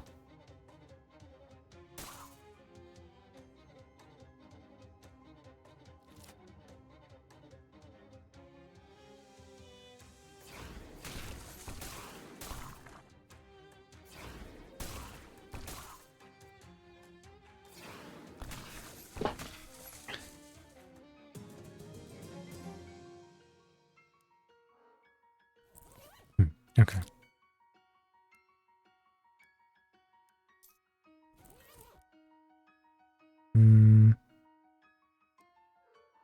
Well, it seems like our only other option is probably to fight him. Just want to make sure there's no alternatives. Don't really think so.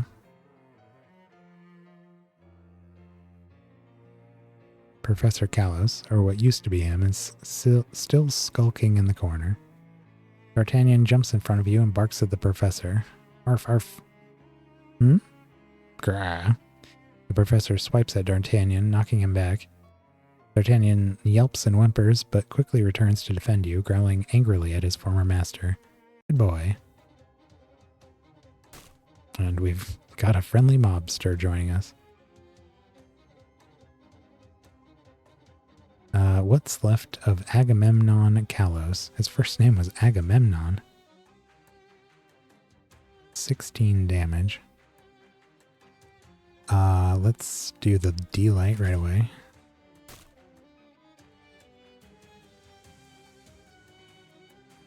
And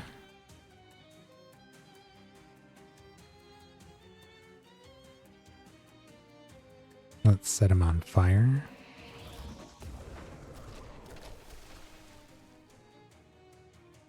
And drop his Moxie and do a little damage. Moxie's down to 1. It's almost at half health. And now he should... Oh yeah, he's well below half. What's D'Artagnan got here? Petal Chomp deals 5 physical. Primordial Howl reduces all foes' mysticality by 3. Okay.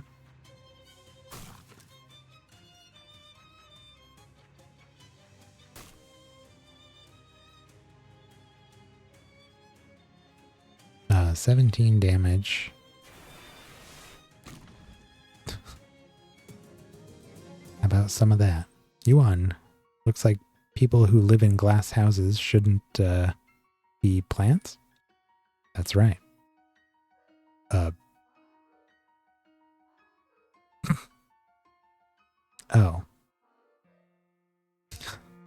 That looks a lot less Stranger Things, but even so.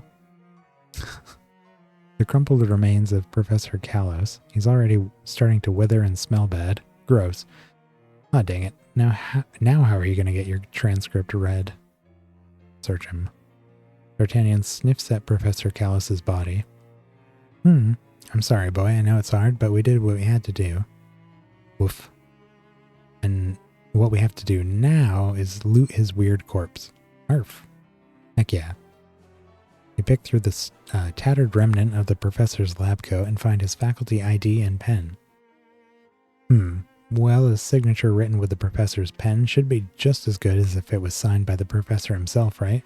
Nobody could possibly dispute that. You sign your transcript with a reasonable approximation of the signature on his ID. Completed our major. You also find a pair of pants discarded in the corner. Guess the professor grew out of them. Da-dum-tsh. You take them for good measure, by which I mean you measure them and they fit you, which is good. Got his gardening pants. +5 to max HP and regen 3 per round. Ooh.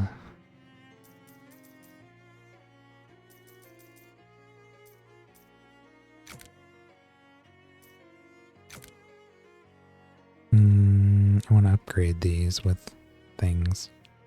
Ooh, +1 max AP. Melee damage, sleaze armor.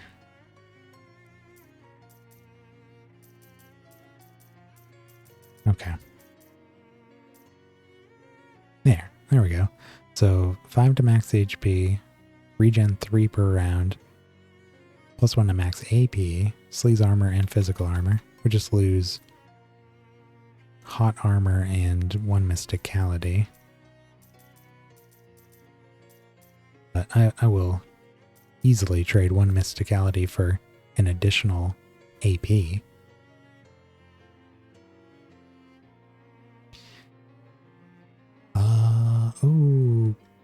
Okay. Hats.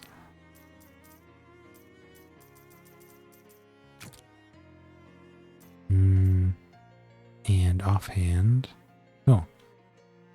It's another muscle offhand. Like our third one. Muscle damage. And causes 3 bleeding. This fountain pen is fairly pointy, but on the whole you'd rather have a sword.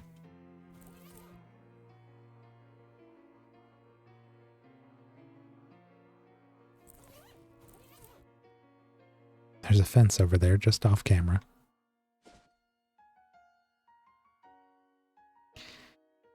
Okay, let's try our best to wrap this main quest up here. So, I guess now we go to the eyeball. Hi there, Ted. I passed my classes, see? You hand Ted your transcript, and he inspects it carefully. After a moment, he nods, hands you back the transcript, and gestures towards the door with a thumb. Thanks, Ted. Enter the stacks. Oh, God. What? This old man is chanting something in a language you can't understand, apparently conducting some kind of dark ritual, with a rather important looking book, which you'll already notice is generating some kind of ominous dark portal. Interrupt him. Excuse me. What do you want? Can't you see I'm busy? Well, it's just that I'm looking for a certain book, and I'll be frankly amazed if it isn't the one you've got on that pedestal there. And you think I'm just going to give it to you? Get out of here. Who are you? You don't recognize me? Should I? I've only been enrolled here for an afternoon. I'm Dean Wormwood, and if you don't leave immediately, I'll expel you. I already graduated. I meant out of this dimension. Oh. What are you doing? Didn't I just tell you not to interrupt me? Yeah, but you're already interrupted now, so you might as well tell me, right? Oh, yes, certainly. I'll just reveal my entire plan to some random graduate student or whoever you are. That would certainly be to my advantage. Would it? Oh, you're being sarcastic. A stellar revelation. Full marks. Now get out of here before I put you on double secret probation. Geez, you don't have to be so sore about it. criticizes magical circle. You know, I'm pretty sure you've got your focusing diagram wrong. Oh yes? And what do you know about it? Well, I know the square goes there and the hexagon goes there. You've got them switched. What? But, oh, I get it. Used an old compass. West is north now. You have to flip this across the diagonal, see? What? But that doesn't make any... As the teen frantically scans his handiwork, you casually put a hand on his shoulder and give him a straight arm shove towards the portal. He stumbles and screeches in pain and terror as he's sucked into it with a whoosh, like a mouse caught by a shop vac. Oh my god. Jesus. And then the portal vanishes with a quiet pop. Whoopsie daisy.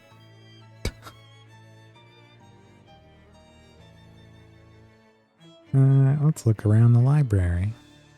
Here it is. This is unmistakably the book you're looking for.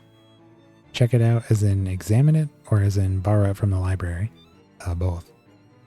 You got the Librum Umbra Malum Ovilla.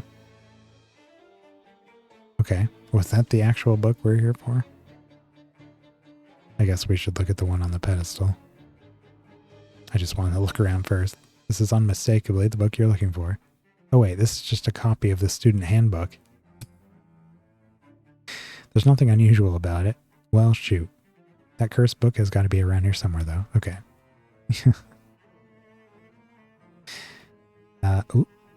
Some hobo code is scratched on the wall between these two shelves. It reads, Hobo Relevant Literature nearby. You scour the nearby shelves until you find the book in question. The Psychography of Panhandling. An academic treatise on begging. Grants a plus meat drops perk. Even though the subject matter is complex, this book is written in such a simple language that even a child hobo could understand it. Still, it's going to take an adult level of willpower to actually finish the thing. I've only got 77. We could read this now. This book radiates menace. The spine is as dry and cracked as the spine of a spooky skeleton. The binding reminds you of a skeleton bound to a dungeon wall with rusty manacles. The picture of a skeleton on the cover is also evocative of something scary, but you can't place what it is. It's evil. Read it. You open the book. The symbols on the first page writhe and change. This book is dangerous and you shouldn't read it. Fine. Mom. A shadow rift. Oh god. Nope. It's a floating N. O-P. And an E. Incorporate it. N-O-P. Oh. I see what we need to do here.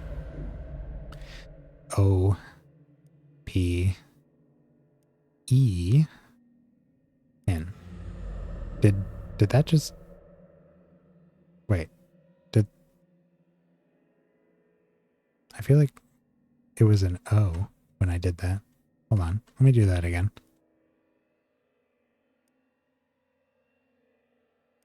Unless they just expect you to guess this.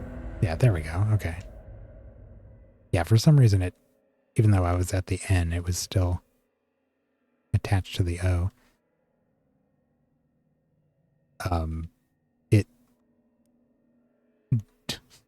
Do we just have to type it again?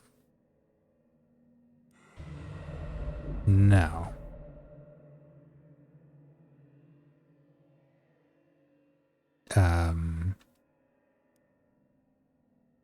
What, we just gotta guess like random words or... Oh, that's not gonna work.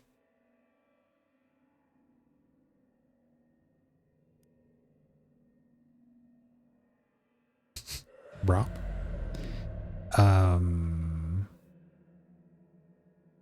The first one was open.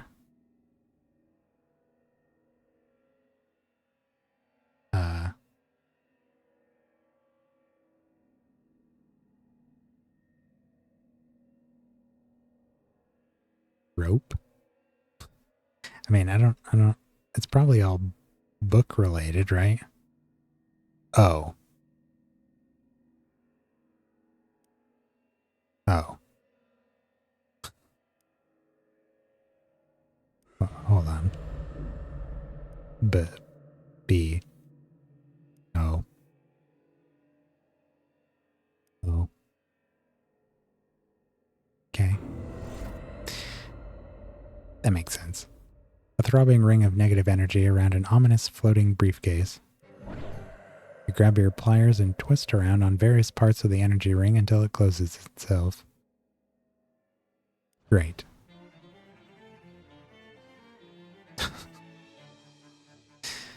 This being a student handbook is pretty ridiculous.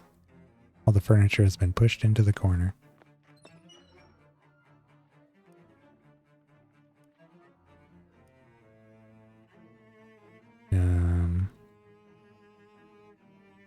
Got any hobbies?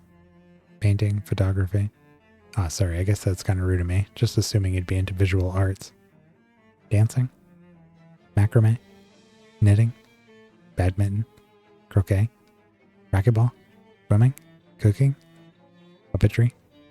Putting little ships in bottles? Cosplay? Poetry? Crossword puzzles? Jigsaw puzzles? Jigsaw puzzles, right? No. Bird dancing? Do you play the guitar? How about piano? Harp? Do you collect butterflies? Bottle caps? Matchbook covers? Marbles? No, probably not marbles. Hang on, let me think. Probably not boxing. Table tennis? Bird watching? Whittling? I feel like I'm getting close. Chess? Backgammon? Basket weaving? Knitting? Did I say knitting already?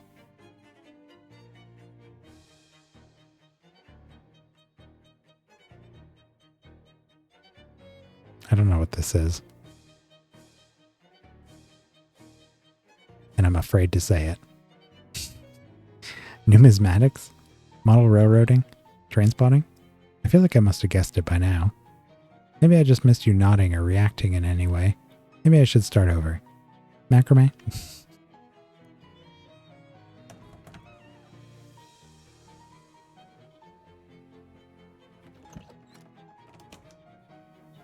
Okay, I guess we're done here. Let's go back to Ocean City and uncurse this thing. Jessica, I got that book and possibly also a bachelor's degree in botany. I'm not sure. I'm not exactly sure. Wow, sounds like a busy day. Yes, that's a fair assessment. I'm going to bed now. Okay, sleep tight. Don't forget to uncurse the book. We're having some trouble pinpointing the next artifact, but we should have it sorted out by the morning. Alright. This is the uncursing machine. Uncurse the Librum Umbra Malum Ovula. Itavero. You offer the grim Latin tome to the machine. Your head tingles as the machine thrums and vibrates. Inhuman vowels ululate in your ear. Dark words form at the tip of your tongue. A cacophony of language reverberates and resounds, and pow suddenly dissipates. The curse is severed from the book. All that nasty Latin has been wiped away, revealing an uncorrupted beauty beneath. 101 delicious mutton recipes. The book's curse now lives in the machine. I don't think you can project your consciousness into it. Think again, pal.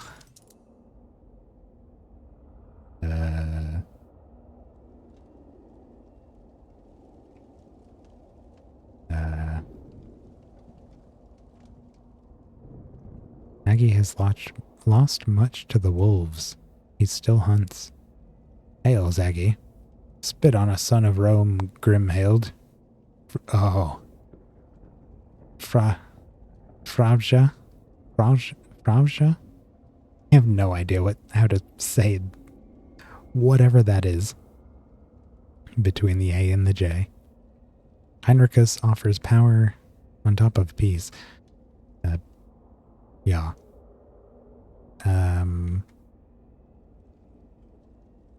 There's little... Well, let's say that to him. I have no idea what's going on here. Henricus offers power on top of peace. Power in return for suckling the sucklings of a she-wolf. That is no power. Aggie drinks the milk of bears, and he spits on sons and daughters of Rome. Aggie speaks too much of suckling. Talk plainly. No truce with Empire, Grimhild. Don't make me say it again. Or not say it again. Farewell for now. There's still wisdom left in old Fridenot for those who ask the right questions. Haila, Grimhild. Hails. Not often is Latin spoken on our soil without bloodshed. It augurs well for our future. Henricus offers us much power. Yeah, the tribes who ally with Empire are greatly rewarded, but I can name no tribe who would be as powerful as you, Grimhild, if you are good to that man. Fridenot, do not speak of marriage at this time. Ah, why scold me? Would it not go well for our future and yours, a secure peace for all, and with much power to you and benefits? Would you not like to have fine skills, Grimhild, and spices and fine creams? Farewell. Henricus has much confidence to come here alone. Ave, barbarian. Hails. I stand before you in the name of Imperator Gaius Julius Caesar Divis, Dominus of these lands. The Imperator's birthday is next Mercury's Day, and it's a big birthday. He will be 40. Sign his birthday card, barbarian, and the Empire shall look with favor upon your tribe. Hold on. Oh, I can't get to the... Wait, how do we get... It says you can threaten him with muscle, but... How do we get muscle here?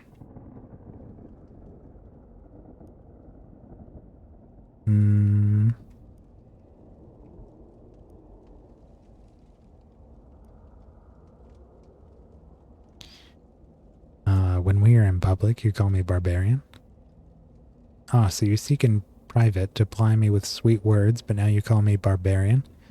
I'm all on official business, Grimhild, and my words are chosen accordingly. If you do not perceive my passions, it is only because I have dominion over them. Speak not of passions to me in this place. Sic est.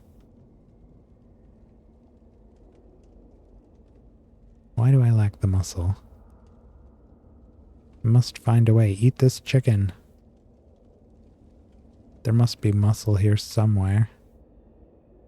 How dare it tease me with an option that I cannot access.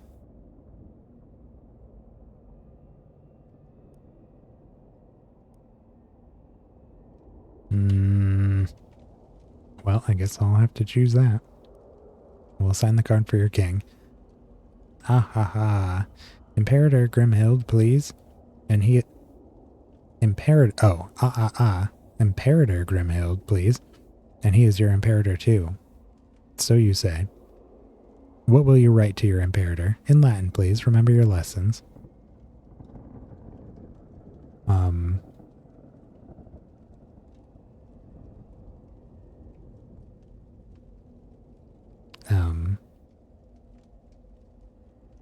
Tell him. Oh, God. Wish Gaius Julius Caesar a happy 40th birthday.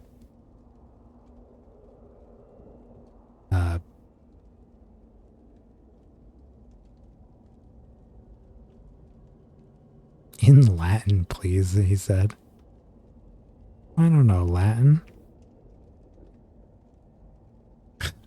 Oh, wait. I don't know how you... Hold on. One moment.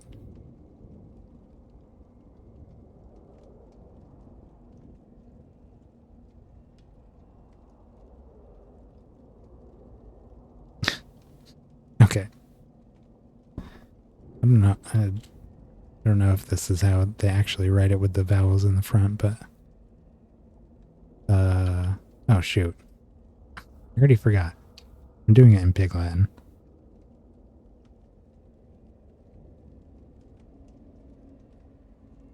Okay, it's AY.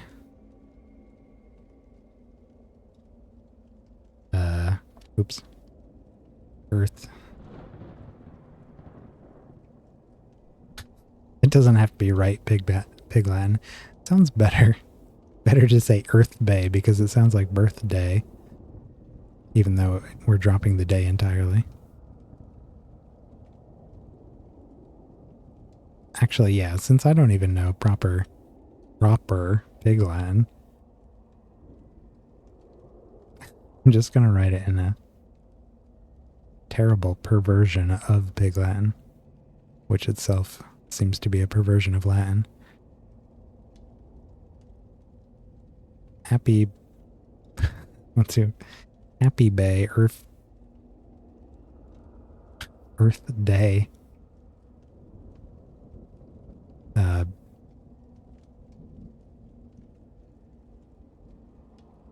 Easer say.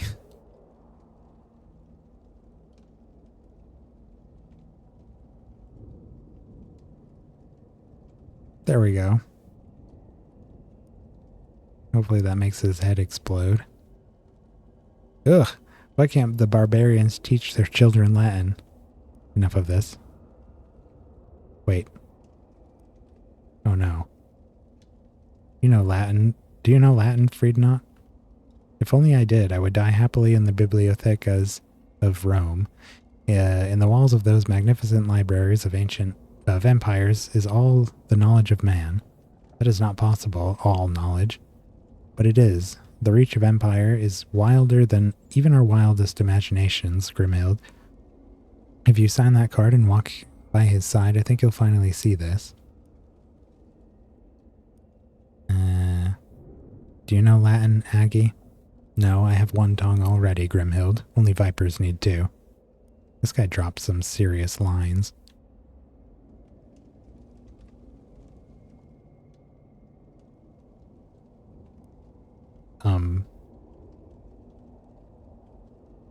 Sign the card.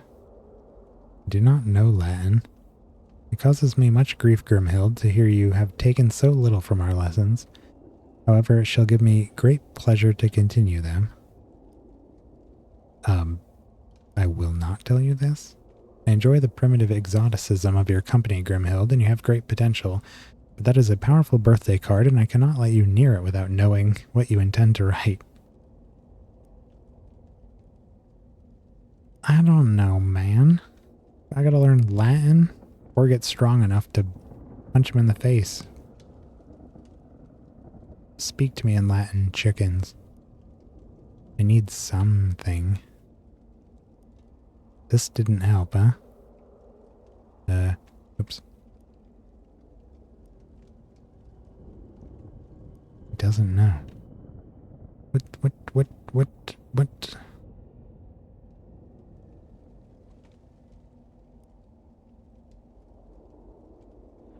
I will sign the card.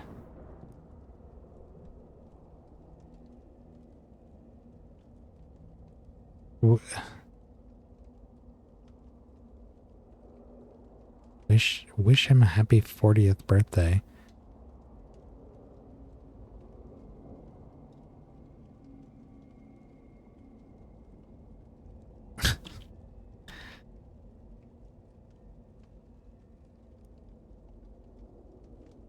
What?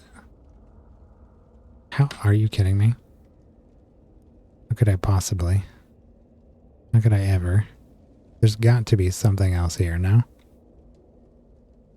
Seems like I can only interact with 4 things, and one of them is the exit. What is going on? Jessica. Oh, where's Charles? I went to deal with some interference we're getting in the Detectotron. I'd have thought he'd be back by now, actually. Well, don't worry about it. Get some sleep. Okay.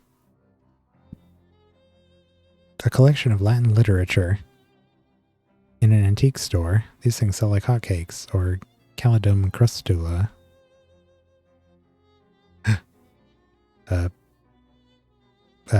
Happy birthday. Happy birthday is Nautilus Felix.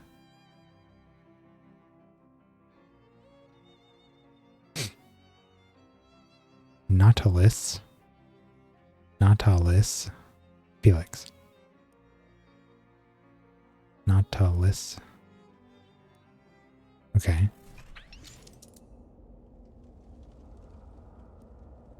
Send the card. Tell him. Nautilus.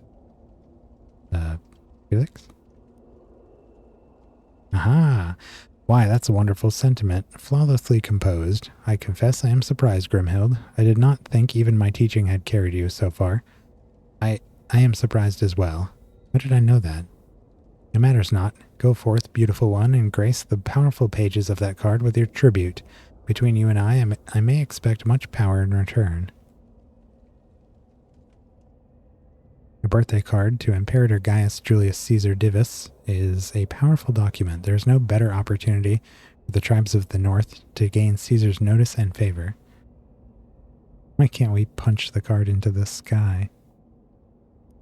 Write a message. Happy birthday, you filthy animal. You make your mark in giant letters. No, no. What vexes you, Heinrichus? You fool, what have you done? What have you done? You fool, you fool. You could have had it all, but you have spoiled it. If Caesar sees that, his birthday will be ruined. Show him. Show your Caesar what I say.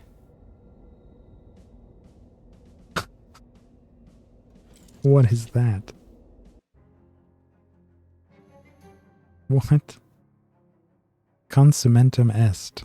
The curse that once lodged within that forbidden and nasty text has been unwritten and undone, and you find it in a fascinating final chapter that you did not notice before.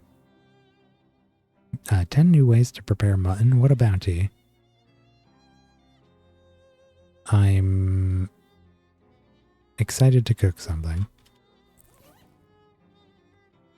Grants an upgradable skill. Meaty expertise. Wait.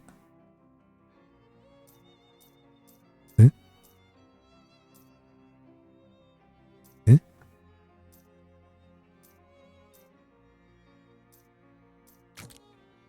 This book is so much less scary than it used to be now that it's now almost as boring as a real book.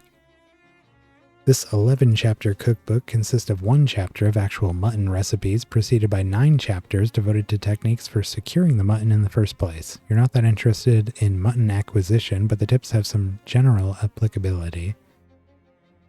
And there's 1 more chapter. The final chapter has a density of information that is going to take some time to parse. There are some mutton recipes for sure, but also detailed information on basically every other kind of meat that exists. Do you want to foray into the text? Sure. This chapter goes into dismal detail about all kinds of meat, and you glean some useful facts that will help you find more meat than ever before. You can further increase it if you have the time and energy to devote to it.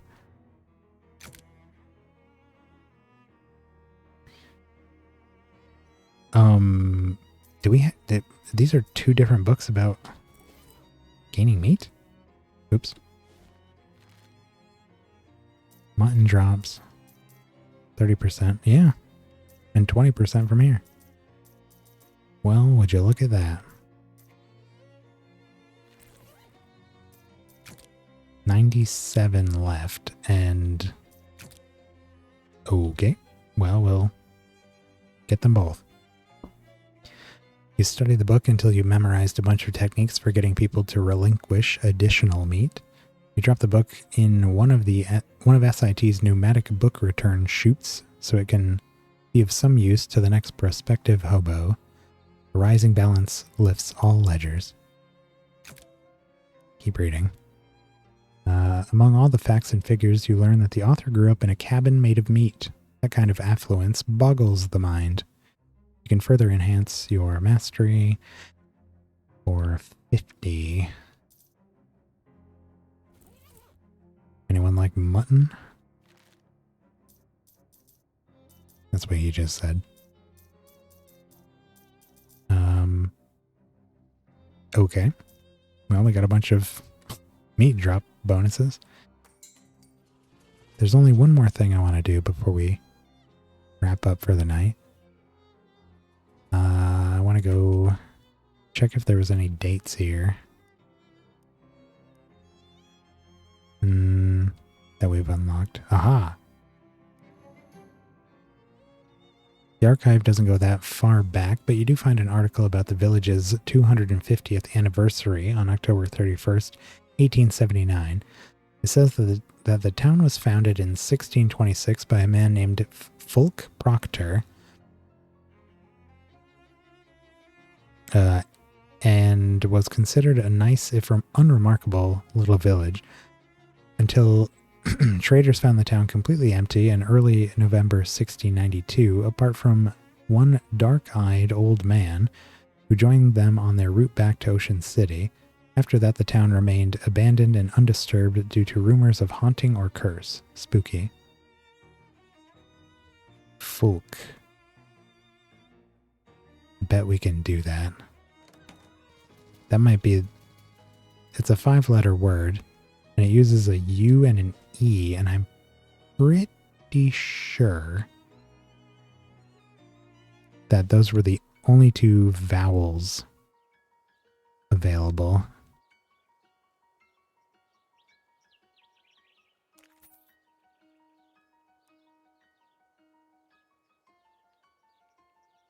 His first name was not on his tombstone.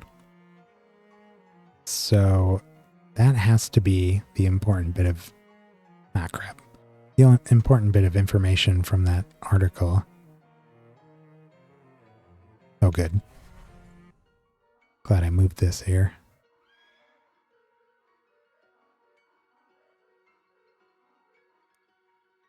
Hopefully the other letters are on here. Oh, yeah. Yeah, this has to be it.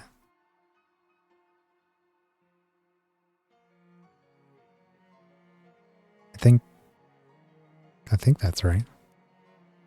Can't say it's surprising that nobody names their son Fulk anymore. Anyway, the cellar doors are now unlocked. Get me in there.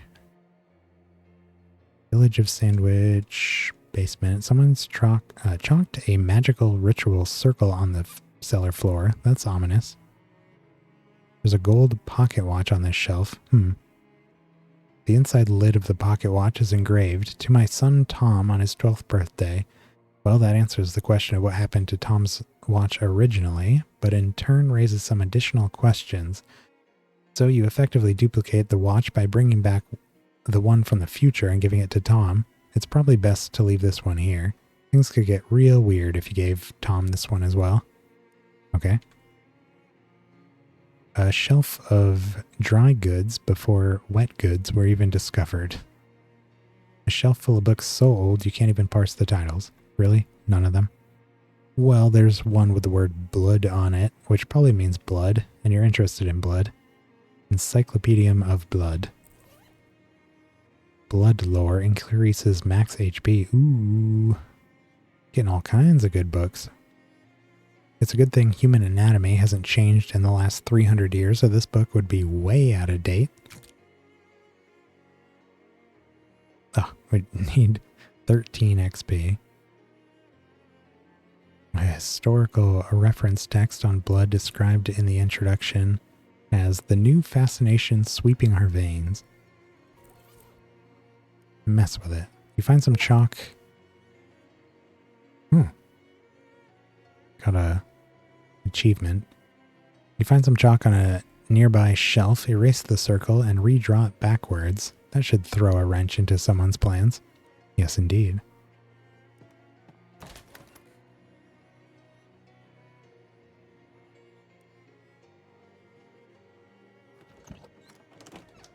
Okay. But that shouldn't change anything here.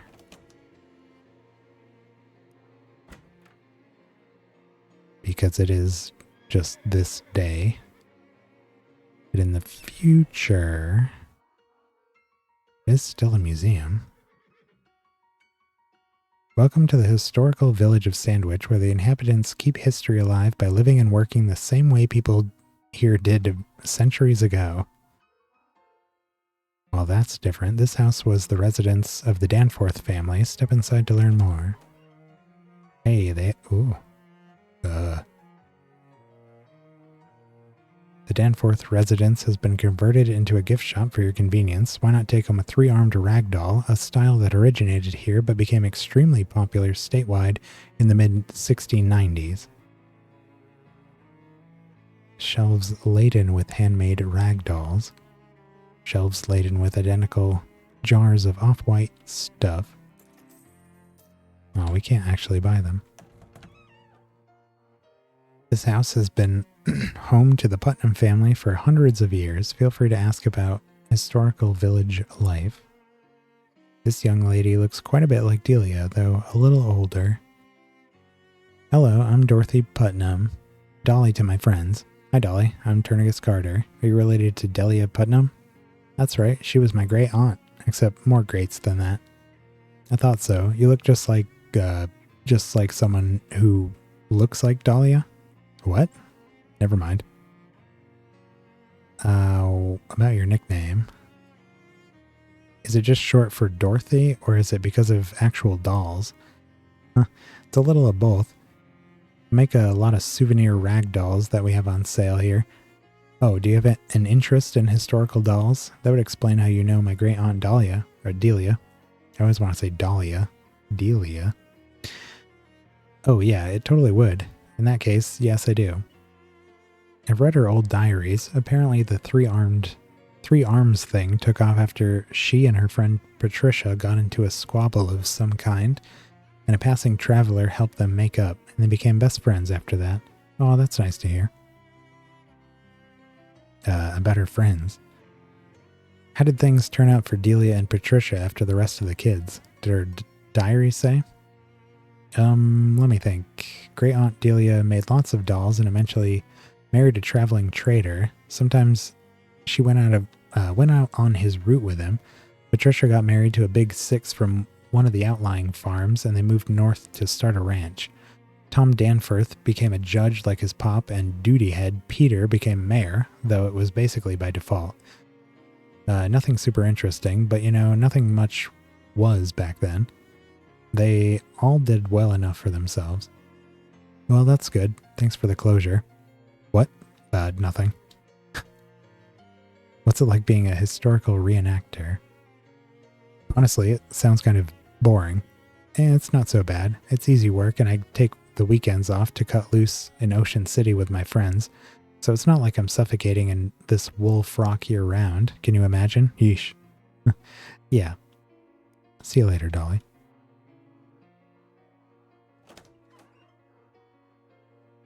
An antique altar that has been carefully maintained over the years, with no sandwich smudges. We actually use this well for water, so please don't throw meat into it. This horse trough is nearly 300 years old. The water is not that old, but you shouldn't drink it anyways. It's for the horses. There was only a horse here in the past, but now there is one here in the present.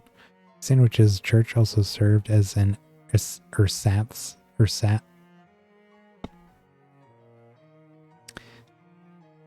Forgive me. Some words I just need to look up. I hadn't heard it until this game. I just want a pronunciation. Ersatz. Yeah, ersatz, I guess. That is how I would imagine it's spelled, but who knows. Town hall, courtroom, racquetball court, and schoolhouse. I think that's the same. Nice gazebo. Hello. This old man looks a little familiar. Hi there. Well, hello. Welcome to Sandwich. My name's Phil Proctor. I'm the mayor here. Any questions you might have about our little historical village, I'll be happy to answer as best I can. Can I go in your house? I'm sorry, I'd love to show you the place. We've got a beautiful tapestry featuring portraits of some of my ancestors and a lot of other historical memorabilia, but you've arrived at a bad time. We're doing some renovation and restoration work, and it's a real mess inside. That's why I'm standing out here. I'm waiting for the electrician or someone like him. Electrician? I thought you were all 18th century historical reenactors here. Oh, well, yes, technically. But I have a phone for emergencies. And once a week after the patrons have left in the evenings, we all go out. We all get together in my parlor and listen to the Luciner's Castor Oil Flakes Musical Variety Hour on the radio. Any relation to Peter Proctor? Oh, you must have seen the graves in our cemetery. Yes, that Peter Proctor was my great-great, I think it's 5 or 6 greats, grandfather. We don't know much about him, but judging from his headstone, he must have been a character. Yeah, you could say that, I assume. Do you know anything about witchcraft? Witchcraft? Huh. Nope, no witches around here. We filled that root cellar with concrete purely because the house's foundation was a little shaky. What's that got to do with nothing? Thanks, talk to you later. I was wondering about that. I still got these walled off.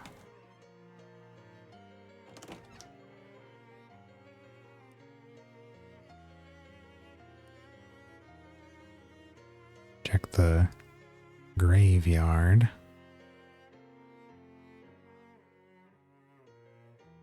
Nicholas Proctor, 1659, 56. It's an upside down 9. Vanished mysteriously, presumed dead. This was the guy that previously said lived like 230 years or something. Yes, and he was a duty headed until the very end. I like that that's still there, even though now their death dates are much later. Previously, all the latest ones here had died on the same day. Yeah, they're all different now. Well, good. Yeah, the achievement that popped up at the bottom said, saved the village of Proctor. So I guess we're done. We still have the crystal business down here to deal with, but we'll do that another time. Let's go back to Ocean City. And I kind of want to... I like to save the dream sequence for next stream. I like to open with that, because usually right after that we get our next assignment and figure out what's going to go on. Plus we're going to have to... all of our temporary bonuses are going to reset, so we're going to have to figure out what we might want to use with those. Going to have to go around and pet some cats. I don't know if that resets, actually. I think it does. Well, anyways. Is there... oh, what do we have for XP? 17...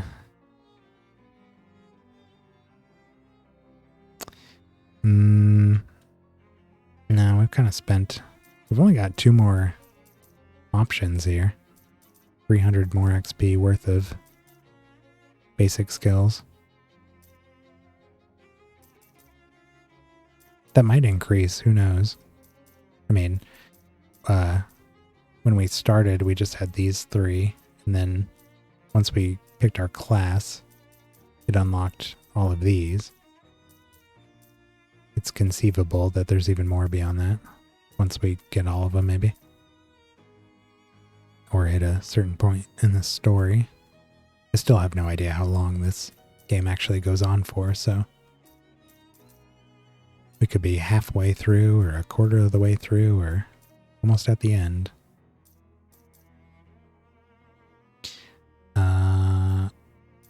Yeah, I don't see anything else here I need to mess around with. Alright, well then, I guess we'll wrap up for the night.